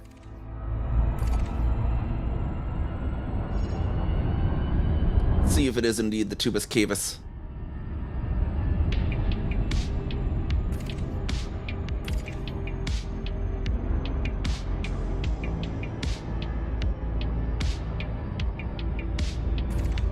Orbital flight engaged.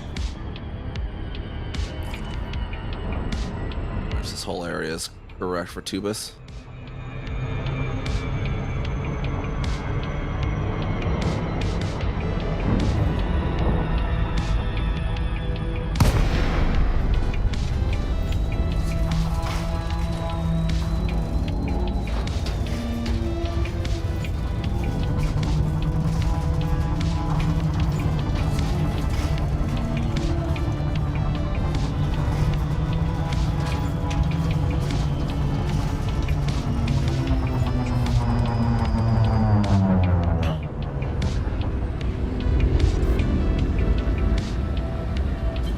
Flight assist off.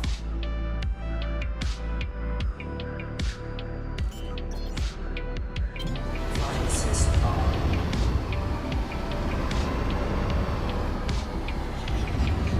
Landing gear deployed. All right, I see bacterium already.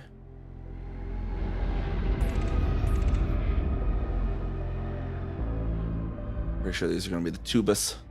They look like the tubus cavus already.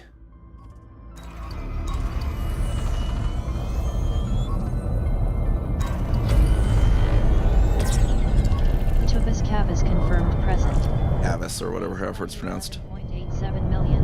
Minimum sample distance 800 meters. All right, I think I see some tussock next to some of the tubus over there too. Let's get out and get these scanned.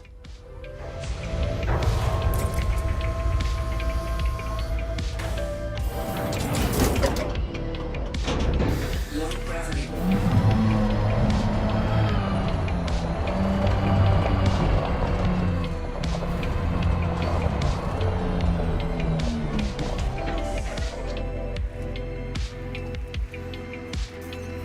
This is the red version, but it still has the purple leaves too, which is interesting. I just gotta find tubus cavus like yellow, where it had like the yellow base and purple leaves. Apparently, that'd be so Niamh coded. First partial sample collected.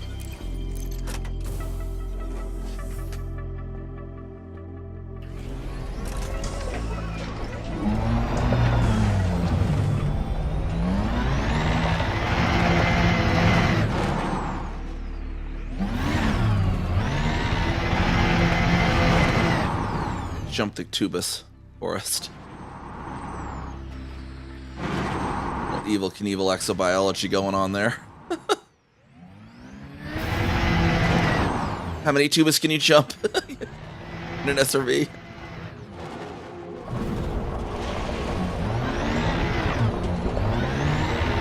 Well, that was not out of the range yet, unfortunately. Distance reached. You've traveled over 800 meters from previous sample. There's some up here, though, I can get.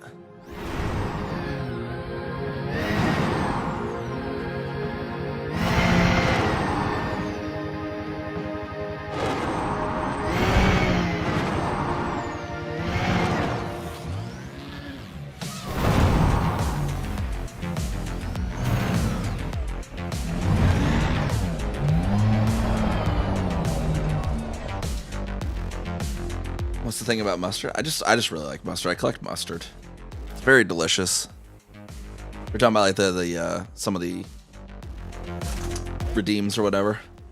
They're just some funny mustard ones. But yeah, no, I collect mustard. I have like whole 20 some different varieties. Second partial sample collected. Such a delicious, versatile condiment.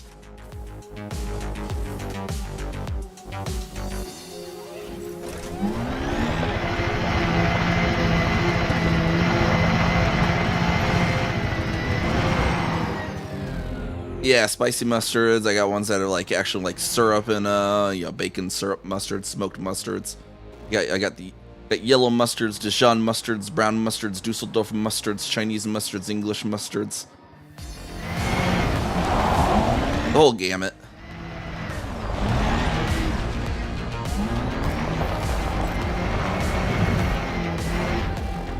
Minimum distance reached. You've traveled over 800 meters from previous sample.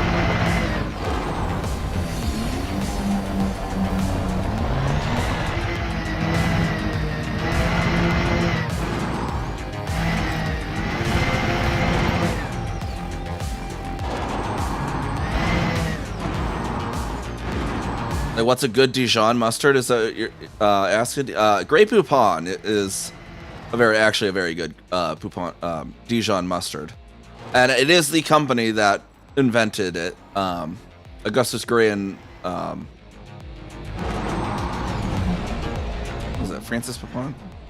I don't remember the founders' names, but yeah, because what Dijon is yellow mustard, but instead of being cut with water or vinegar, it's cut with verjuice, which is also known as white wine vinegar in America. And that's what Dijon is, and their company was in Dijon, and so the actual Grey Poupon company are the actual inventors of Dijon mustard. And it's one of those ones that they still do it very well, unlike French's, which invented the American-style yellow mustard and does not do it well anymore.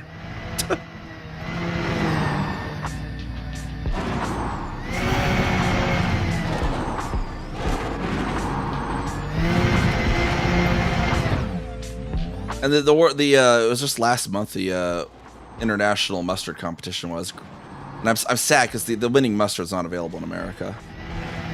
Is Grey Poupon a rare brand? No, it's one of the most common Dijon brands you can find.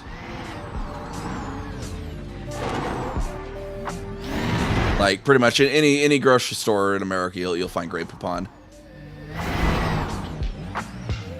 Man, I've ran out of Tubus. Tubus is no longer among us. Go this way then, up here. Apparently, the Tubus just gave up existing after the crater.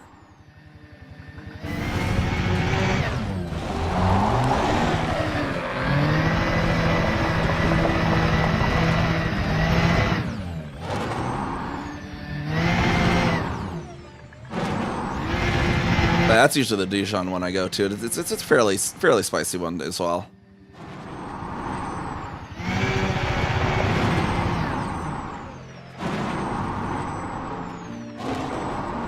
But basically what the mustard powder's cut with is what defines the styles. You got, if it's yellow mustard cut with water, it's considered a British mustard or an English mustard, such as Coleman's. If it's yellow mustard seed cut with vinegar, that's an American yellow style, such as French's. French's invented that at the 1908 St. Louis World Fair. And if it's yellow mustard seed cut with verjuice or white wine, aka white wine vinegar, that is considered a Dijon. And then you have brown mustard seeds, and brown mustard seed cut with water is a Chinese mustard. Cut with vinegar is a brown mustard. And cut with verjuice is a Dusseldorf style mustard. So that's how that all breaks down.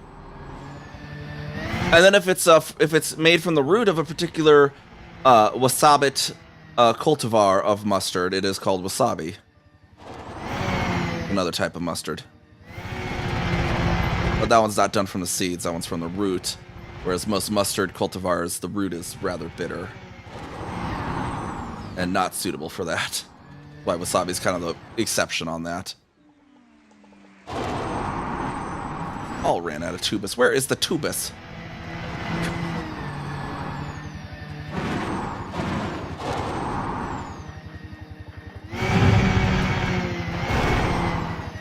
an ad break while I search for Tubus, apparently.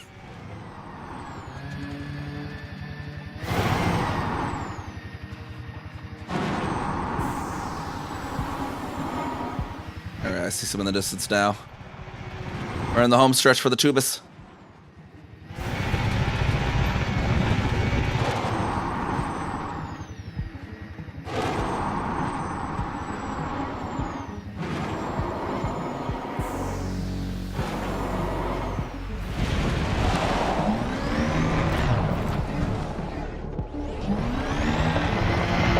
There we go. Tubus and Subtessic right next to it. Perfect.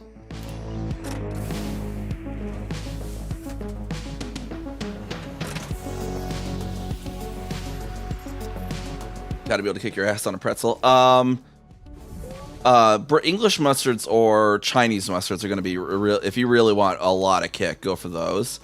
Cause the role of verjuice and vinegar in when you cut the mustard powder down is to lower down its kick a little bit. So when it's cut with water, like the English mustards or the Chinese mustards, it has a lot of kick because the chemical that does that for mustards is allyl isothiocyanate. And the vinegar converts some of it, whereas the water doesn't. So if you get your like Beaver Chinese mustard is a common brand, you'll see it like Chinese restaurants. Coleman's is a very common brand for the British mustard. They're very hot ones because they have none of that dilution of the actual spice.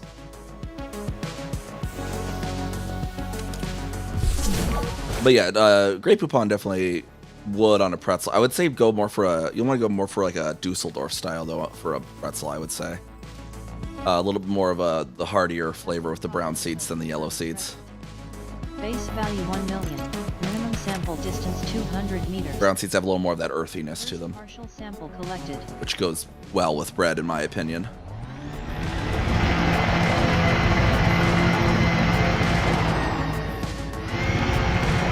Minimum distance reached. You've traveled over 200 meters from previous sample.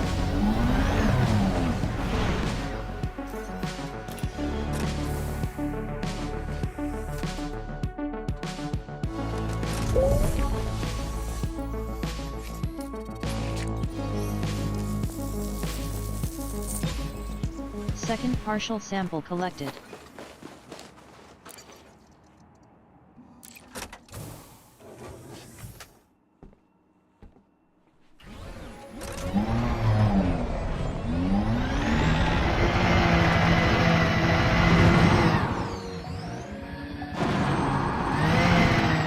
Minimum distance reached.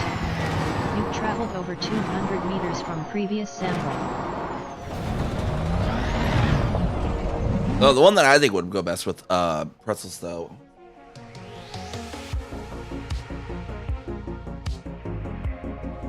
was Terrapin Farms, right? No, Culinary Tours. So there's a brand called Culinary Tours that has a smoked porter mustard. So it's infused with porter beer, a type of beer, and then smoked, and it's a brown mustard. Stone ground brown mustard, smoked, and porter beer mixed with it. That thing would go amazing with pretzels. And it has a fair bit of heat.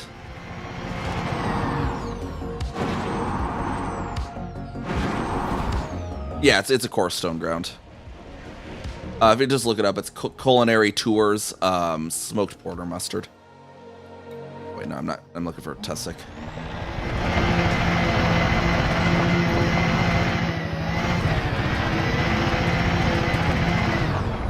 That's one of my actual favorite mustards too. It's just so flavorful.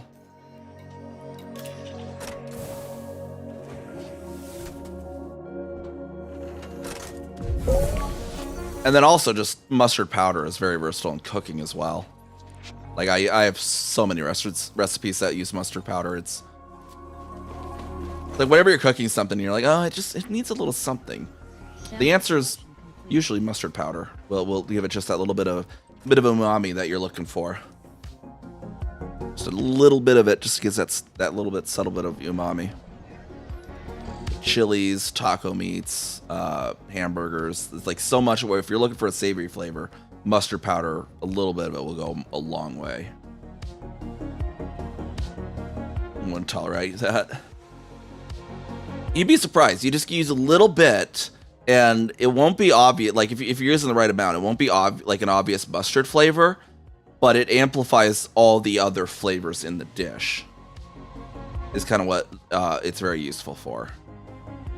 Kind of like MSG does. It almost acts kind of similar in that. If you're using just enough of it, it hides behind it all, and yeah, because I've even served some, like, taken some of like my little smokies and stuff to parties, and there was someone that I was friends with that used to live here, and he hated mustard. He couldn't stand it.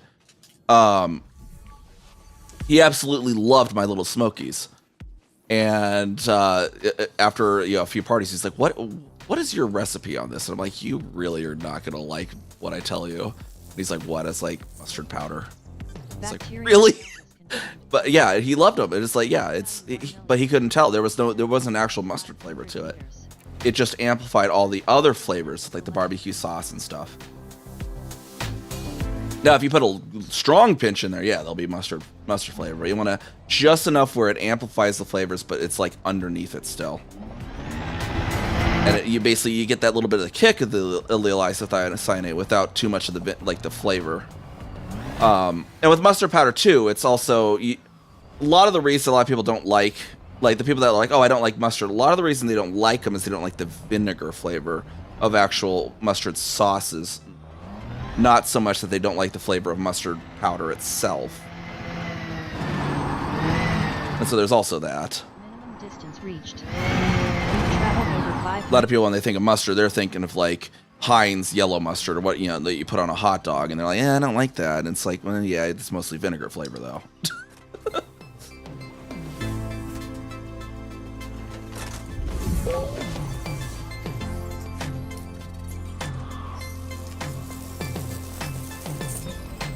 Second partial sample collected.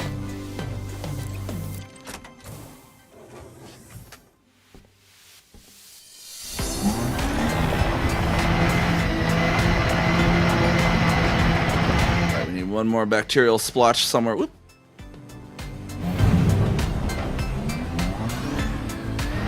Recovered. Oh, was that one? I see one that might be in range, might not be. We'll see. Reached. Yeah, it's gonna be in range. Let's get the ship in then. Previous sample. And we'll have to fly to orbit to go to a place where the free Texa is.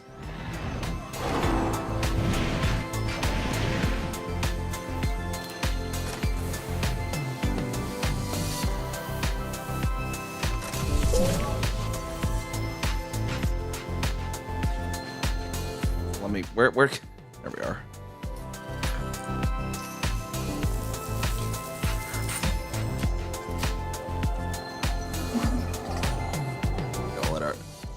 Catalog that, and then we just gotta let our ship come in.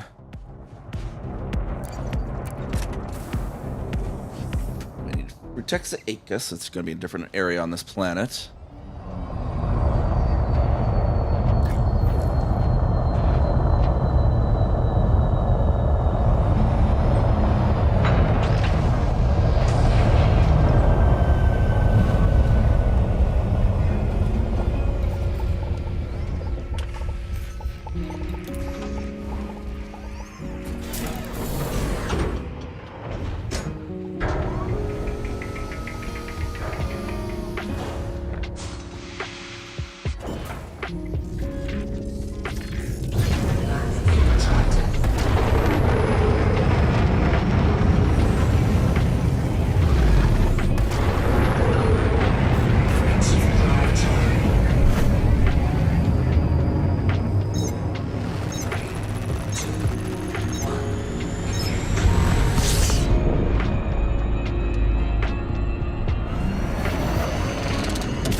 A bunch of different little spots there.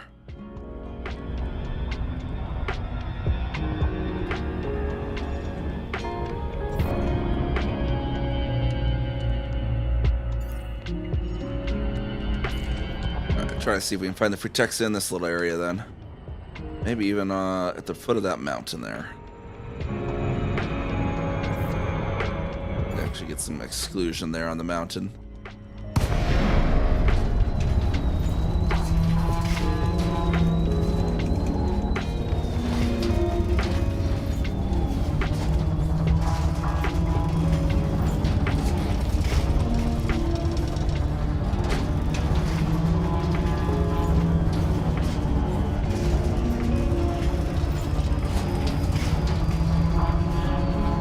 It was kind of weird how the discovery mode makes the atmosphere black, which just kind of doesn't make sense, but it is what it is, I guess.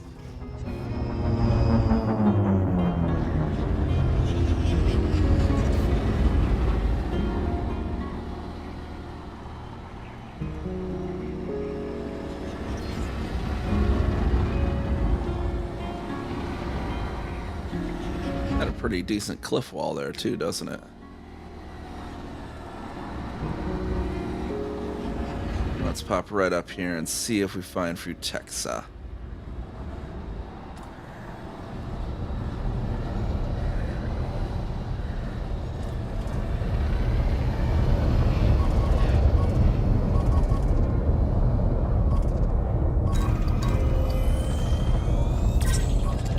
Frutexa ACUS confirmed present. Base value 7.77 million. Minimum sample distance 150 meters.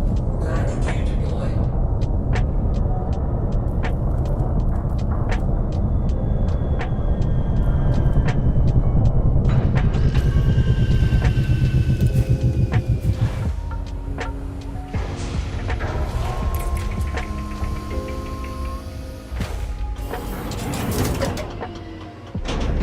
Low gravity.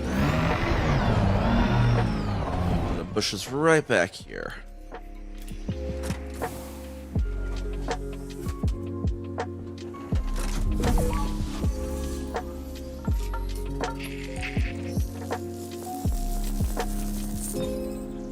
First partial sample collected.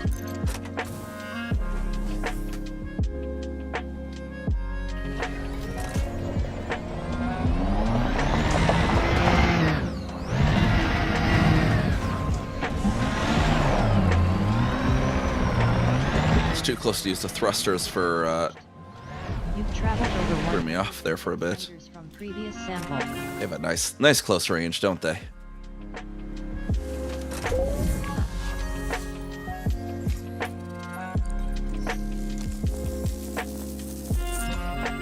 Second partial sample collected.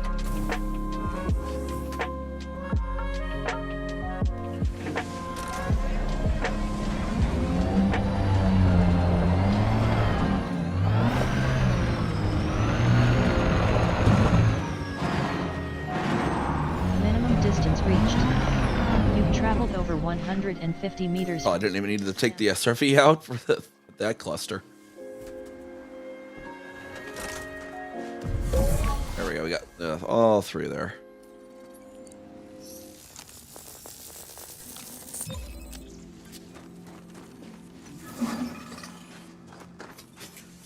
Sample collection complete. Yeah, out of 5 Foxtrot.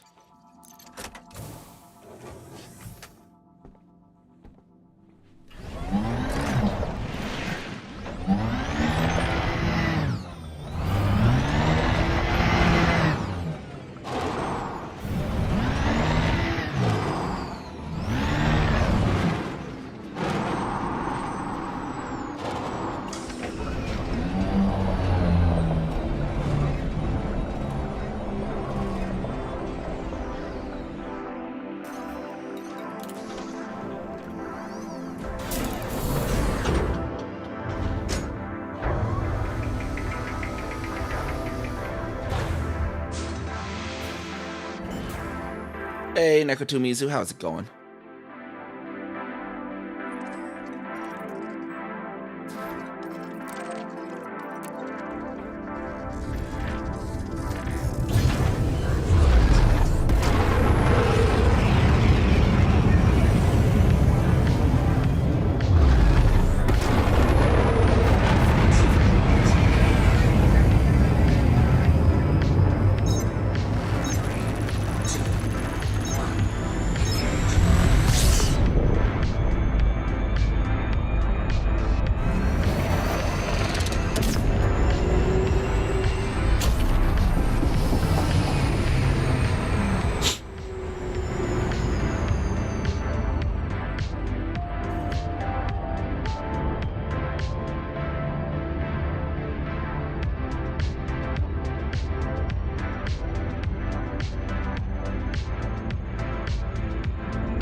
we go. This one should hopefully have all the same stuff.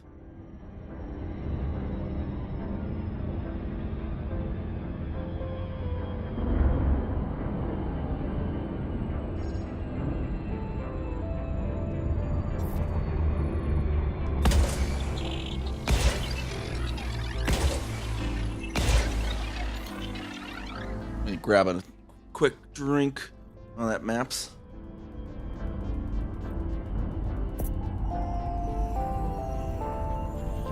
Surface scanned by 50%. Surface scan complete.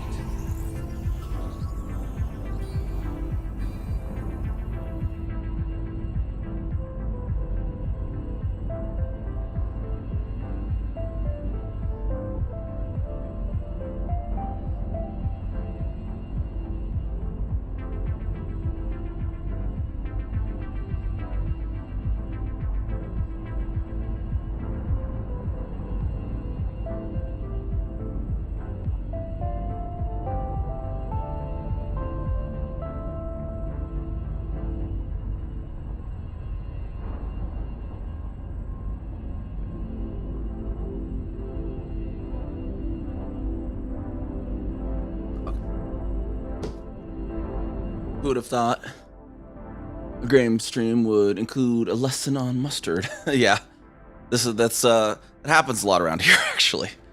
I've been watching it playing on another screen. Blasted someone drones cash to hell in a handbasket. Nice. Straight for the Cobra was overkill. Yeah, you got the flechettes or flechette launchers are actually really good for if you want to like bomb settlements too, because the flechettes will actually ignore shields. So you're doing damage even if the guards put their suit shields up. You'd still just do damage directly to their suit.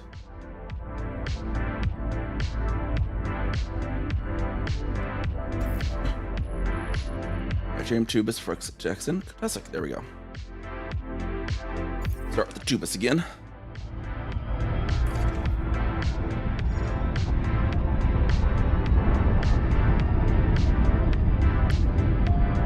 Oh yeah, they're so nice. The flak's good too, but the flechettes are even more effective because of that. Just a bunch of exploding knives, basically.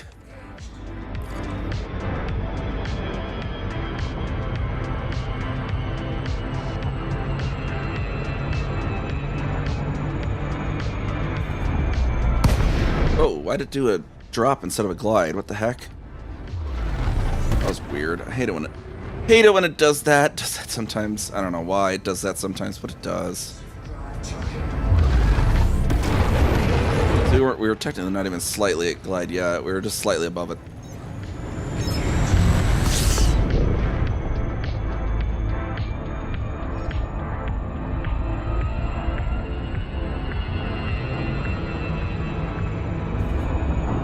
I think I saw like the moment before it happened, like it did, like the altitude meter, the altimeter was like went red for a moment. So I think there's like a bug every once in a while will think you're underground. I wonder if that's what causes that, where it like suddenly flickers underground. I was gonna take away back in the NACAL to be IVE round. Turns a 105 into a shotgun. Yeah, sort of. Yeah, they're like the flechette rounds are actual shotgun round that basically are just, instead of being pellets, they're actual like needles.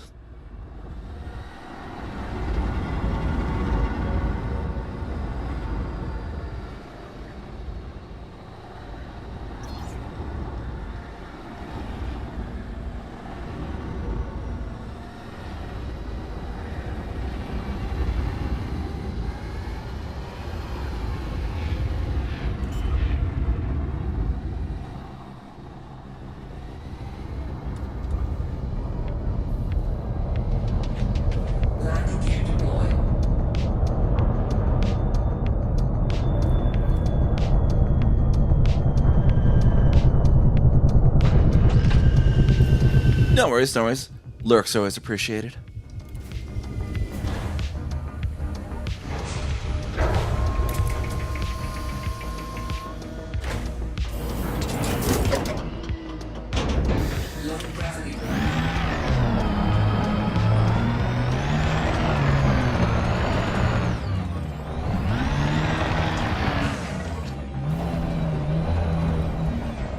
we got the red and purple leaves again.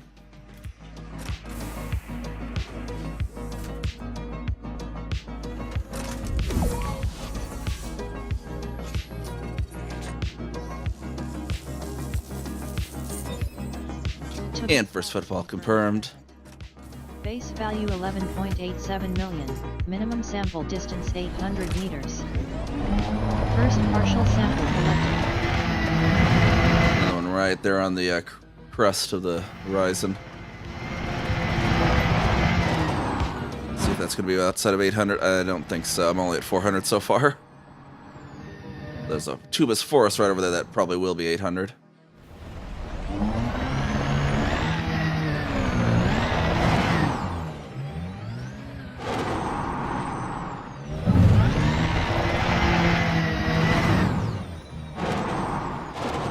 Distance reached. You've traveled over 800 meters from previous sample.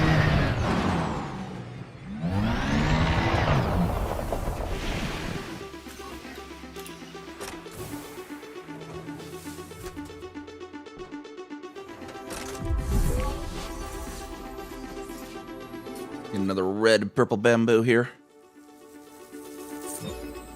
Second partial sample collected.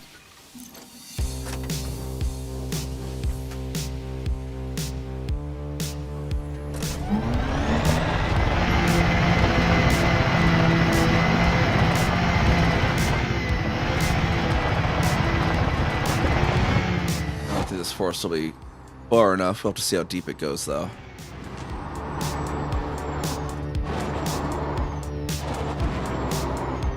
Dozens there might be, though. Minimum distance reached. You've traveled over 800 meters from previous sample.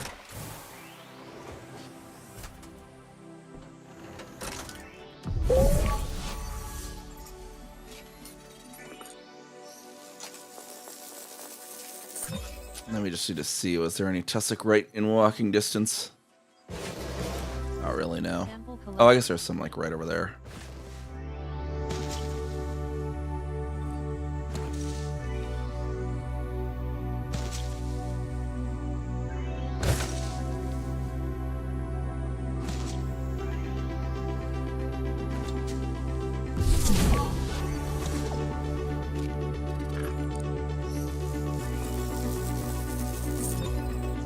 Tussock propagato confirmed present.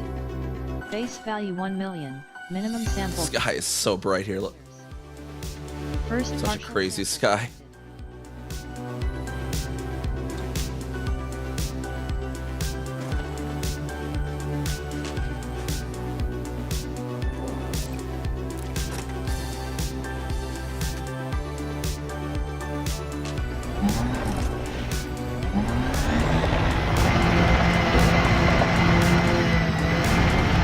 Distance reached.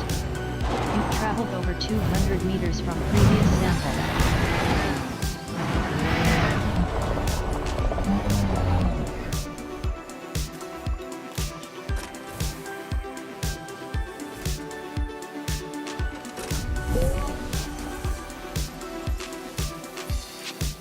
Be weird having a galactic day and night rather than a stellar one. Yeah, I mean, at this point, yeah, like, the galaxies probably gives this planet more light than the actual star of the system.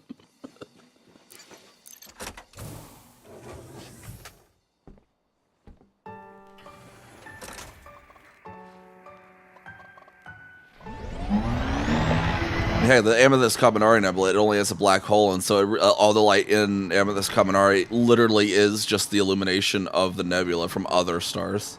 You've traveled Why that system's so cool looking. So you're on the planet and everything's kind of just glowing this super dim purple because that's all the only light getting there.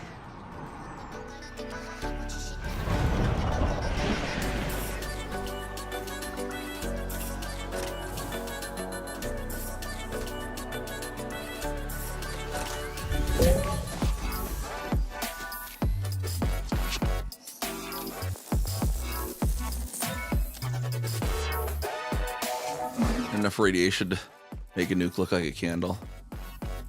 I mean, this here, you wouldn't really begin to, it wouldn't be too weird for radiation wise. I mean, it's a lot of light, but It's not like you're so close that you're going to be getting super doses of like X-ray or anything. 'Cause, I mean, the Earth gets like, you know, the whole Milky Way too in light. It's just edge on instead of pancake on like this. Distance 500 meters. First Skies at night are big and bright outside the galactic plane. Yeah. So, yeah, it's like so bright.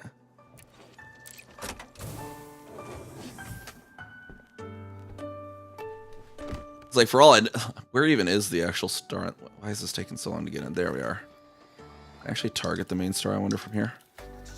I don't know, I have to see. I don't even know if the actual main star is in the sky here. This could be the night side, because I noticed we've been visiting planets earlier, and I was on what would actually be the night side, and it was like fully daytime, so could very much still be the case here. Go a little further.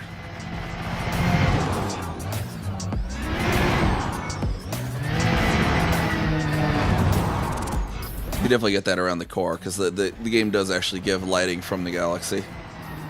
minimum distance reached. You've traveled over 500 meters from the previous sample.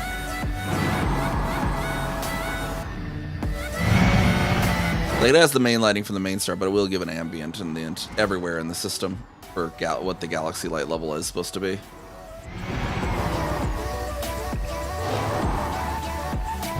And if it's like in a nebula, it'll be a colored one as well.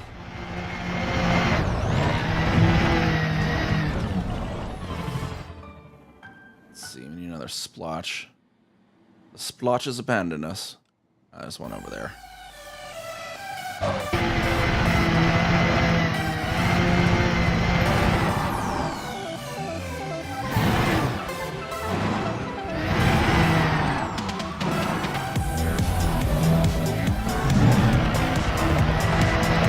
Right past the forest, if I saw correctly. Yeah, there it is. I see it.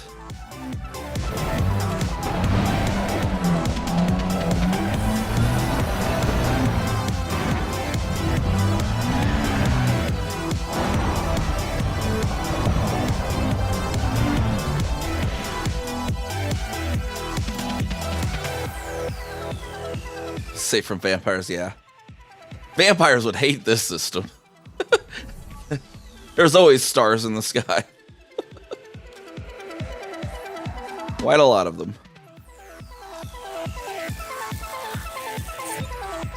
Second partial sample collected.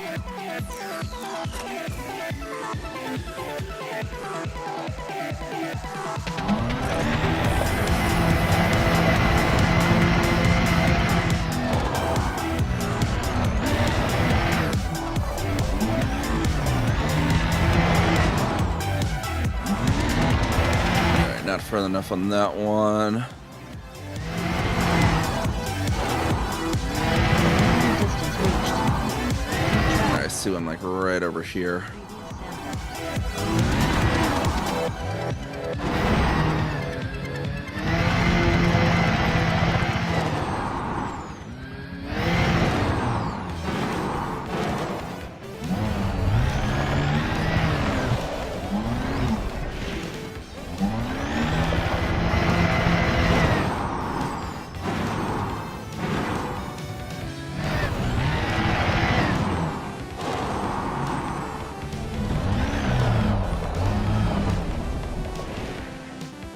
Ship recalled.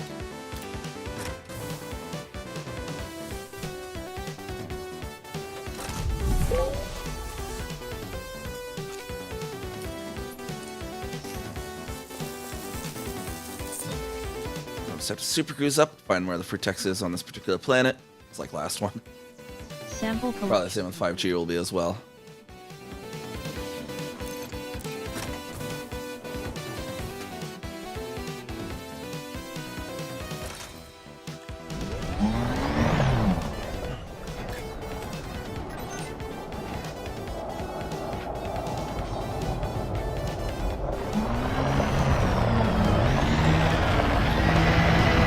Going an awful far way there, ship. What the heck? Ah, geez, and it like rammed into the planet super hard apparently too. And that's why you have shields on exploration ships. Because the autopilot sometimes is just dumb.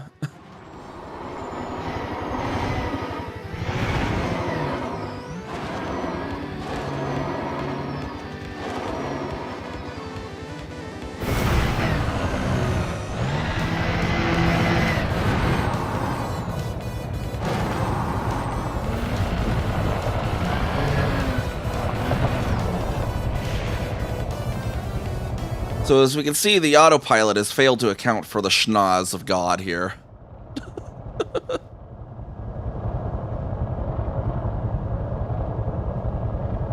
The Corsair has underestimated the size of its own nose.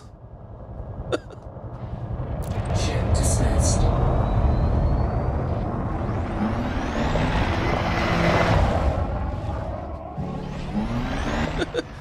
It was sniffing the planet. Ship recall. See if it does any better this time.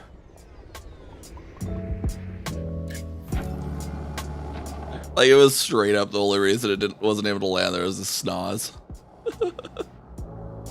Don't tell me you're trying to come in again at the same exact spot. Okay, good. Looks like it's going a little bit lower this time.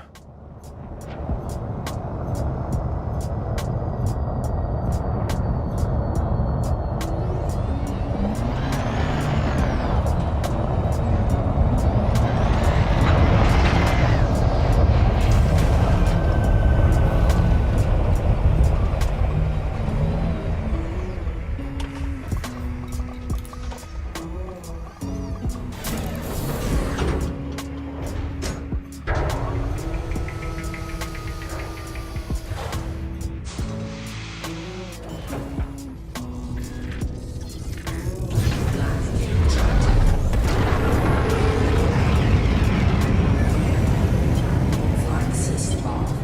Flight system off. French drive track. This was the same game that has strict criteria where before the player can put down a ship and an autopilot that just tries to slam it down at random. Yeah. I mean, the bug's been happening since 2019. It's so intermittent, but yeah, it's always like, yeah, never run a shieldless exploration ship, because every once in a while that auto lander will just decide to slam into the planet for no particular reason.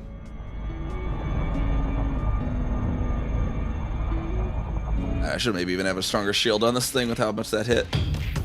And Nelson0707, thank you for the follow. Welcome to the Storm Chaser crew. Alright, I need to go, and I need to find for Texan now on this one. And you got the orange spotted spine foot for your first catch of 3.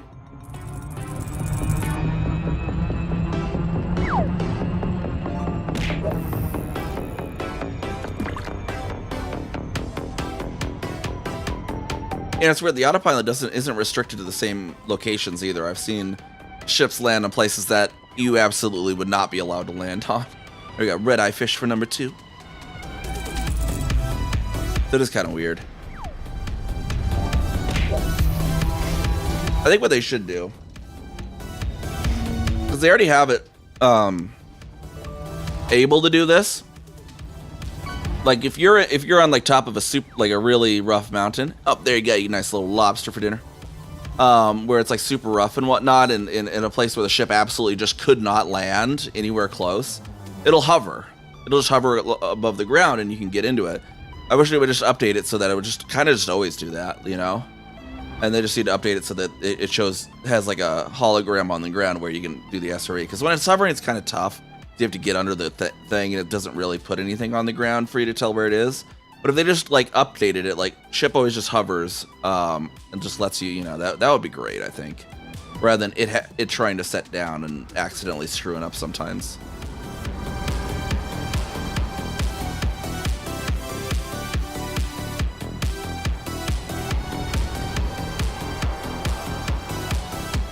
There should be some protects in this area. And then there are those times when the autopilot tries to bring the ship down.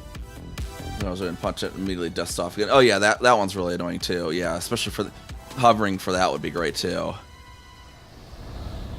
Wasn't the time? Oh, the time I was with Minnie where we were landing on the Via Gravitas, the 45G planet, and I called my ship back in. And it came and it like hovered like, you know, 50 feet off the ground. It was hovering there for like 2 minutes, and then also it just decided just to plummet the rest of the. We're just like, what are you doing, ship? Come on, ship, come on, ship. And then it just gave up, like, bump, all the way down. I was like, oh my god. That one was kind of funny. All right, here we got our Texa now. Get our landing gear down.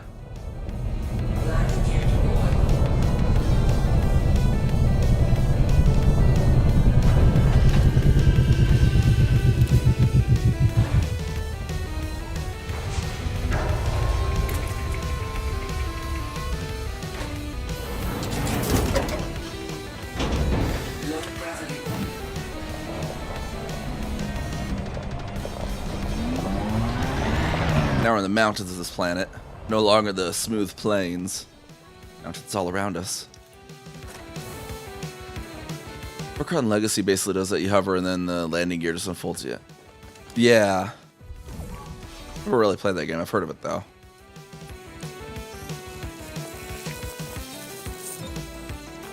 Frutexa Acus confirmed present.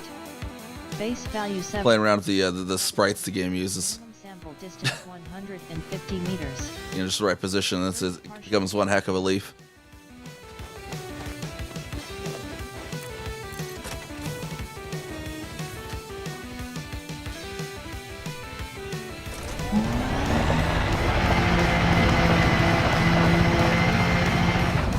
And this bug's annoying too. It's like, for some reason the chat box gets weird. Every time you get back in your SRV, you have to like look at it, otherwise it causes like frame rate lag for some weird reason.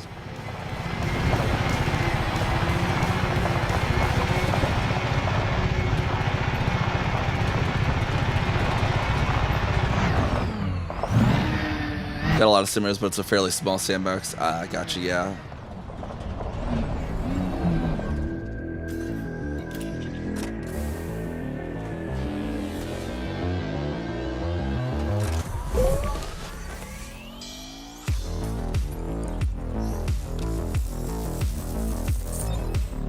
Second partial sample collected.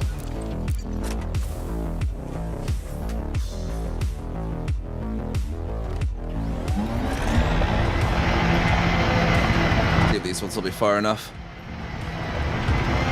I think they will be. Yeah, there we go. Traveled over 150 meters from previous sample. Perfect. Get those nice and scanned then.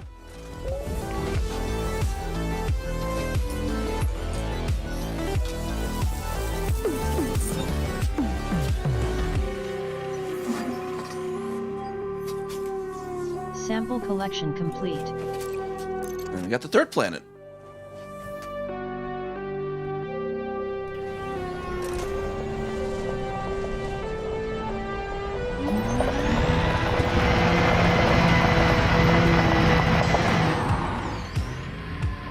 Right on over there.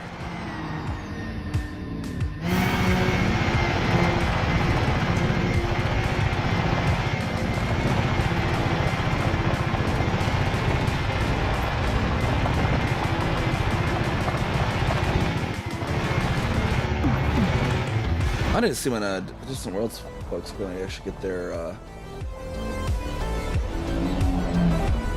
think they said they were delayed on getting the registrations open. They were supposed to be open already for Distant Worlds 3. Let me look here. So many Discord servers. Like everyone has to have a Discord server. I mean, where did I put FleetCon?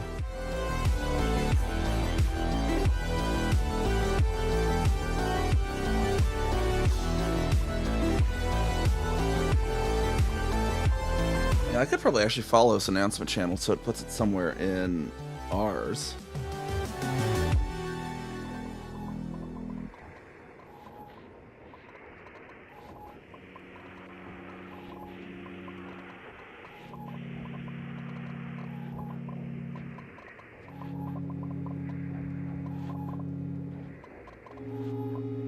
There, I'll just have it posted to the exploration channel then. Yeah, the Distant Worlds 3 registrations are supposedly going to be opening up here soon. They apparently wanted to get them done by the end of May, but they said they got delayed. So I imagine it should be by the end of June. Distant Worlds 3 will open for registration. So I'm really looking forward to that. It's gonna be great. Distant Worlds 2 was great. I'm looking forward to see what Distant Worlds 3 will bring us now that we got Odyssey and exobiology and all that stuff now.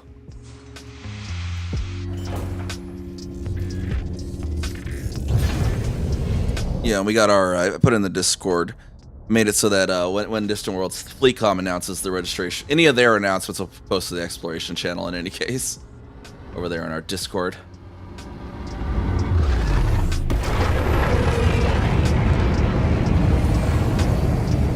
I just need a 5G.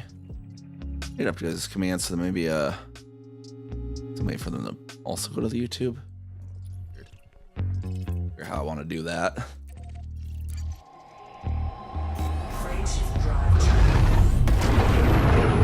I think the tough part with the YouTube though for those commands is YouTube, unlike Twitch, it's not like your chat isn't always the same URL. With YouTube, every single stream has a different chat box URL. That's the part of the problem with that.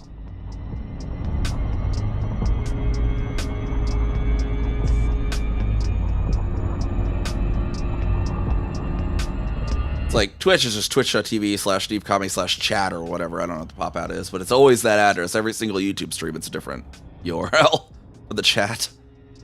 So that's what makes that kind of tough.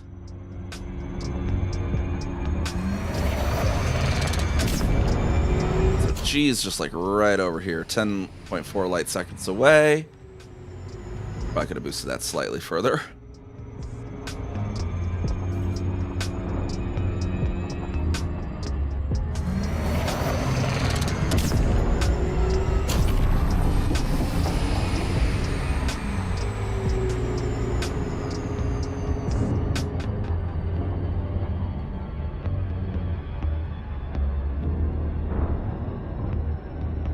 That's one kind of things that every time before I stream, I have to go actually update the OBS doc just so I can actually see chat in YouTube.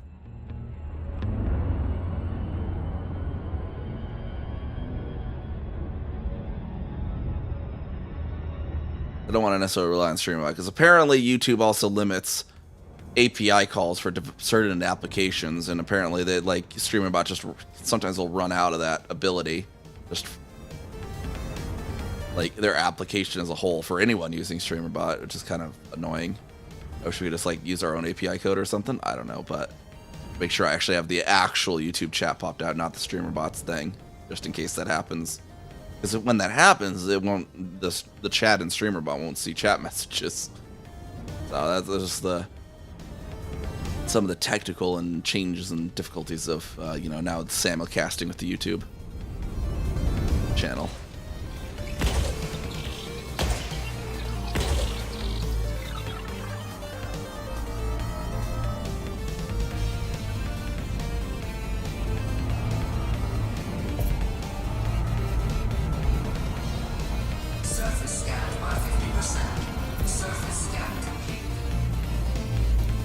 Here at the tubus. Got like an ice cap here with nothing on it too.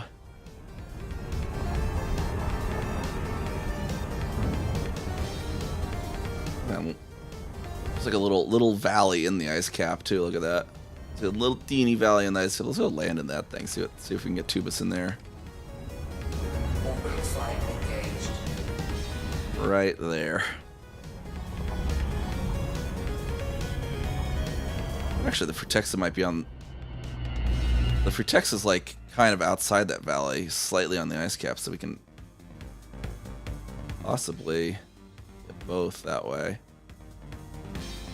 Frutexa in the mix if we just like land there.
I need to tubus this direction before landing.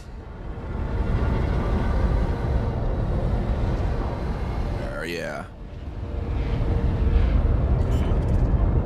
Then behind this ship will be, so we're at like 330. We'll go south for most of the stuff, and then mostly north for the other stuff.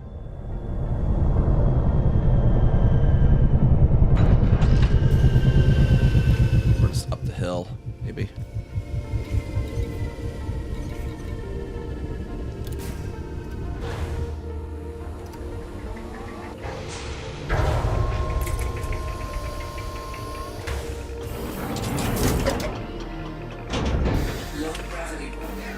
Might as well just get the tussock first, I guess, since we kind of landed on it.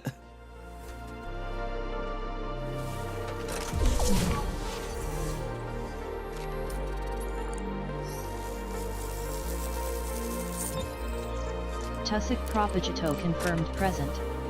Base value 1 million, minimum sample distance 200 meters.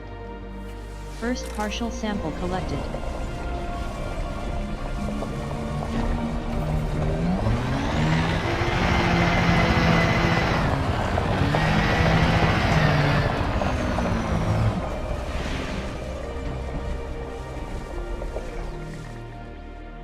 It's like right at 200. Let's see if this works. Minimum distance reached. Oh yeah, this one's just outside the radius. Perfect. Sample.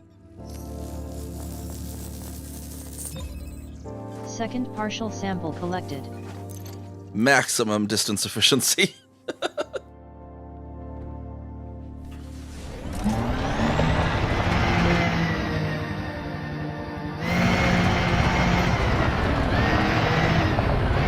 Minimum distance reached. You've traveled over 200 meters from previous sample.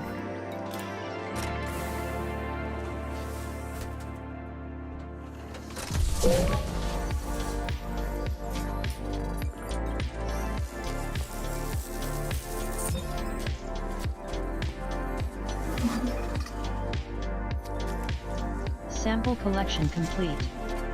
Little baby Tubus right there, sitting all alone. Got ostracized by its family for being such a little Tubus.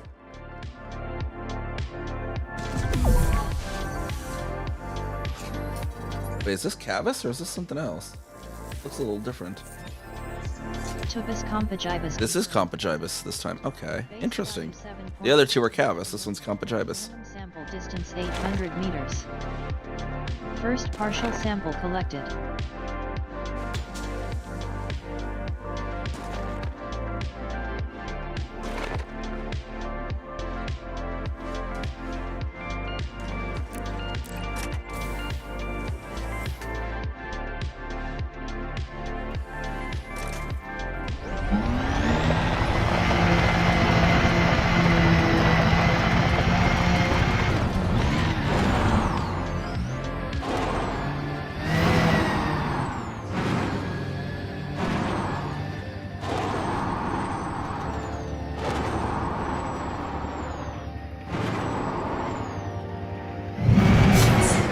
Bonk. There we go.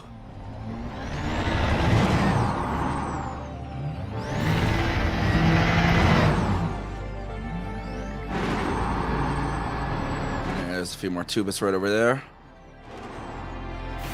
Minimum distance reached. You've traveled over Just outside minimum distance too. sample.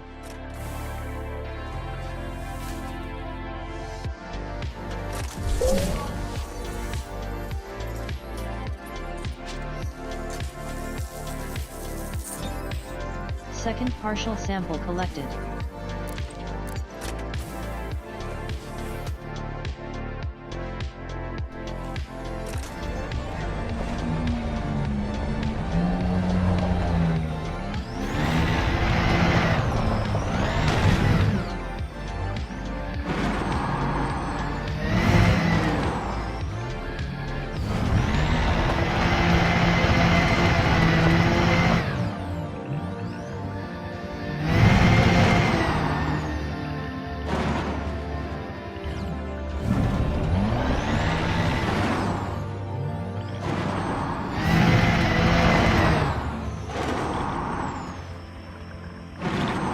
It's kind of a shame they haven't updated the wave scanner for detecting biologicals too in exobiology.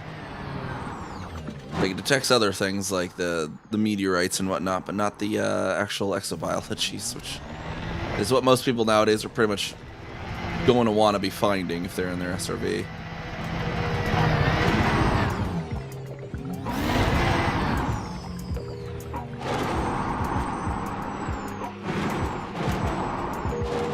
One right over there, over the crest.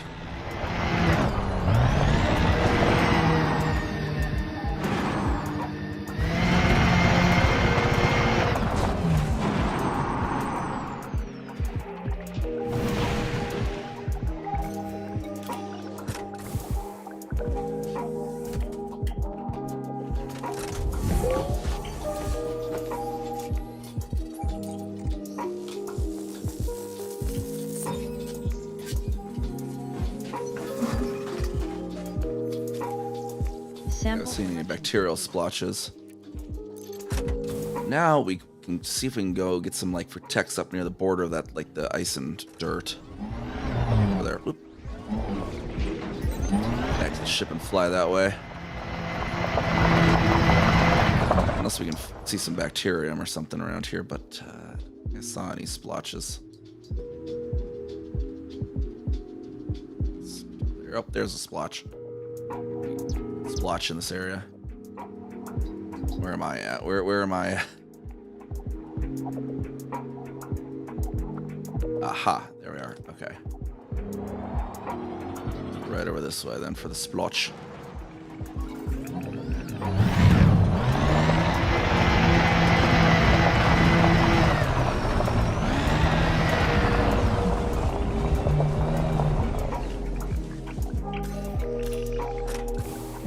Nice little, lovely little valley we have here too, especially because you get the little ice cap over there too. Gives it a little bit of differences in the scene.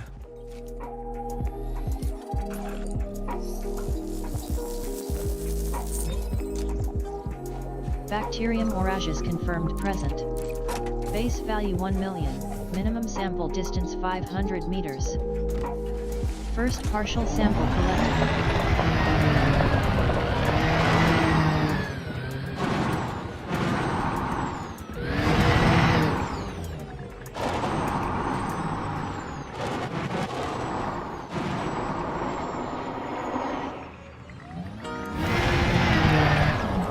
Minimum distance reached. You've traveled over 500 meters from previous sample. One right in front of the ship.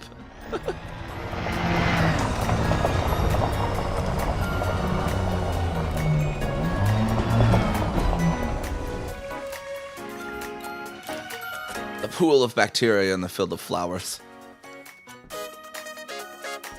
And none of all the flowers like just not getting near it. Like, ew. Royal sludge. We don't want to touch that. Second partial sample collected.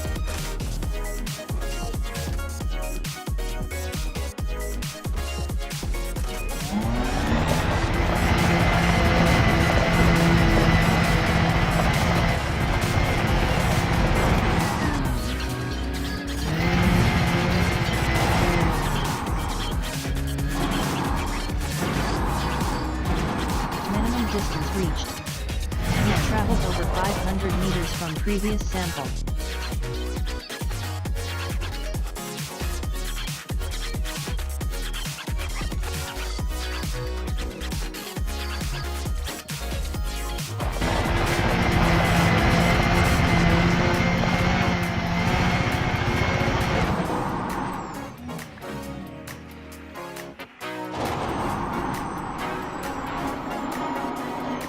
Just fly all the way to it.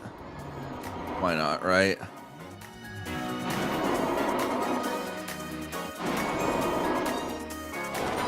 Apply the brakes for landing.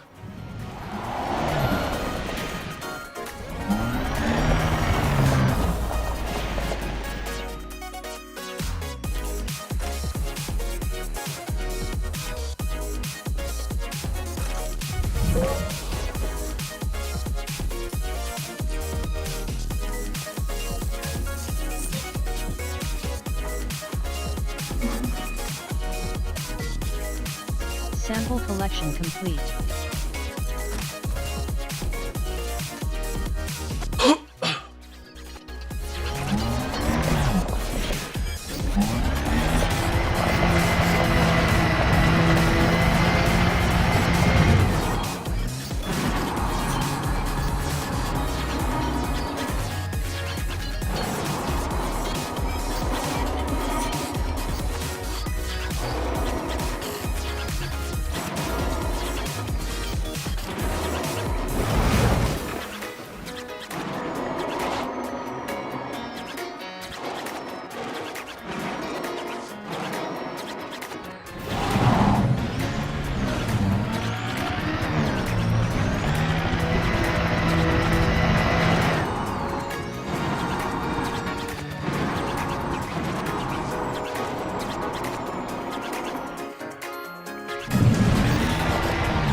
Alright, in we go.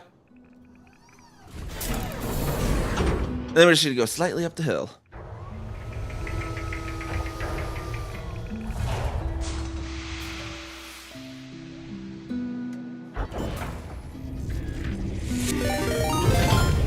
Hey, Lemon Drop 431, what's going on?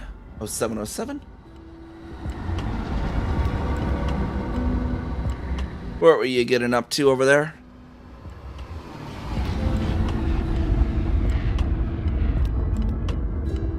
Alright, so we need to go, I think, up here should be the Frutexa.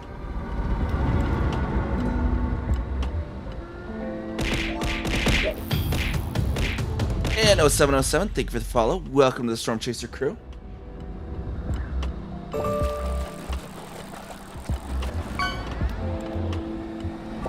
And you got the red disc there.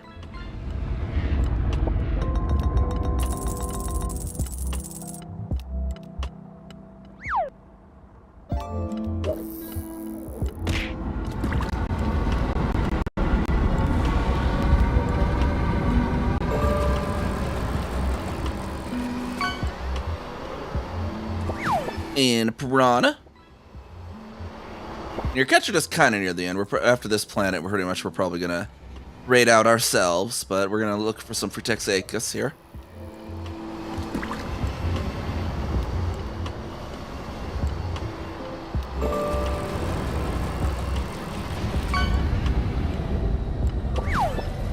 Suppose there should be some on this border here with the snow.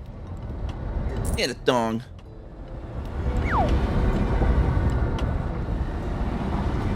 Oh, and the fish boost has started.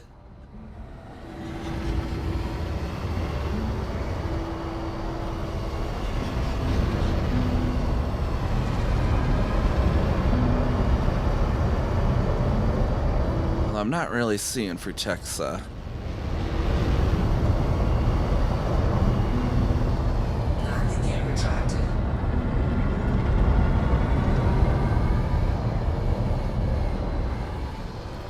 Maybe even slightly into the ice cap then.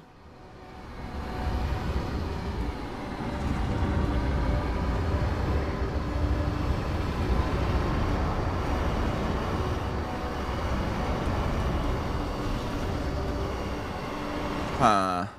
Yeah. Not seeing the Frutexa I'm looking for. Crossover area.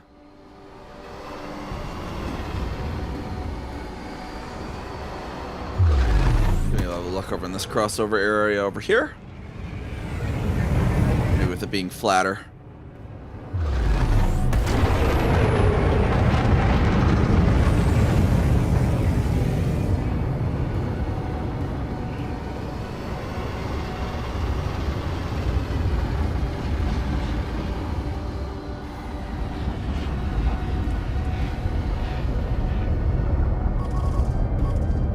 See if this is the Frutexa.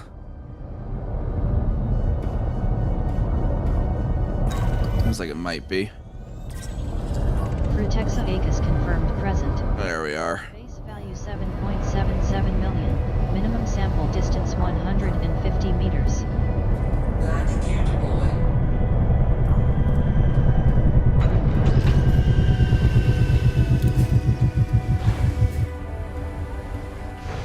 We're kind of landed in like the kind of the biome blend of the planet there. Low gravity.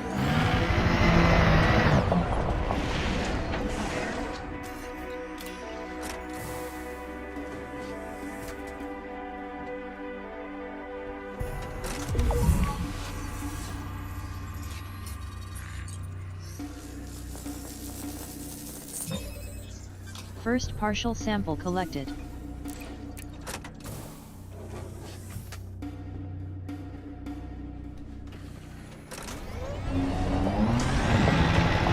That makes for kind of a cool scenery here, though, with the blending going on.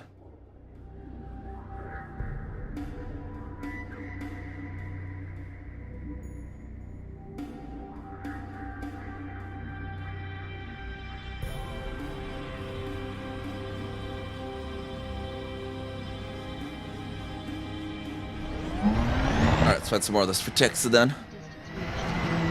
You've traveled over 150 meters from previous sample.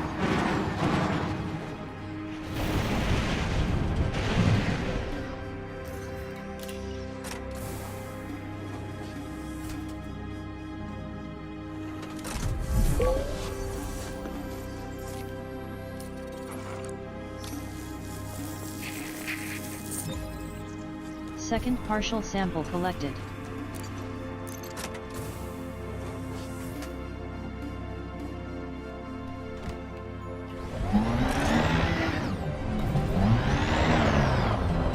These ones might actually be in range.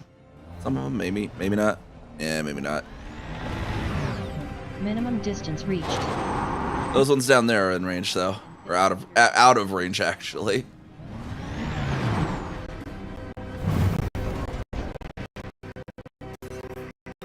We want stuff that's out of range.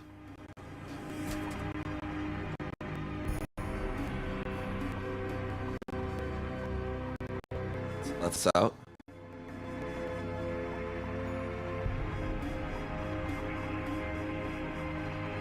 Taking a weirdly long time to let us out.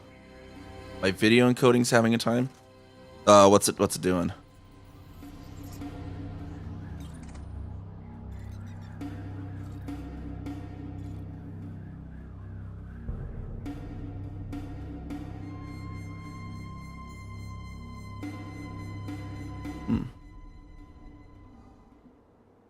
I wonder if that might have been a temporary. The internet might have been a temporary disconnect. Oh yeah, possibly glitching out. Yeah, if the SRT is over like. Oh, is it still doing it? Yeah.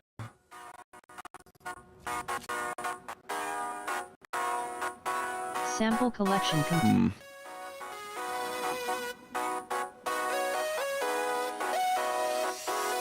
Yeah, it could be frame rate issues or the internet issues, possibly.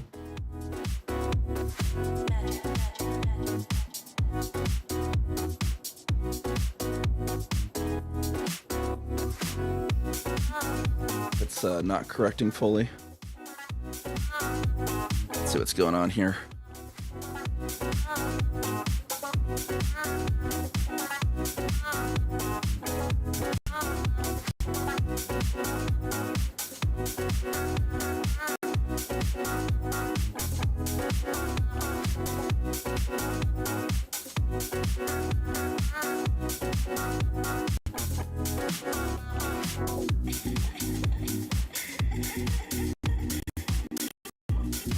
Oh yeah, the upload speed's crapping out.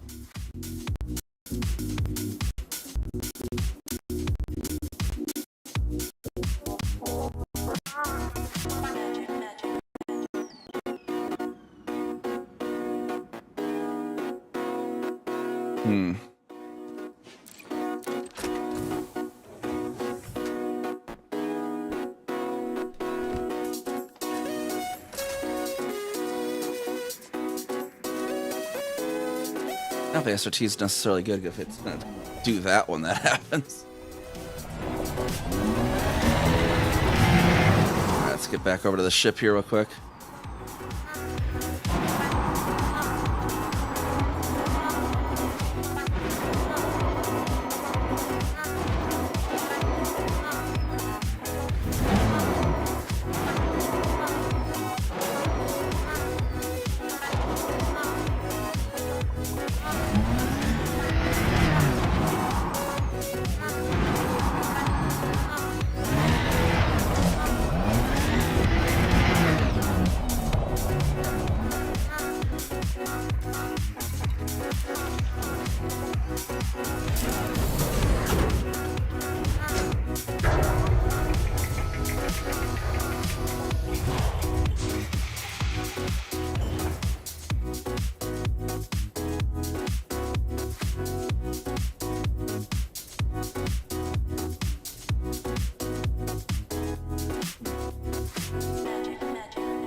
Thing here.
That's not.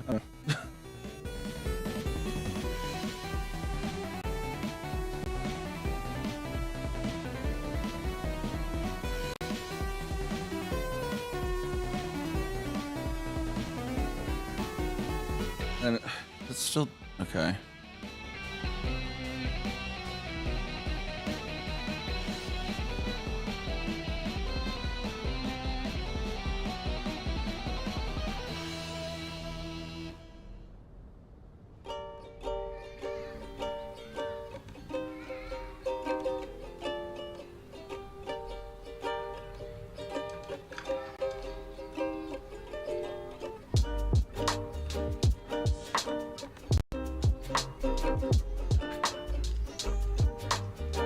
Let me grab some real quick here.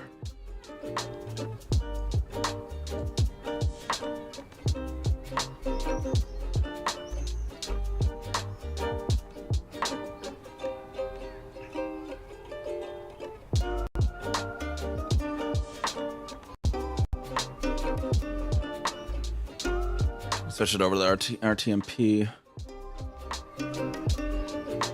See how that does. See if that does any better.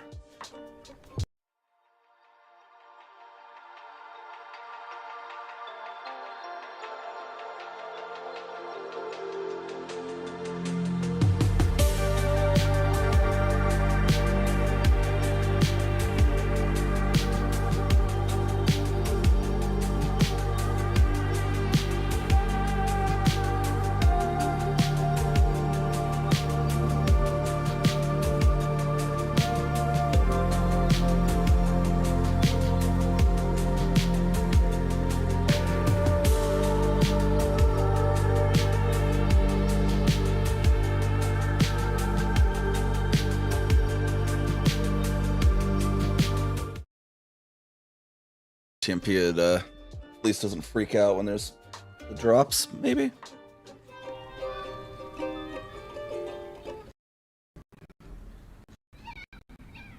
Which I'm sending the data. Yeah, it's the issue my ISP keeps having in that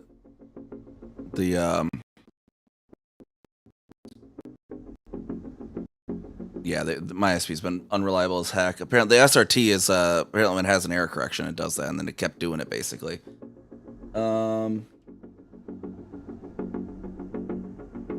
See, who knows if this looks at all any better when it's in RTMP mode, though. Might be stuttery instead of broken up, though. See how that's any better.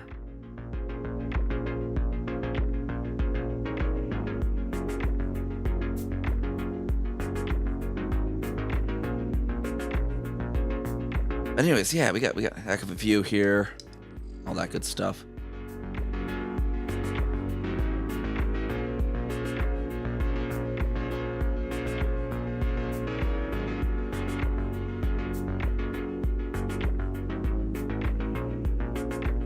So yeah, it's just my ISP's like upload is just tanked. I mean, we're basically planning on raining out now, anyways. I just kind of also want to see how this looks when I was doing that.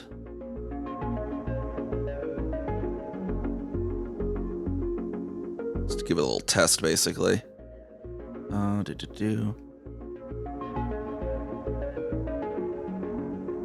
Basically, yeah, in that graphic you were seeing was when I actually stopped streaming. So what I actually did is I actually ended the stream in OBS and changed it over to RTMP instead of SRT. SRT is supposed to error correct, but I guess it gets kind of pixelated sometimes when that happens. So it keeps happening like it was. That was a little much.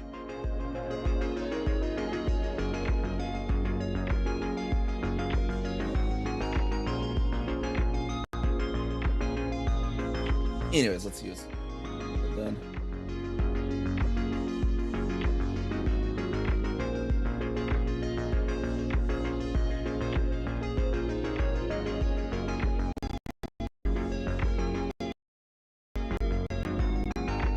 Have I ever rated case? That's a good question. I don't even know. Got our wrap ups now.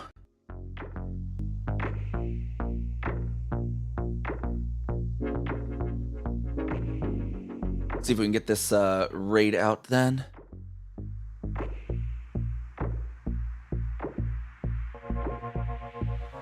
Yeah, let's say, yeah, Case Luther looks like they've been going a little bit, but we'll get a raid over to them. Another Elite Dangerous VTuber.